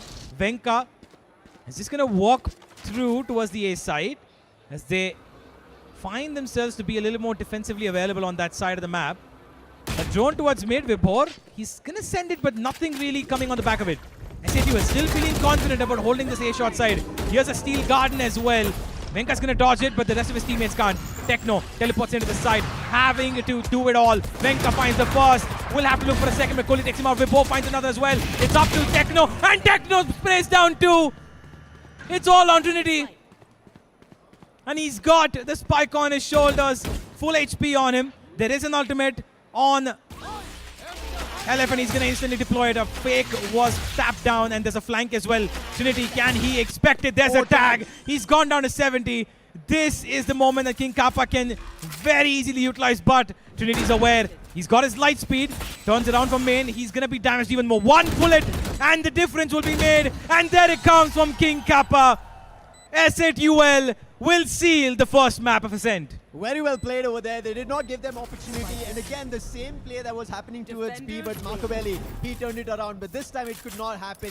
The tree stop and then towards the A entrance, and they had to just tried to dabble between them and it did not work out eventually. And I think Venka opening up with that AWP, which was very much necessary, and we were thinking about that AWP coming into play very early in the first half of defense, never came into play. And that coming into the attacking half of things maybe did not play into the cards of GG Easy. And with GG Easy starting off with an upset and not in the momentum that they would have wanted, and I think if this continues, it's going to be a problem, especially going towards Karod. And that we know SATL have played it once compared to GG Easy, who have not even played it once. Yeah, but they did pick it, so we might expect a curveball here.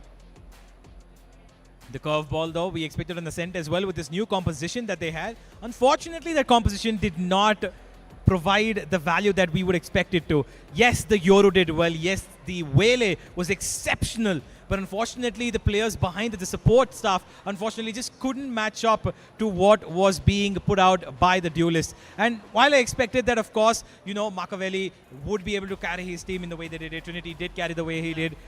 I feel like there was a gap between those two, even when it came to map control. When they were entering, they got these frags done. There were a lot of situations where they put their team above.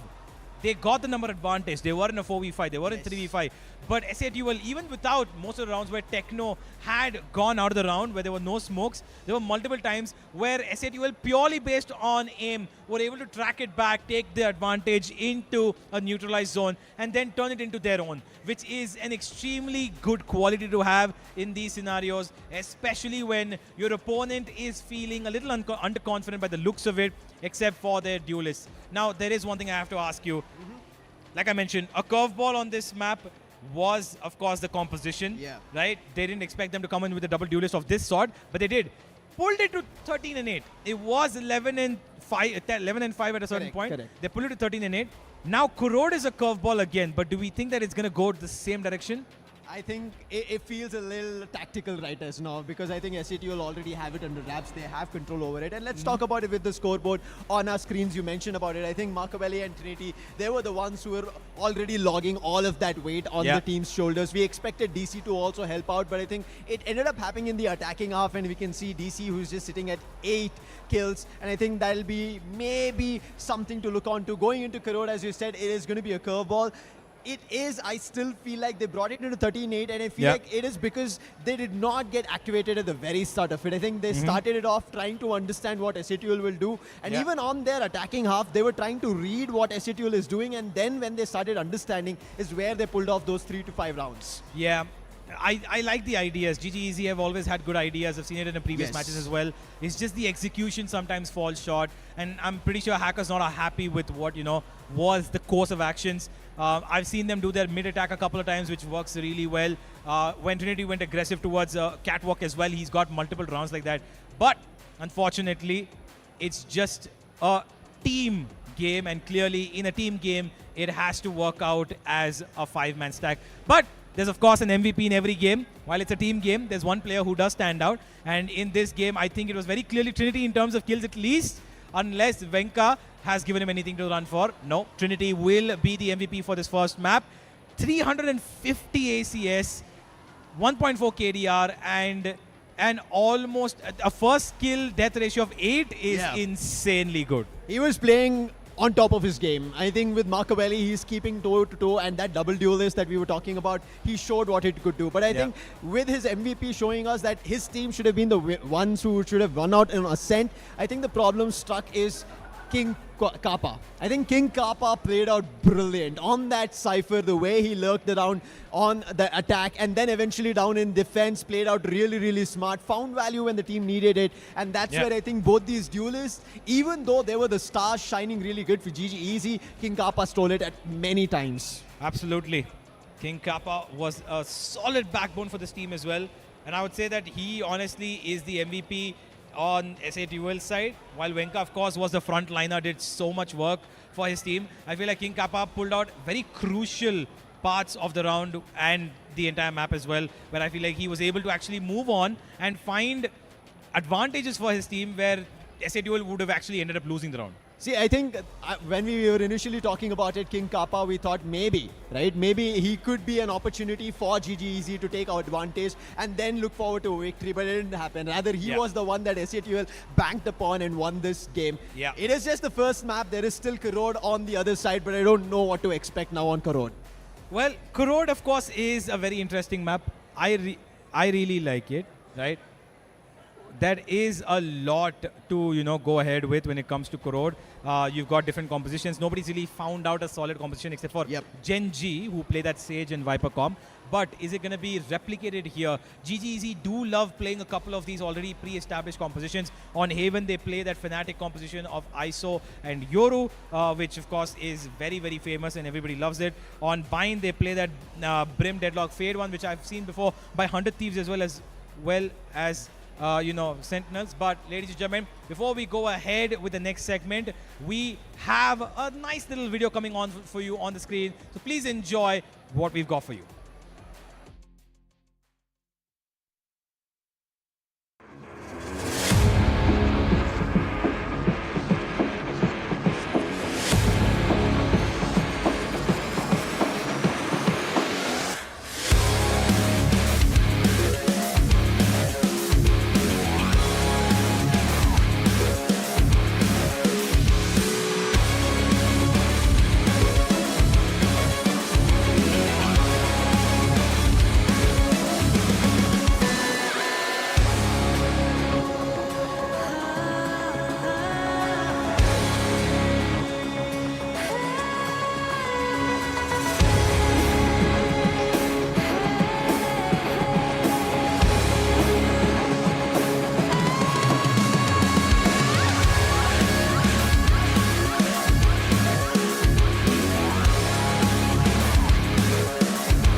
Sleek, swift, neo, power in hand, watch it go. AI smart, runs the show. Style and speed, you already know. Lightweight game, heavy on mic. Work off late, it's just right. Color that pop, style and glow.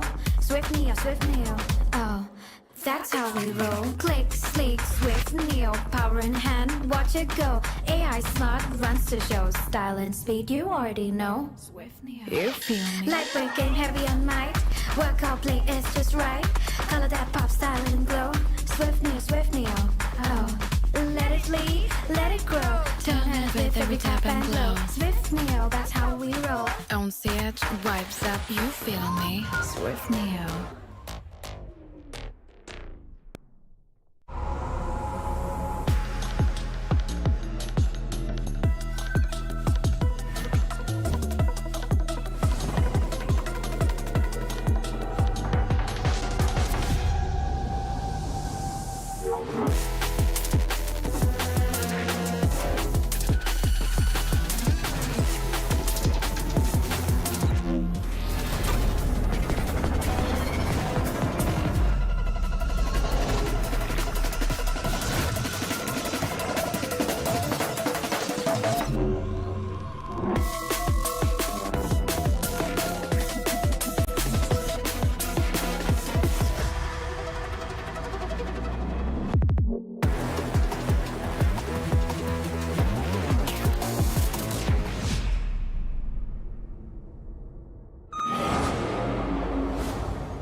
The all-new Acer Aspire Lite with up to 13th gen Intel Core i7 processor. Enjoy sharp visuals on a full HD display with a flexible 180-degree hinge. Lightweight at just 1.59 kilograms. Powerful, flexible, and ready to go. The Acer Aspire Lite with up to... Ladies and gentlemen, welcome back once again to the Acer Predator League Grand Finals India. We are here with the Valorant Finals, and the one map that I felt like could have gone the side of GGEZ has now diverted away from them. Kurod is now coming up where SAT will have their advantage. They have taken the first step towards that APAC Grand Final in here, right here in India, which is going to be happening in a couple of weeks from now. But Right now, Kurod is coming up, which, by the way, is the pick of GGEZ. Now, I feel like you have a little bit of insight. We spoke about this before the game started. Tell me a little bit about why Kurod is an interesting pick here. It's an interesting pick because so far in all the games that we've seen GGEZ play, it's their first perma ban instantly right out of the gate. Them allowing that to happen and them picking it by itself. Denying Lotus, yes, I think an obligation that they would have done, that letting Lotus back into the game does not at all give them an opportunity. Let's take a look at the map veto. Ascent was where it all started. Yes, because they SATL came from the upper bracket, they had the advantage of banning the first two maps, and they went for Abyss and Sunset, and after that picked up Ascent, which, yes, they've also seen success. Even GGEZ had, but here I think it was right out of the gate. SATL, from the start of the rounds, they took it. But when we go into Kurod, the big question mark is, they've never played it, they've always banned it, and now they themselves have picked it in a grand finals where there's an APAC slot. Yeah, it seems like curveballs was the name of the game today for GGEZ, and unfortunately the first one has been a miss. Now the second one is going to be very interesting. Kurod has never been played by this team, and they've banned it every single time. What does Hacker have up his sleeve? What does this team have up their sleeve? We will find out as we should be heading into the agent select in just about a bit, ladies and gentlemen, as I am very, very interested about what exactly is going to be the agent select by both these teams, because I don't see that the Waylay will be going out of fashion here. It is a pretty good agent on this map. I really love the verticality it provides, apart from, like, of course, what the Jet can do. But I like the shift of the meta from a Jet to a Waylay. I feel like it provides the freshness that we needed in Valorant. I think it's been a long due. I think every pro games that we've been seeing, Jet has been one of the mandates in case they want that speed. And I think now Waylay coming into play does let us know that, yes, there's going to be a new opportunity to explore new verticals, as you did mention. But I think here again, when we speak about Ascent, when we saw that mid-take or at least a push coming in on the double duelist, which we expected, happened a little too late. But here it has to happen to get that information. Map a tad bit bigger, a lot of avenues for the attackers to explore, and that might put a problem for the players itself. And if they don't play it out right, I think there could be an opportunity for GGEZ, because they picked this map. They're going to be starting on attack. SAT will have to play defense, and they have to play their defense around all the places. Yeah, well, I also expect that there's going to be, a little bit of aggression being shown more from GGEZ. I feel like they'll be a little more confident. They need to be confident, because if they're not going to be able to actually push the boundaries, then it's going to be very difficult. Last time, it was almost a hit and miss, because they tried a couple of things. Sometimes it worked, most of the times it didn't, because SATL were ready for them, and it almost seemed like SATL forced them to be underconfident, which is something that I did not expect this team to do. Now, on Kurod, they don't know what SATL will do. They don't know what they themselves are going to do maybe at certain points. And SATL have absolutely no clue about what's going to come their way. So that is what is going to probably make this map a little more competitive than the previous one. It'll also make it a lot more interesting, especially that we don't know what to expect from that Kurod from GGEC. It did sound a lot more exciting even for Ascent when we were talking about it, that double duelist comp, and I think I would second what you mentioned, that GGEC were taking their time. They never got enough time because SATL never allowed that to happen. And if SATL continues doing that even on Kurod, which they've already played, a previous scoreline of 13-7, and their agent selection, which will be heading eventually in this game 2 of our matchup of the grand finals, they played a Viper, Yoru, Omen, Fade, and Vice. I don't think they should be replicating the same thing, because we have not seen them change at all in their agent selection, whereas GGEZ, they did bring something out new, and I expect that new to continue here as well on Kurod. But it's the gameplay. It took them a while to figure things out as an Ascent, and there were, yes, in that 9-3 half, they were able to bring it back to 5. SATL pushed to 11, and they made another comeback of another 3 rounds, got it to a 13-8 before it ended. How do they do it here? Do they allow SATL again to command the start, or is it going to be GGEZ going to play on the driver's seat? Well, we're going to only one way to find out, that is to go straight to the map here. Do you think there's bind towards the end? I kind of don't feel like it. I think SATL are pretty much ready for this. While I, of course, respect that GGEZ are a solid team when it comes to pressure situations, they clearly were not ready for the previous map. And on the back of which, I feel like they will be able to actually give a decent fight, but I don't think it goes all the way, because they have brought it to the previous, to the third map in the previous series that they've played as well, both against Asterisk as well as SATL in both the upper and lower brackets. But this time around, I feel like SATU are just a little bit more prepared. Yes. Unless this map of Korod is going to be an absolute bonkers one. If GGEZ actually pull it off, I'm going to be interested if you're going towards Bind. But before we head towards Bind itself, it's time for Korod and Korod's agent selection. Let's take a look at the agents that have been picked. We already spoke about SATL, but what new could we see coming in from GGEZ? Do they actually make it GGEZ in case they have this Korod under lock? We see again Vele and Yoru coming through from Makaveli and Trinity. Kole this time switches up and they go for an Omen on Vibor, not on Kole. And Kole goes for the fade, and then we end up seeing Vice on none other than DC. Whereas on the other end, it is same. It's just that initiator change and the double, not the Sentinel, but the Omen's approach. Yeah, absolutely. I like this little, again, double duelist setup here from the side of GGEZ. They're going with the same one as well, Yoru and the Wele.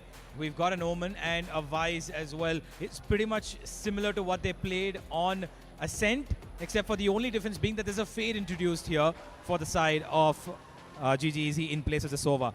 Now on the other end, SATUL, like you mentioned, that they play that Viper Vice, and it's continuing with that. They feel confident with it clearly.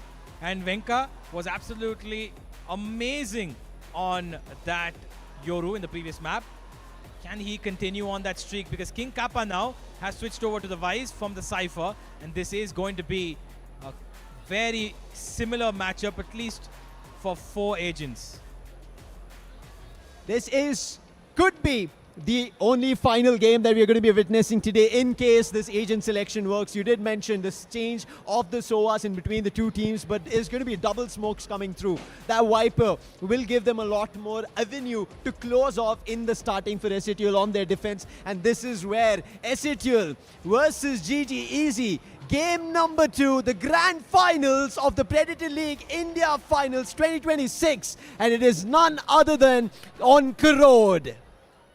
Well, here we go. Korod's up, ladies and gentlemen, and SATUL have a chance to seal this as a 2-0 and take their spot in the APAC Predator League. That will be happening very soon. Only one of these teams gets to go there, and SATUL have already got their foot in the door. Here we go. On the attack once again, GGEZ will have to prove their mettle as they head in towards mid for a bit of a fake here, it seems. Makaveli does have a frenzy in his hand, and he's got his counter Yoru on the other end of the smoke. Venka goes straight through it. Spots out one. That's a fake though. He's going to get away from there. Makaveli sells a complete fake by himself, but SATUL have been granted that mid control. And towards A main, that Viper smoke is holding them off for as long as it possibly can, and they've also got the Vice sheer wall there as well. This is an extremely difficult breaching method for the attackers because Techno so far deep in towards a B main as well. SATUL right now have total control. No avenues to entry at all for GGEZ. They've been blocked right at mid, even though they want to go towards an A split. The timing from Techno on his flank, and he's finding value. He's still not shut down. He's still holding the value and position at mid. Slowly they found an opportunity towards B-Link. They push up, but DC is still going to be here. Missed his chance. And now that's going to be a battle while the spike is getting planted, and it is still Techno to win. That's a 3, and with a disadvantage, GGEZ have to hold this B site. Makaveli and Trinity, the 2 heroes of the previous map this time around, will not be able to do anything. Techno starts off with a 4K, and SATUL will start off with a victory on the pistol. A brilliant round here from SATUL as a team as a whole, allowing Techno on that big flank. And the one problem that clearly persists when you have a Vice as a single Sentinel is the fact that you can put a flank trip as a sheer wall. Unfortunately, you can only put it in one place. These controllers are actually seeming to be a problem. They're getting blocked at positions. They want to entry, but they're completely getting denied. And SATUL's defense is again looking immovable. As good as an Ascent with the double Senticom that they had, it's still ongoing here. They have to change the approach. GGEZ, it should have been their pistol round, but they did not check the flank, letting that push coming up. This time, a little bit aggressive, but it's a buy on SATUL. They have the upper hand.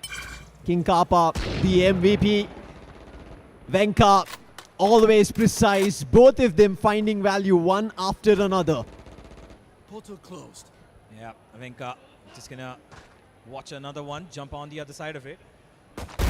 And there comes another one. Makaveli tried to use the bait of his Omen to try and get that done. Unfortunately, it's not going to work. Venka very aware of this as well. Spots the shoulder, shoots the shoulder, and kills him as well. Kohli will award him a fourth, and 2 players on the side of SA2L find 4 kills each in 2 rounds. That's a huge boost for their ultimates as well. Techno's already 6 points ahead. Venka's got 5 from this as well after picking up one of his own with a death in the previous round as well. Feeling very comfortable here, SA2L, with their corrode, it seems. But here comes the first buy round from the attacker's side, and this is going to be a menace to deal with. Venka does have the outlaw, and the only one who's pretty much easily targetable is DC, and he's on the other side of the map to avoid that. Mid, once again, being prioritized here by Helef. He's going to go a little deep, holds the haunt in his hands, wants to be a menace of shooting through. Trinity, smart choice there. Just gives off his elbow towards that smoke and then instantly refracts away. Back he goes. The Prowler spots him, and now they know that Helef's stuck in that corner. Viper Wall jumps up to just save him, but Venka's got DC. Like I said, the only one vulnerable angle, vulnerable player that was to that outlaw has been taken out, and now the flank's been exposed. Here's the crossfire that could be established, and Techno delivers a headshot. Unfortunately, does not connect him enough to kill him out. That's going to be now GG Easy playing a little bit more cautiously as their duelist is pretty low, but they will send him in as a Hail Mary to use him as a bait. This is a buy round, and if they lose this, it's going to be a problem. They have to find value, slowly encroaching mid. They have opportunity again to go exploring B-Link, and that's what they did in the very first round, got the plan through, but this time it's not going to be that easy. King Kappa, the C still doesn't work. Mid position revealed. The player on tower will now hold it as players try to get closer. King Kappa, he's fallen. Venka will allow them to plant the spike, but he's trying to clear the edges, and Vibor chops off the head and allows his teammates to survive with at least a man advantage, but it's not great. Yeah, there's 2 players who are less than 20 HP here, and Hawks is just going to wait for Techno to make his way because he's the one who's got the weapon. The Judge is not going to be useful at that range. He's going to throw down the smoke here, gets himself the fast, and that's the Judge doing its work. The magic is work. Makaveli spots out one. It's all on to Techno now. He's going to try and use that bait to come in a little further on. Shoots a couple of bullets and finds Makaveli. The last player's on 10 HP. Vibor on for the clutch, will not win it though. SA2 will stand strong their ground, and they will find a third. The defuse is going to come through, and that's a wonderfully crafted round here from SA2. Time and again, SA2 have given opportunity and space for GG Easy and allowed their own play to be happening towards the end. What a game coming in. Even a full buy did not give an opportunity for GG Easy to win a round. It was still SA2L. Now they have the upgrades. They pull out an Odin as well. Venka still going through with the Outlaw. There seems to be a half buy coming in. A couple of a Spectre and a Stinger, and then Sheriffs across the board with a Ghost. And GG Easy, again a tough start. Previously it was on the defenders half, and this time it's on the attackers. And this mid has always been a problem. The spam coming across. Helef did chip off a little, but this contention towards mid again. Look at the amount of damage. Fatal.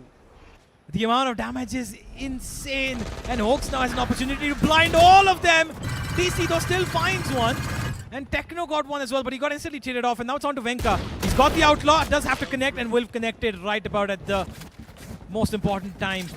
Now they run into the A side. It's a 3 versus 3, but 2 players are pretty down low just once again. And Helef's got the perfect weapon for these wounded players. And here comes the Dimensional Rift. Venka, information for days. King Kappa's around him. Here goes the shorty. And the last player standing, Makaveli, will also be spotted. 30 HP on him. Barely anything he can do. And Helef's just going to eat him up through the wall. SA2L in cruise control. That's 4-0. And SA2L, they're racing off towards the trophy at this point, and GG Easy are looking nowhere close to it. And if this continues, as I said, even on Ascent, it proved fatal, and it's still. And if they're continuing this mid onslaught, which is not worked, not even once, they've always landed and they've always lost a player first. Yep. And after that, they've found opportunity to go towards the links. But right now, another timeout, and again, SATL so far, even if there was a slight comeback on Ascent, they did not call a timeout. It's again GG Easy and Hacker for the third time here in the best of 3 series. Can they change things? Every time he's called timeout, it's worked for a round, but it's not continued. Yeah, it's just not been, you know, the timeout that you would expect it to be, because they take it usually around their eco rounds, which is, of course, usually the extra time they take to kind of strategize to go on for the next one. But GG Easy right now are under immense pressure. They're not able to find any sort of avenues. Mid control is nowhere close to their hands. Helef is kept mid on a lockdown so far. And on both ends of the map, when it comes to A and B sides, there's no real poking power that these people have got, because every time it's either Venka, who's got mid control from Link in his hands, with Helef coming in from the top of mid, and B main has so far been almost avoided 3 out of 4 times. And every time, at least on Ascent, when we ended up seeing the duelists came into play, even on defense as well. But before the duelists come into play, as you said, the poking opportunity or moving towards any of the positions to find some opening. Before that happens, players on the side of GG Easy, other than the duelists, lose their footing. And if this continues, it's going to be a problem. It seems to be a faster approach. Venka with the op will be forced to back off. Dimensional drift, but the spam still continues. And Trinity is barely breathing at this point. That's going to be big damage. Venka, so smart. Waited for that, and now there's an aggressive teleport on top of Heaven. Vibhor could be a menace, but Venka's called it out to his teammate already. Vibhor shot a bullet, and now he's going to go straight into the crosshairs of King Kappa. SATL are seemingly too strong to handle right now, and Venka is the demon alive himself. DC did everything he could, but SATL will rampage on, find a 5th as well, as Venka orchestrated that round purely by instinctual positioning. SATL, right now, this is not them running away. They are literally taking the rocket ship and flying away at this point in Karod. There is no way of staging a comeback if this continues. Trinity and Marcobelli, the way they performed, and even Trinity being the MVP, here he's not found an opportunity or an opening to move ahead, find such value. The previous round, DC found a couple before going down, and if this continues, it's going to be a problem. They were a little more faster this time, but is it going to work out again? They are trying to go for that speedy approach. Previously, it was a dimensional drift that worked. This time, using the Wele, quickly running up, but he had to refract on the damage. Nonetheless, Helef, he's taken a brunt of a beating. Yeah, because right before he refracted, did shoot a nice little bunch of bullets straight to that smoke, which Helef will eat head on. Lucky to be alive on 11 HP. Venka does have a front end to deal with. He's got close corners to clear out. Does have 2 flashes though. The first one does not connect, but he does get away. The blind comes in, but Trinity takes revenge. Techno finds him back though. Vibhor gets one back, and there's the Odin at 1 HP, still surviving, still shooting, still killing. King Kappa securing from heavens above. Gets the first, and now it's a 1v2. Gets the other one as well. DC's got no idea where he is. NF needs to find him out, and he gives him the information. Sacrifices himself just for the informational play, and King Kappa will go down. DC will clutch GGZ's first round on Karod. If he had an opportunity in the previous one, it could have been 2 in the name, but right now, at least in this round, use that to his advantage. The earlier damage that came across eventually played towards the end. Helef is surviving over there, used that chance of taking him down, and after that, the last player. And DC, the stats that we looked at the very start in the head-to-head finally coming into play, and that is very much necessary. And if this continues, there could be a chance, and this is what we said, a late bloomer on the side of GG Easy as a whole. They find opportunity and try to move ahead. But can they find any value as of now? Ultimate on Trinity. He did try to go ahead, but this time he does.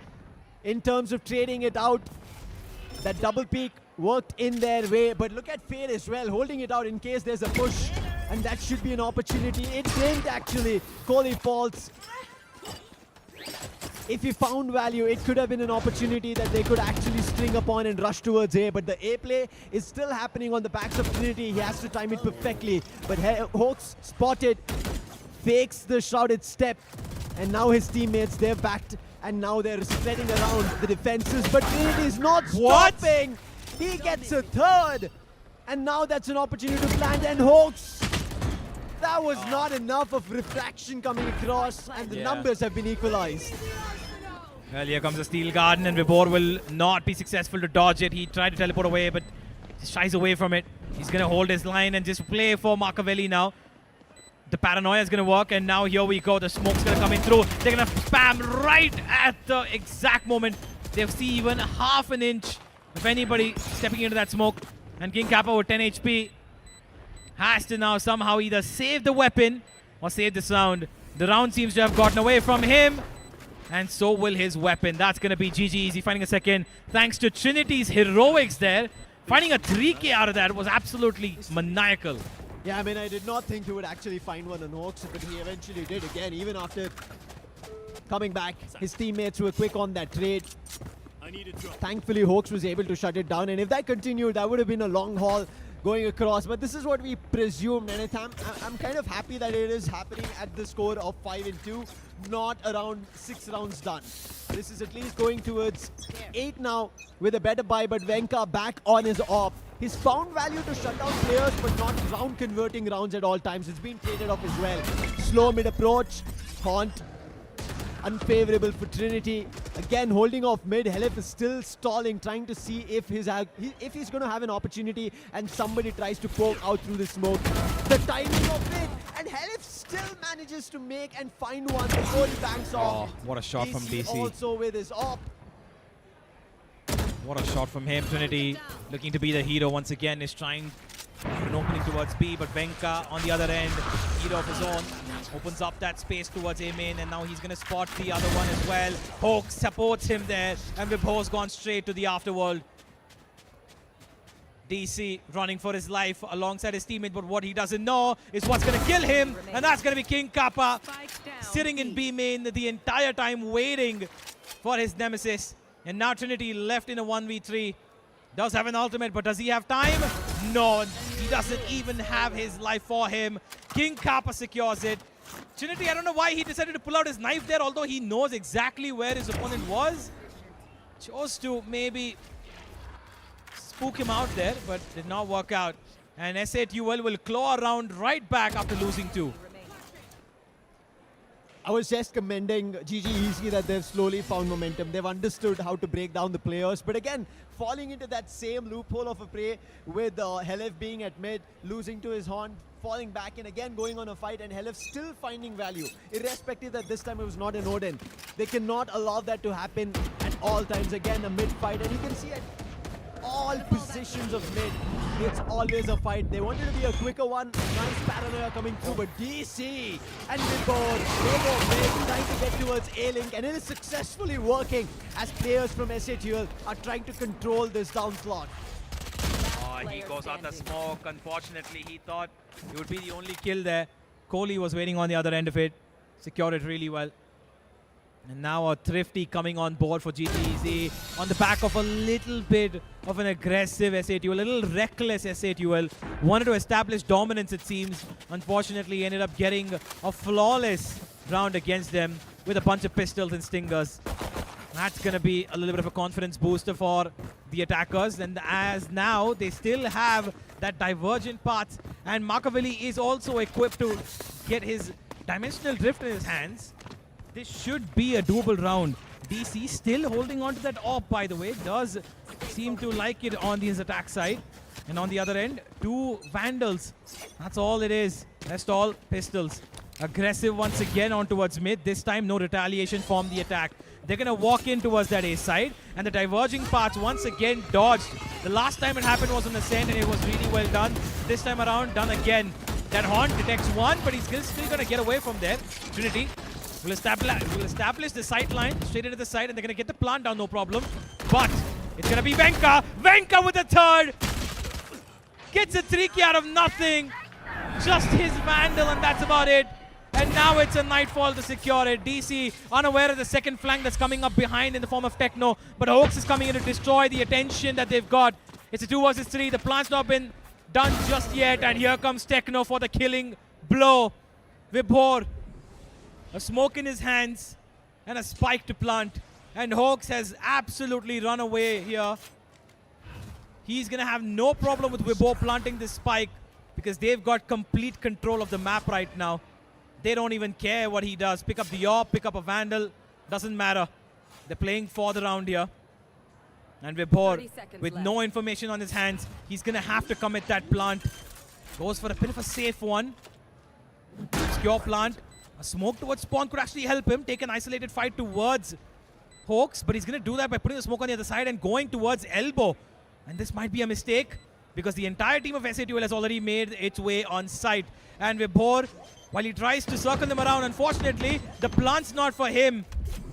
I think he's given away a sound cue here, and he will be taken out. SATL deliver a thrifty with the thrifty, but most of it came from that one little 3K from Venka. That one Vandal, the hero play that he made, is the reason that SATL get this round in their name. And very well played. Vibhor tried to play it on that wrap, but once he understood that the plant was getting covered because of the box on site, he had to be quicker, and it was a 1v3, not an opportunity. And I think there's one problem that GG Easy kind of always let that go, is going to be the flank. It has happened quite too often to GG Easy, and if they let that continue, it is going to be a bigger problem down the line. And if it does, SATL are going to get closer to 9 again and end the half on a 9-3. 2 rounds away from the half, and it starts off again. The dimensional drift, trying to be a little aggressive. Venka goes down, and then comes the charge to play. Machiavelli missing a lot of his shots, and Helef and Hawks bank on it. King Kappa playing on the back of Hawks' fake TP. Not going to work out though, because nobody from the attacker side is actually going to push in further here. The Acros broken instantly. Not going to shy away here. I thought they would be started to rotate towards the A side, but it's not going to happen. They're going to fight straight in. Hawks teleports onto Heaven, gives a couple of warning shots, just holds them at bay for a couple more seconds as King Kappa positions himself for the first. But here comes Vibhor and Kohli. They find one each, and they secure number 4. Keeping it close, keeping it central. It seems so far that it was SATL's game, but if they don't win this one final round, a 7-5 half is actually very decent considering how things started off for GGZ. Even though Machiavelli did not have a great of his spray over there, he had an opportunity to find a lot more. Still, his teammates were able to find numbers, and I really like that they stabilized themselves at that 3v2. They did not go back again trying to fight out on control. Ultimates on the ready, back again for GG Easy for another round. The Garden and the Nightfall together. 3 players from the defense holding it from tower, and 2 at elbow. Garden comes across, but it is going to hit nobody. Quick speed into the side, but gets flashed completely by his own teammate and has to now refract back. Nightfall also used. It's only trading things out. Helef now has the Odin. Hawks is in this side. Again, shots oh my God. missed with board. This is happening time and again, but this time the numbers against them. Yeah, the running gun with the classic, the usual suspect, what you see. And it's a beautiful round from Hawks as SATL deliver the 8th, and the crowd cheering right for them.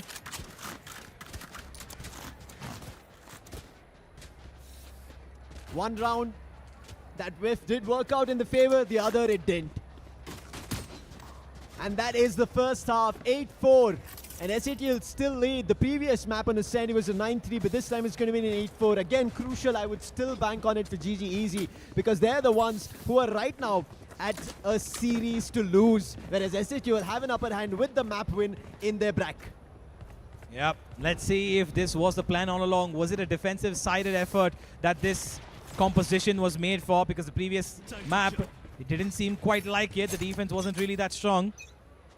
And it was a similar sort of setup. The Yoru and the Wele.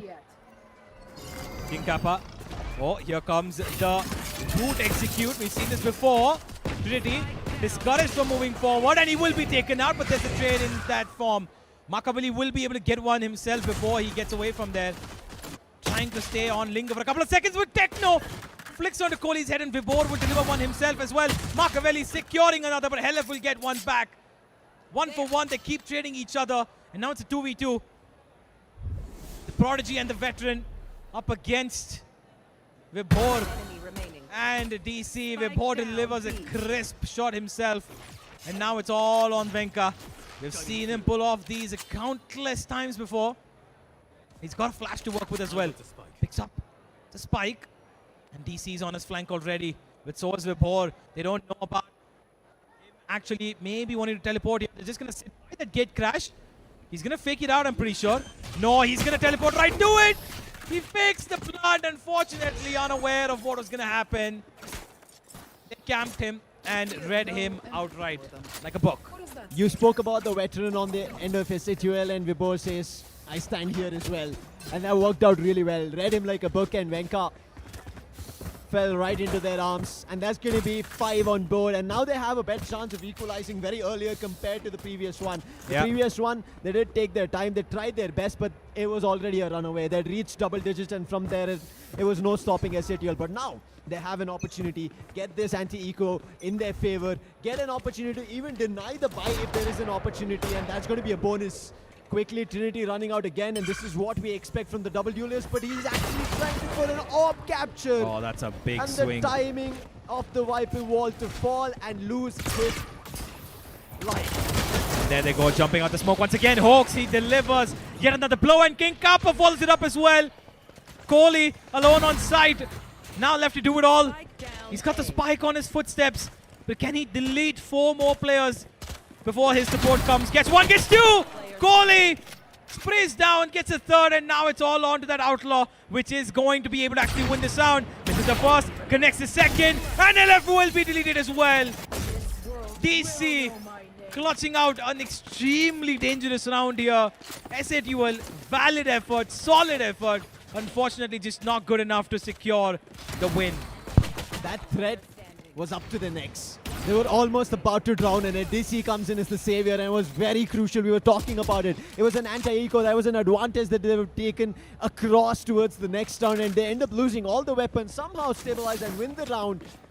But DC, he's actually stepping up to the numbers that we saw on the head-to-head, sitting at 13 frags right now. Contested with Venka on the other end. That Sentinel is finding value. He has to find a lot more, and especially on defense. Going out super early. GG Easy, they have a lot to lose right now, and they're losing their players. They lose the player who gave them a round. Trinity, gone. Vibhor, these are just flashes across the map, and the last man standing. Top mid backing towards A. The investment was bleak. There's no real money there. They just had to buy a couple of sheriffs, maybe stingers at best. Nothing more.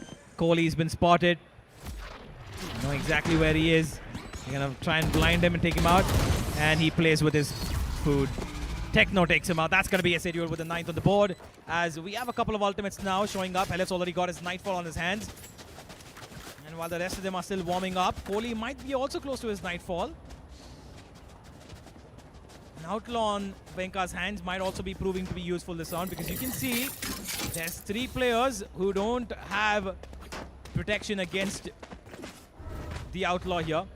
Trinity, Kohli and DC will have to play, and especially DC, who's playing a glass cannon operator.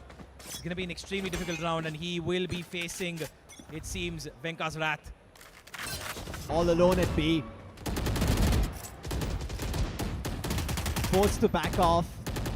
He's standing at tower, should have an opportunity on Venka, spots the leg first. But instantly they look at Techno. He was making a push at A, finds value, running towards elbow, giving a call to his teammates, but his teammates are split, and that could be a problem. The spike towards B, the players towards A, Techno finding a second. Finally, Kohli putting him down from the crane. And now he checks the A side completely empty. Venka checking Link and mid at the same time. This is a 3v3 right now, and GG Easy, which they should have control over on this defense. They're trying to bring it back. Spot the player, do the damage. Nice call to Machiavelli. And he swings out to find Helef. Our Crows, given their position away, that it is going to be a B execute, holding it with a op. Ready is DC with a very fine angle, but it's not going to be enough. Spike planted. Plant is through. A 3v2 right now. No ultimates on the retake or on the defense of the spike. But there's a haunt. Should give away position. Gets destroyed instantly. Hawks playing with his teammate King Kappa. King Kappa has been huge. Nice Arcroach initiation. It's only good for one as Kohli finds from tower. Hawks on side, has to dabble with two. Finds one, gets it!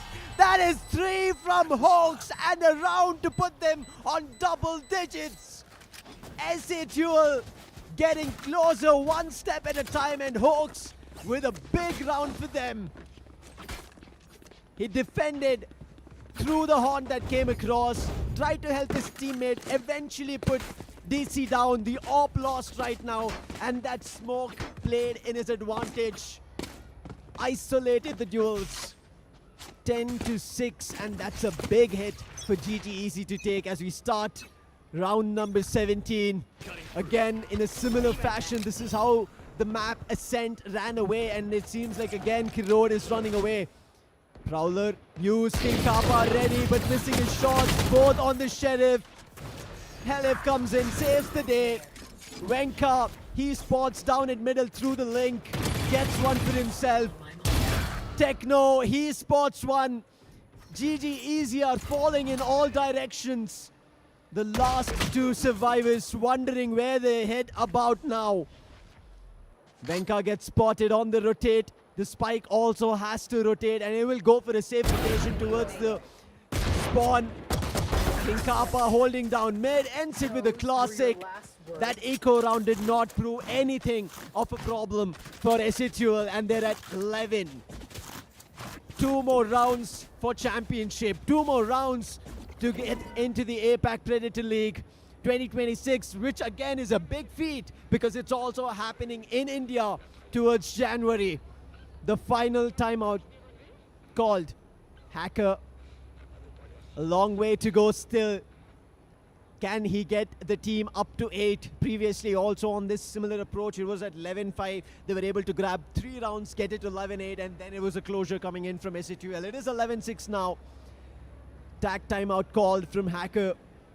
Final discussions. Again, a similar thing that I still have doubts on Universe is why aren't they using this tag timeout at that eco round that they have an opportunity on, playing out a lot more longer, letting the clock run out, rather than again banking on a full buy and then taking the timeout. It's going to be a problem, especially with SATUL already at 11. A difference of 5 rounds with a series. Yeah, well, I think it's because Hacker is okay with listening to what his team is conveying, what they're communicating. He's okay with the ideas. It's just that unfortunately they're not able to execute these ideas the way that they wanted to. Now they've got a couple of ultimates that are coming online to be able to do so. Vibho's one away, DC's one away, and Kohli already has his Nightfall, which hasn't still been used. And on the other end, they've got a little bit of retractive utility as well. They do have that Steel Garden, but look at where the Omen's gone. He's playing with their minds now, Hawks, and he's gonna win his fight as well.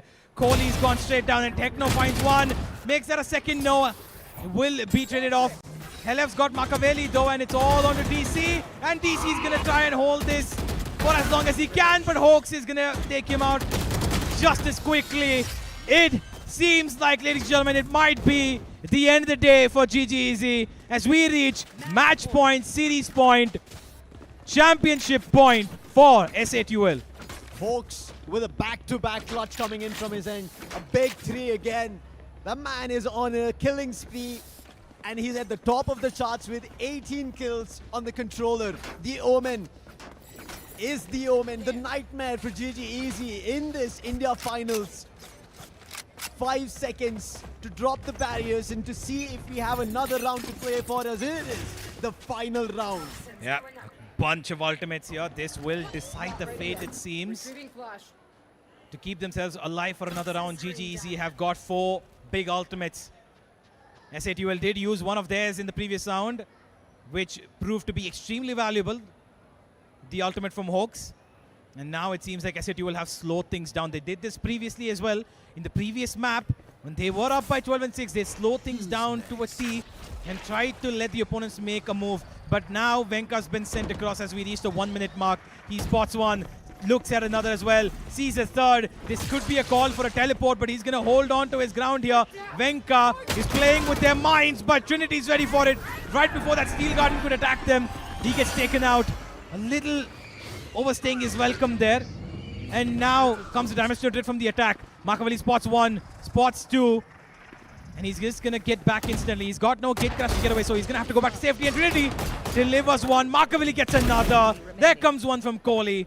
And just like last time, they survive another round at the brink of extinction. That was a big round. There was a lot of commitment coming in from the ultimate.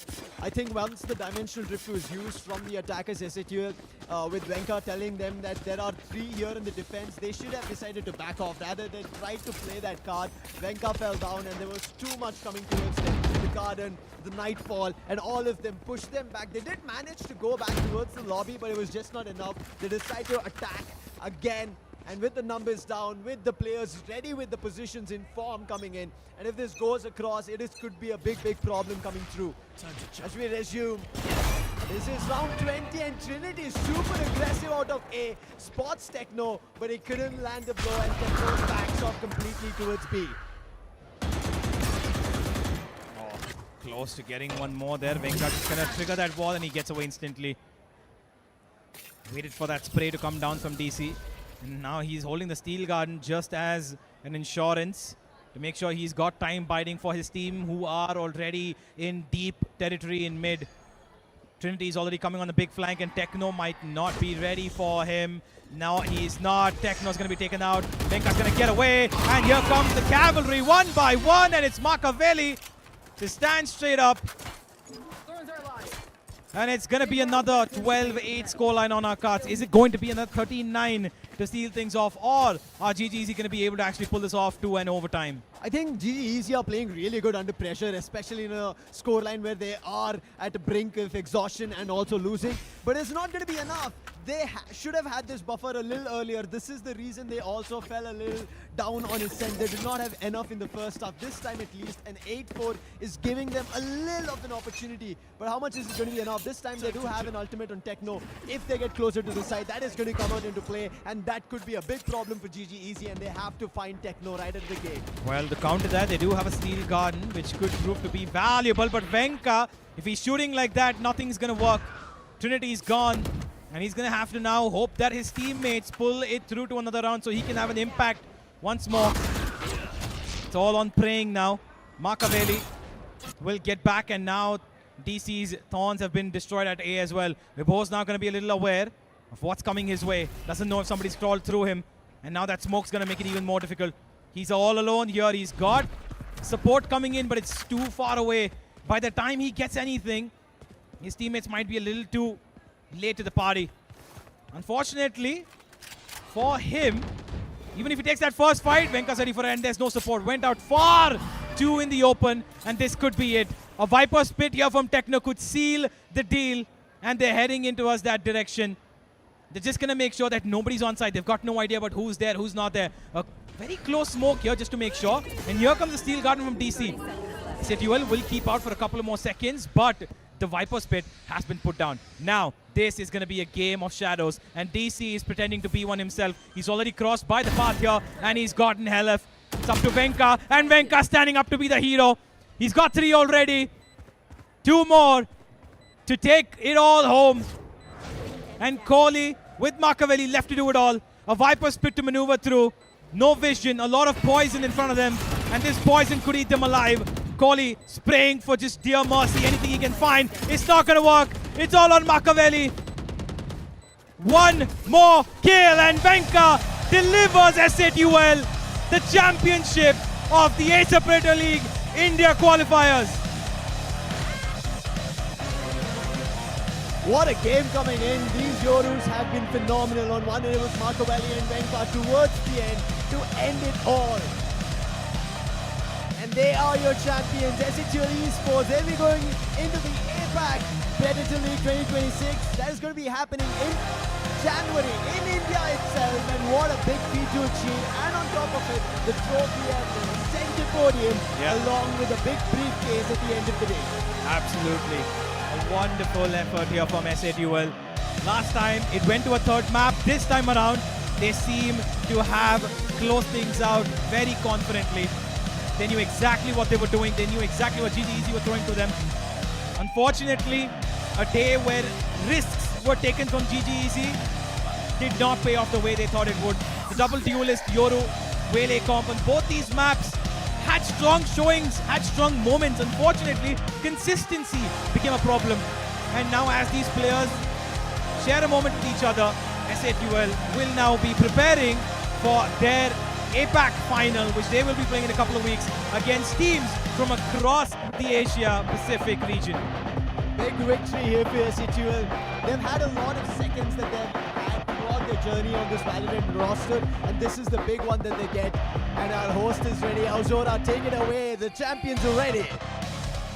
Champions, what a lovely performance. Yet again, GCEZ, they gave a good, hard-fought battle. But on the other end, SATUL just emerged victorious. 2-0, that's the scoreline.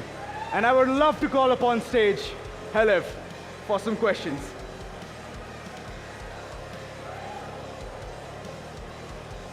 First of all, congratulations. I believe that's in order. A huge round of applause, guys.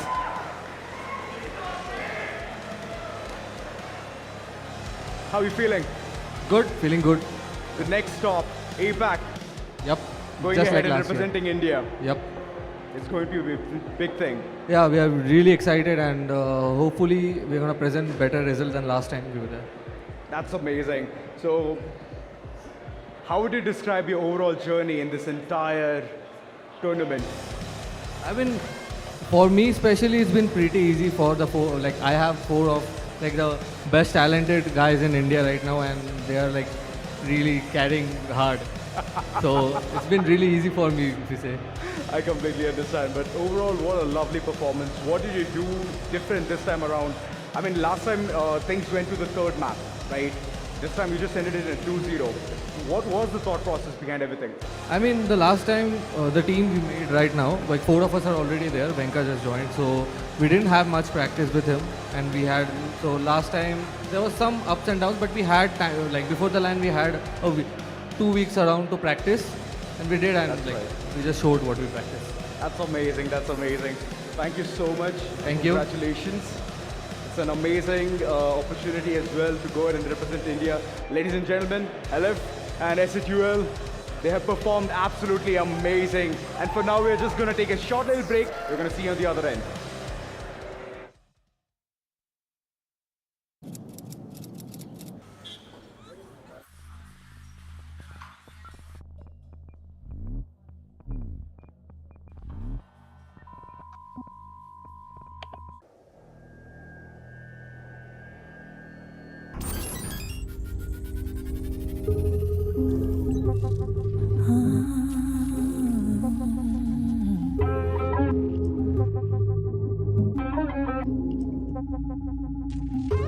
जब चली है आंधियाँ तूफानियत से हम बढ़े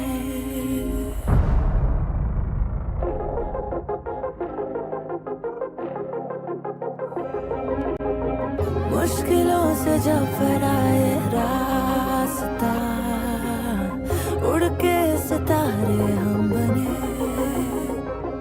भागे वक्त के साथ वक्त के ही हम तो है आगे अंधेरों को जो चीर दे उस रोशनी के रागे We rise from the ashes we stand proud we're warriors fighting hands held high eyes open we're champions आगे इन सांसों में चाहती बरसात से दुनिया को जीतेंगे हर कदम all that you're seeking believing it lies within it lies within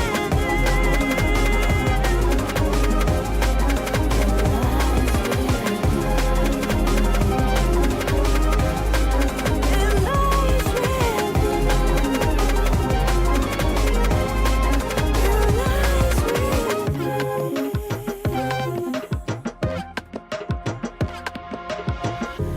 अनदेखा जो था सफर कर चुके हम पार हजार गूंजती है हर दिशा ये कहानी की दहाड़ warrior आगे वक्त के साथ वक्त के ही हम तो है आगे अंधेरों को जो चीर दे उस रोशनी के आगे we rise from the ashes we stand proud we're warriors fighting until die hearts open we're champions आगे सांसों में चांदी बरसात से दुनिया को जीतेंगे हर कदम that you're seeking believe it lies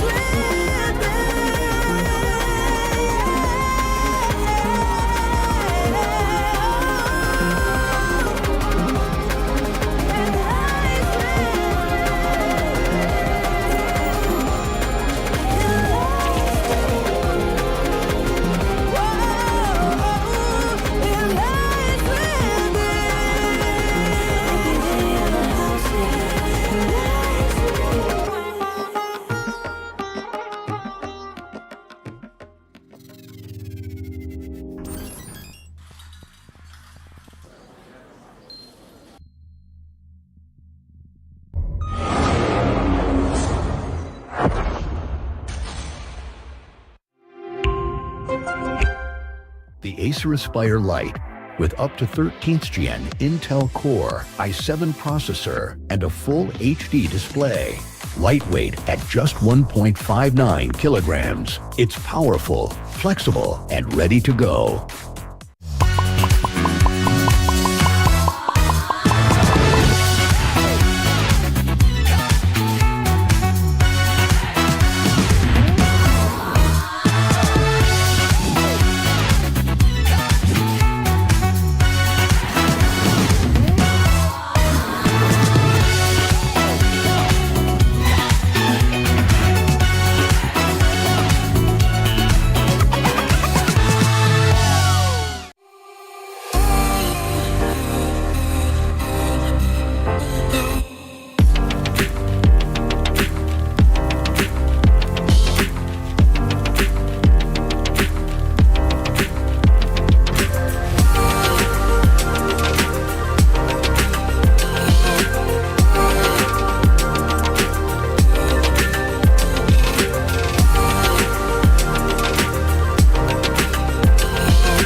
Sleek, swift, neo, power in hand, watch it go. AI smart, runs the show. Style and speed, you already know. Lightweight game, heavy on mic. Work off late, it's just right. Color that pop, style and glow. Swift neo, oh, that's how we roll. Click, sleek, swift, neo, power in hand, watch it go. AI smart, runs the show. Style and speed, you already know. Swift neo, you feel me. Lightweight game, heavy on mic. Work out, play, it's just right. Color that pop, style and glow. Swift neo, oh. Let it lead, let it grow. Turn it with every tap and glow. Swift neo, that's how we roll. On the edge, vibes up, you feel me. Swift neo.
the all-new Acer Aspire Lite. With up to 13th Gen Intel Core i7 processor. Enjoy sharp visuals on a full HD display with a flexible 180-degree hinge. Lightweight at just 1.59 kilograms. Powerful, flexible, and ready to go. The Acer Aspire Lite with up to 13th Gen Intel Core i7 processor and a full HD display.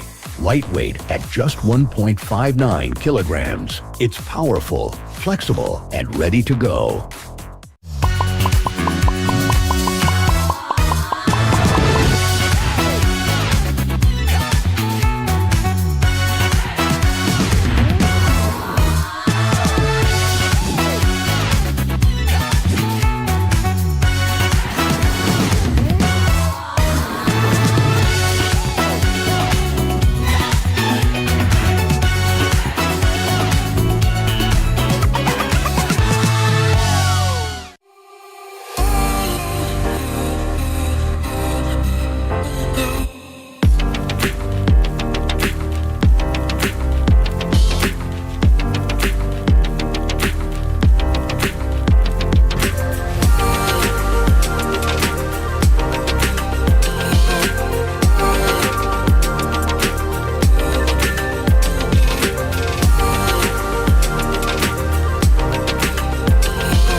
Sleek, swift, neo, power in hand, watch it go. AI smart, runs the show. Style and speed, you already know. Lightweight game, heavy on mic.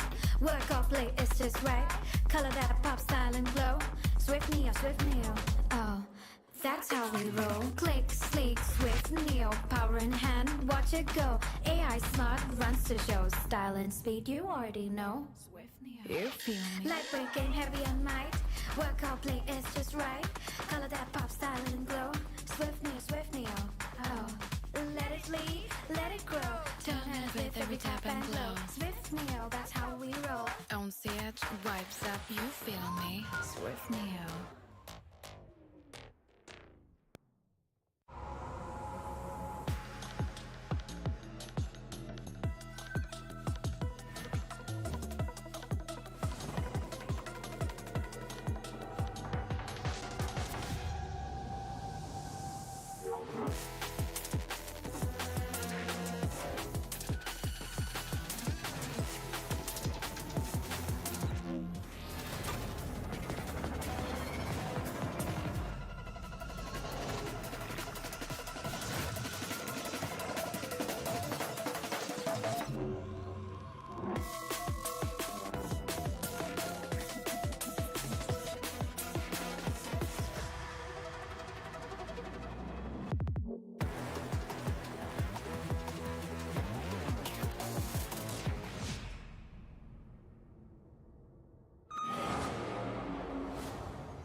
The all-new Acer Aspire Lite with up to 13th gen Intel Core i7 processor. Enjoy sharp visuals on a full HD display with a flexible 180-degree hinge. Lightweight at just 1.59 kilograms. Powerful, flexible, and ready to go. The Acer Aspire Lite with up to 13th gen Intel Core i7 processor and a full HD display. Lightweight at just 1.59 kilograms. It's powerful, flexible, and ready to go.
sleek, swift, neo, power in hand, watch it go. AI smart, runs the show. Style and speed, you already know.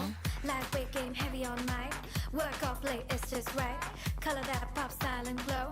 Swift neo, oh. That's how we roll. Click, sleek, swift, neo, power in hand, watch it go. AI smart, runs the show. Style and speed, you already know. Swift neo, you feel me? Lightweight game, heavy on might. Work out, play, it's just right. Color that pop, style and glow. Swift neo, oh. Let it lead, let it grow. Turn it with every tap and glow. Swift neo, that's how we roll. On stage, vibes up, you feel me? Swift neo.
Well, now, the final time that you all were waiting for.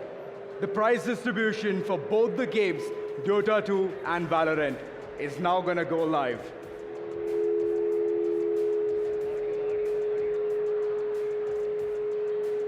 This has been an amazing turn-off event, and you all have stayed as patient as things can get. So thank you so much. A big shout out to you all, the audience, for staying so patient till the very end, despite all the hiccups. And now, calling on stage, Senior Director of Product Management of Acer India, Mr. Sondi GS.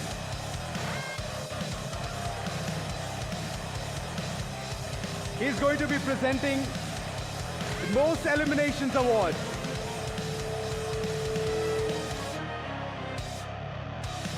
Hello.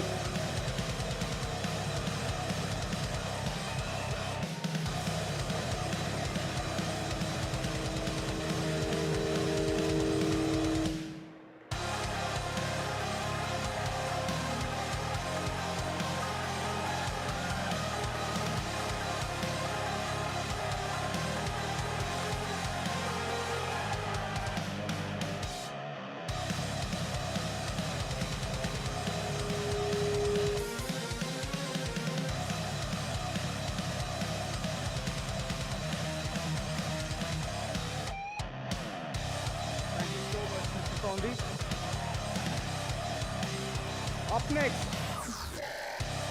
we have President and Managing Director of Acer India. He's going to be presenting the MVP, Mr. Harish Kohli.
MVP.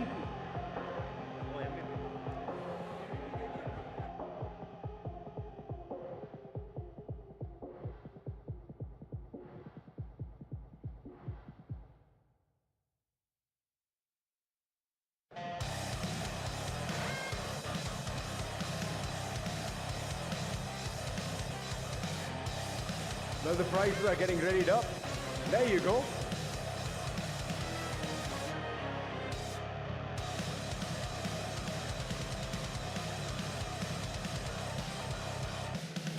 And of course, we have seen so much action from Dota 2 at the beginning itself.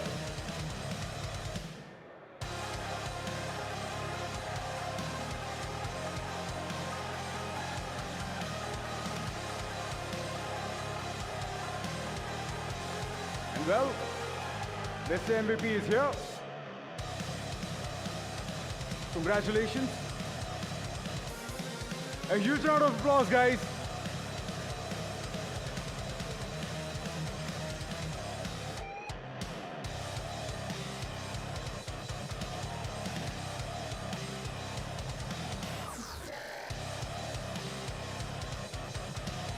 Thank you so much, Mr. Harish Kohli. Up next, we have Chief Business Officer of Acer India, Mr. Sudhir Goyal. And he's going to be presenting the runner-up for Dota 2.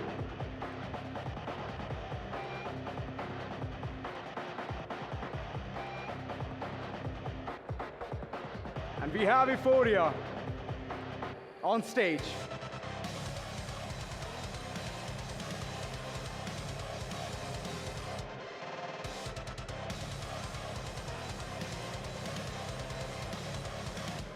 A huge round of applause, guys. I can't hear you.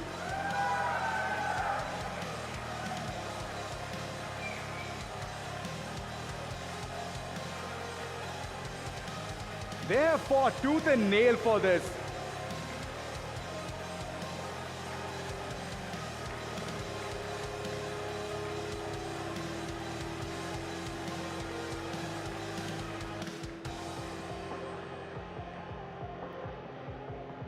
Thank you so much. Up next, we have the winners of Dota 2. And this is the golden opportunity that they all were waiting for. From the online qualifiers still here, they have outsmarted, outperformed every single one of them. And to present this award, I will request Mr. Harish Kohli to come up on stage to present the winners what they deserve.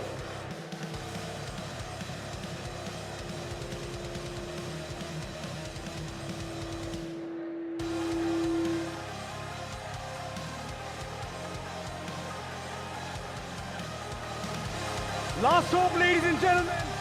This is the team who has won Dota 2 and has made India proud, as they are going to be presenting India in the APAC. So huge round of applause to them.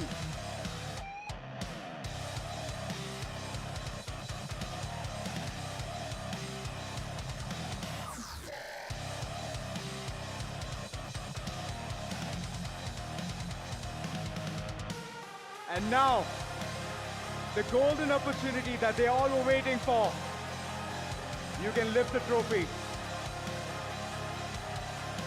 Mr. Harish Kohli, I would request you to provide the trophy to the victors.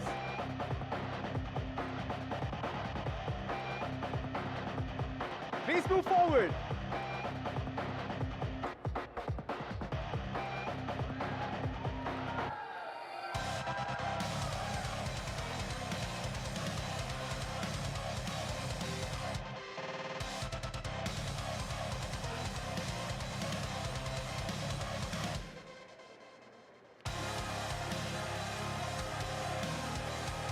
The cheers, it should not stop.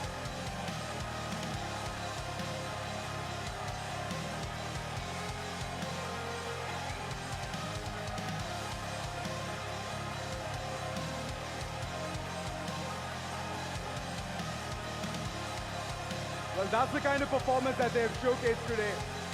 And also going ahead and representing India, it's going to be a huge task.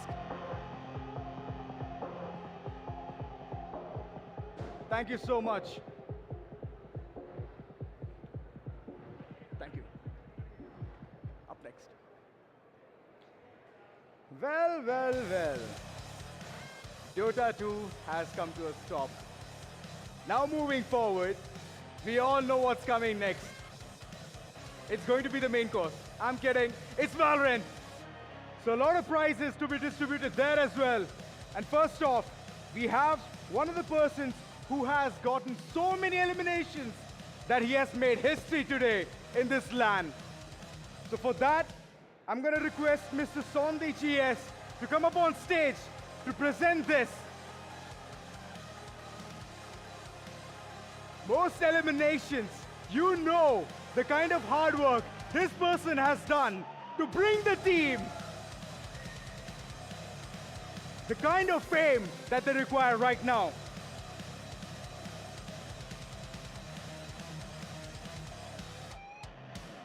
A huge round of applause, guys.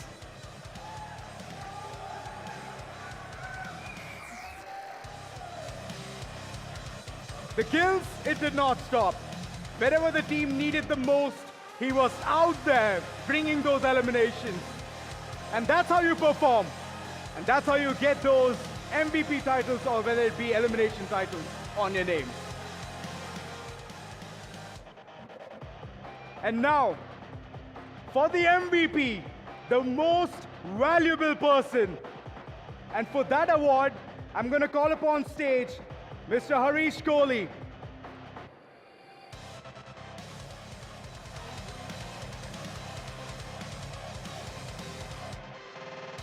Well, yeah, just like eliminating opponents, whenever the team needs the most, the MVP are always going to be presenting right there. Ladies and gentlemen, give a huge round of applause.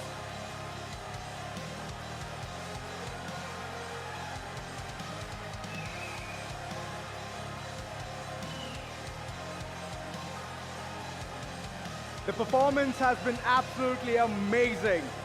And that's how you earn the title of being an MVP. So congratulations.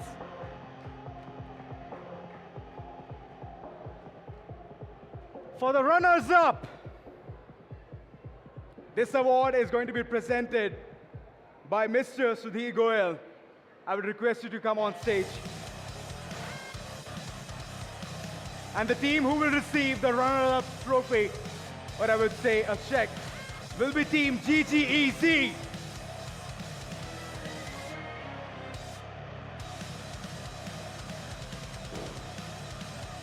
They did come up from the lower brackets, fighting their way through, but I believe it was not enough. But I would just say one thing, better luck next time. And this is GGEZ right here.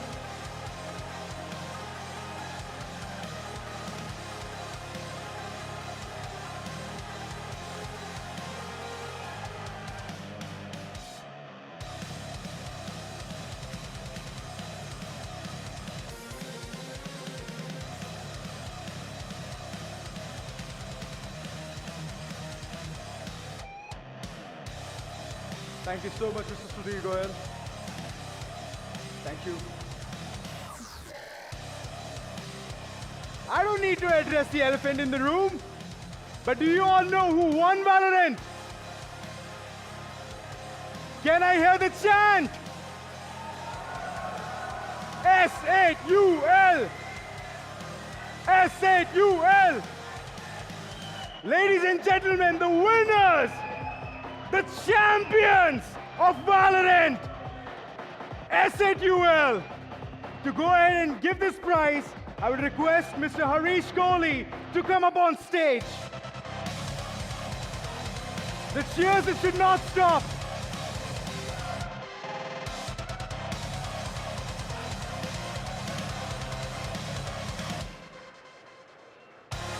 Ladies and gentlemen, your victors, your champions of this entire tournament, S8UL!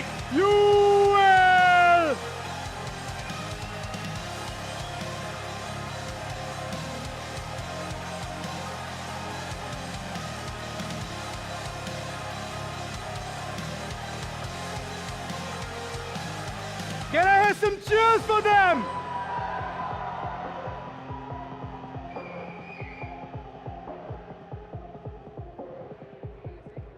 The golden opportunity for you to go ahead and lift the trophy.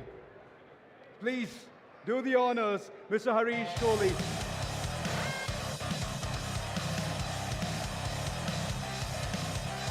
S8UL!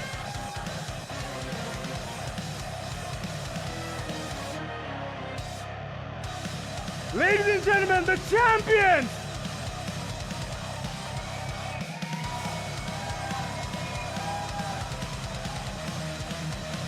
As they lift the trophy, and they've proved once again their mettle, that they are the undisputed champions of this entire tournament.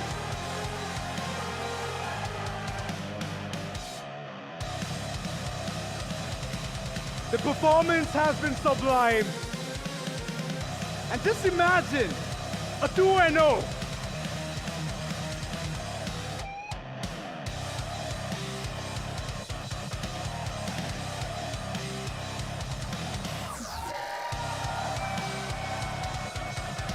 And not only this, they're going to be representing India. That's a huge thing. It's an honor.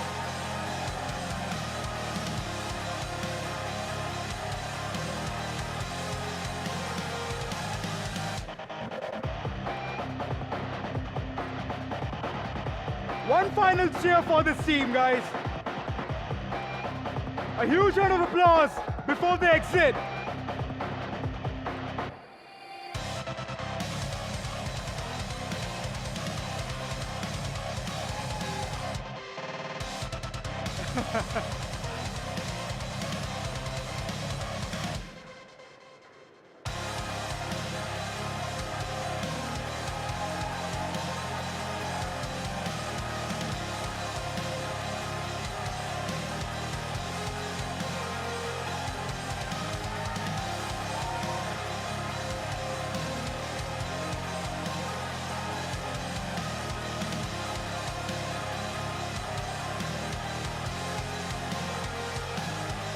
Love the hard work. All of that paid up. But now they have to battle one final time to go ahead and represent India. Congratulations, SATUL. You have earned it. And now, to go ahead and do the farewell. You guys have been a lovely audience. Thank you so much for tuning in, for showcasing every single patience that you could show us. So a huge round of applause for you all. And all of this couldn't have been possible without Acer India. So a huge shout out to you guys as well. A shout out to Vivek, Floki, Sam, and Universe. All of you have made this thing a perfect situation for all of us to witness and enjoy the most. So thank you so much. It's me, Auzora Aiden, signing off from you all. And thank you once again.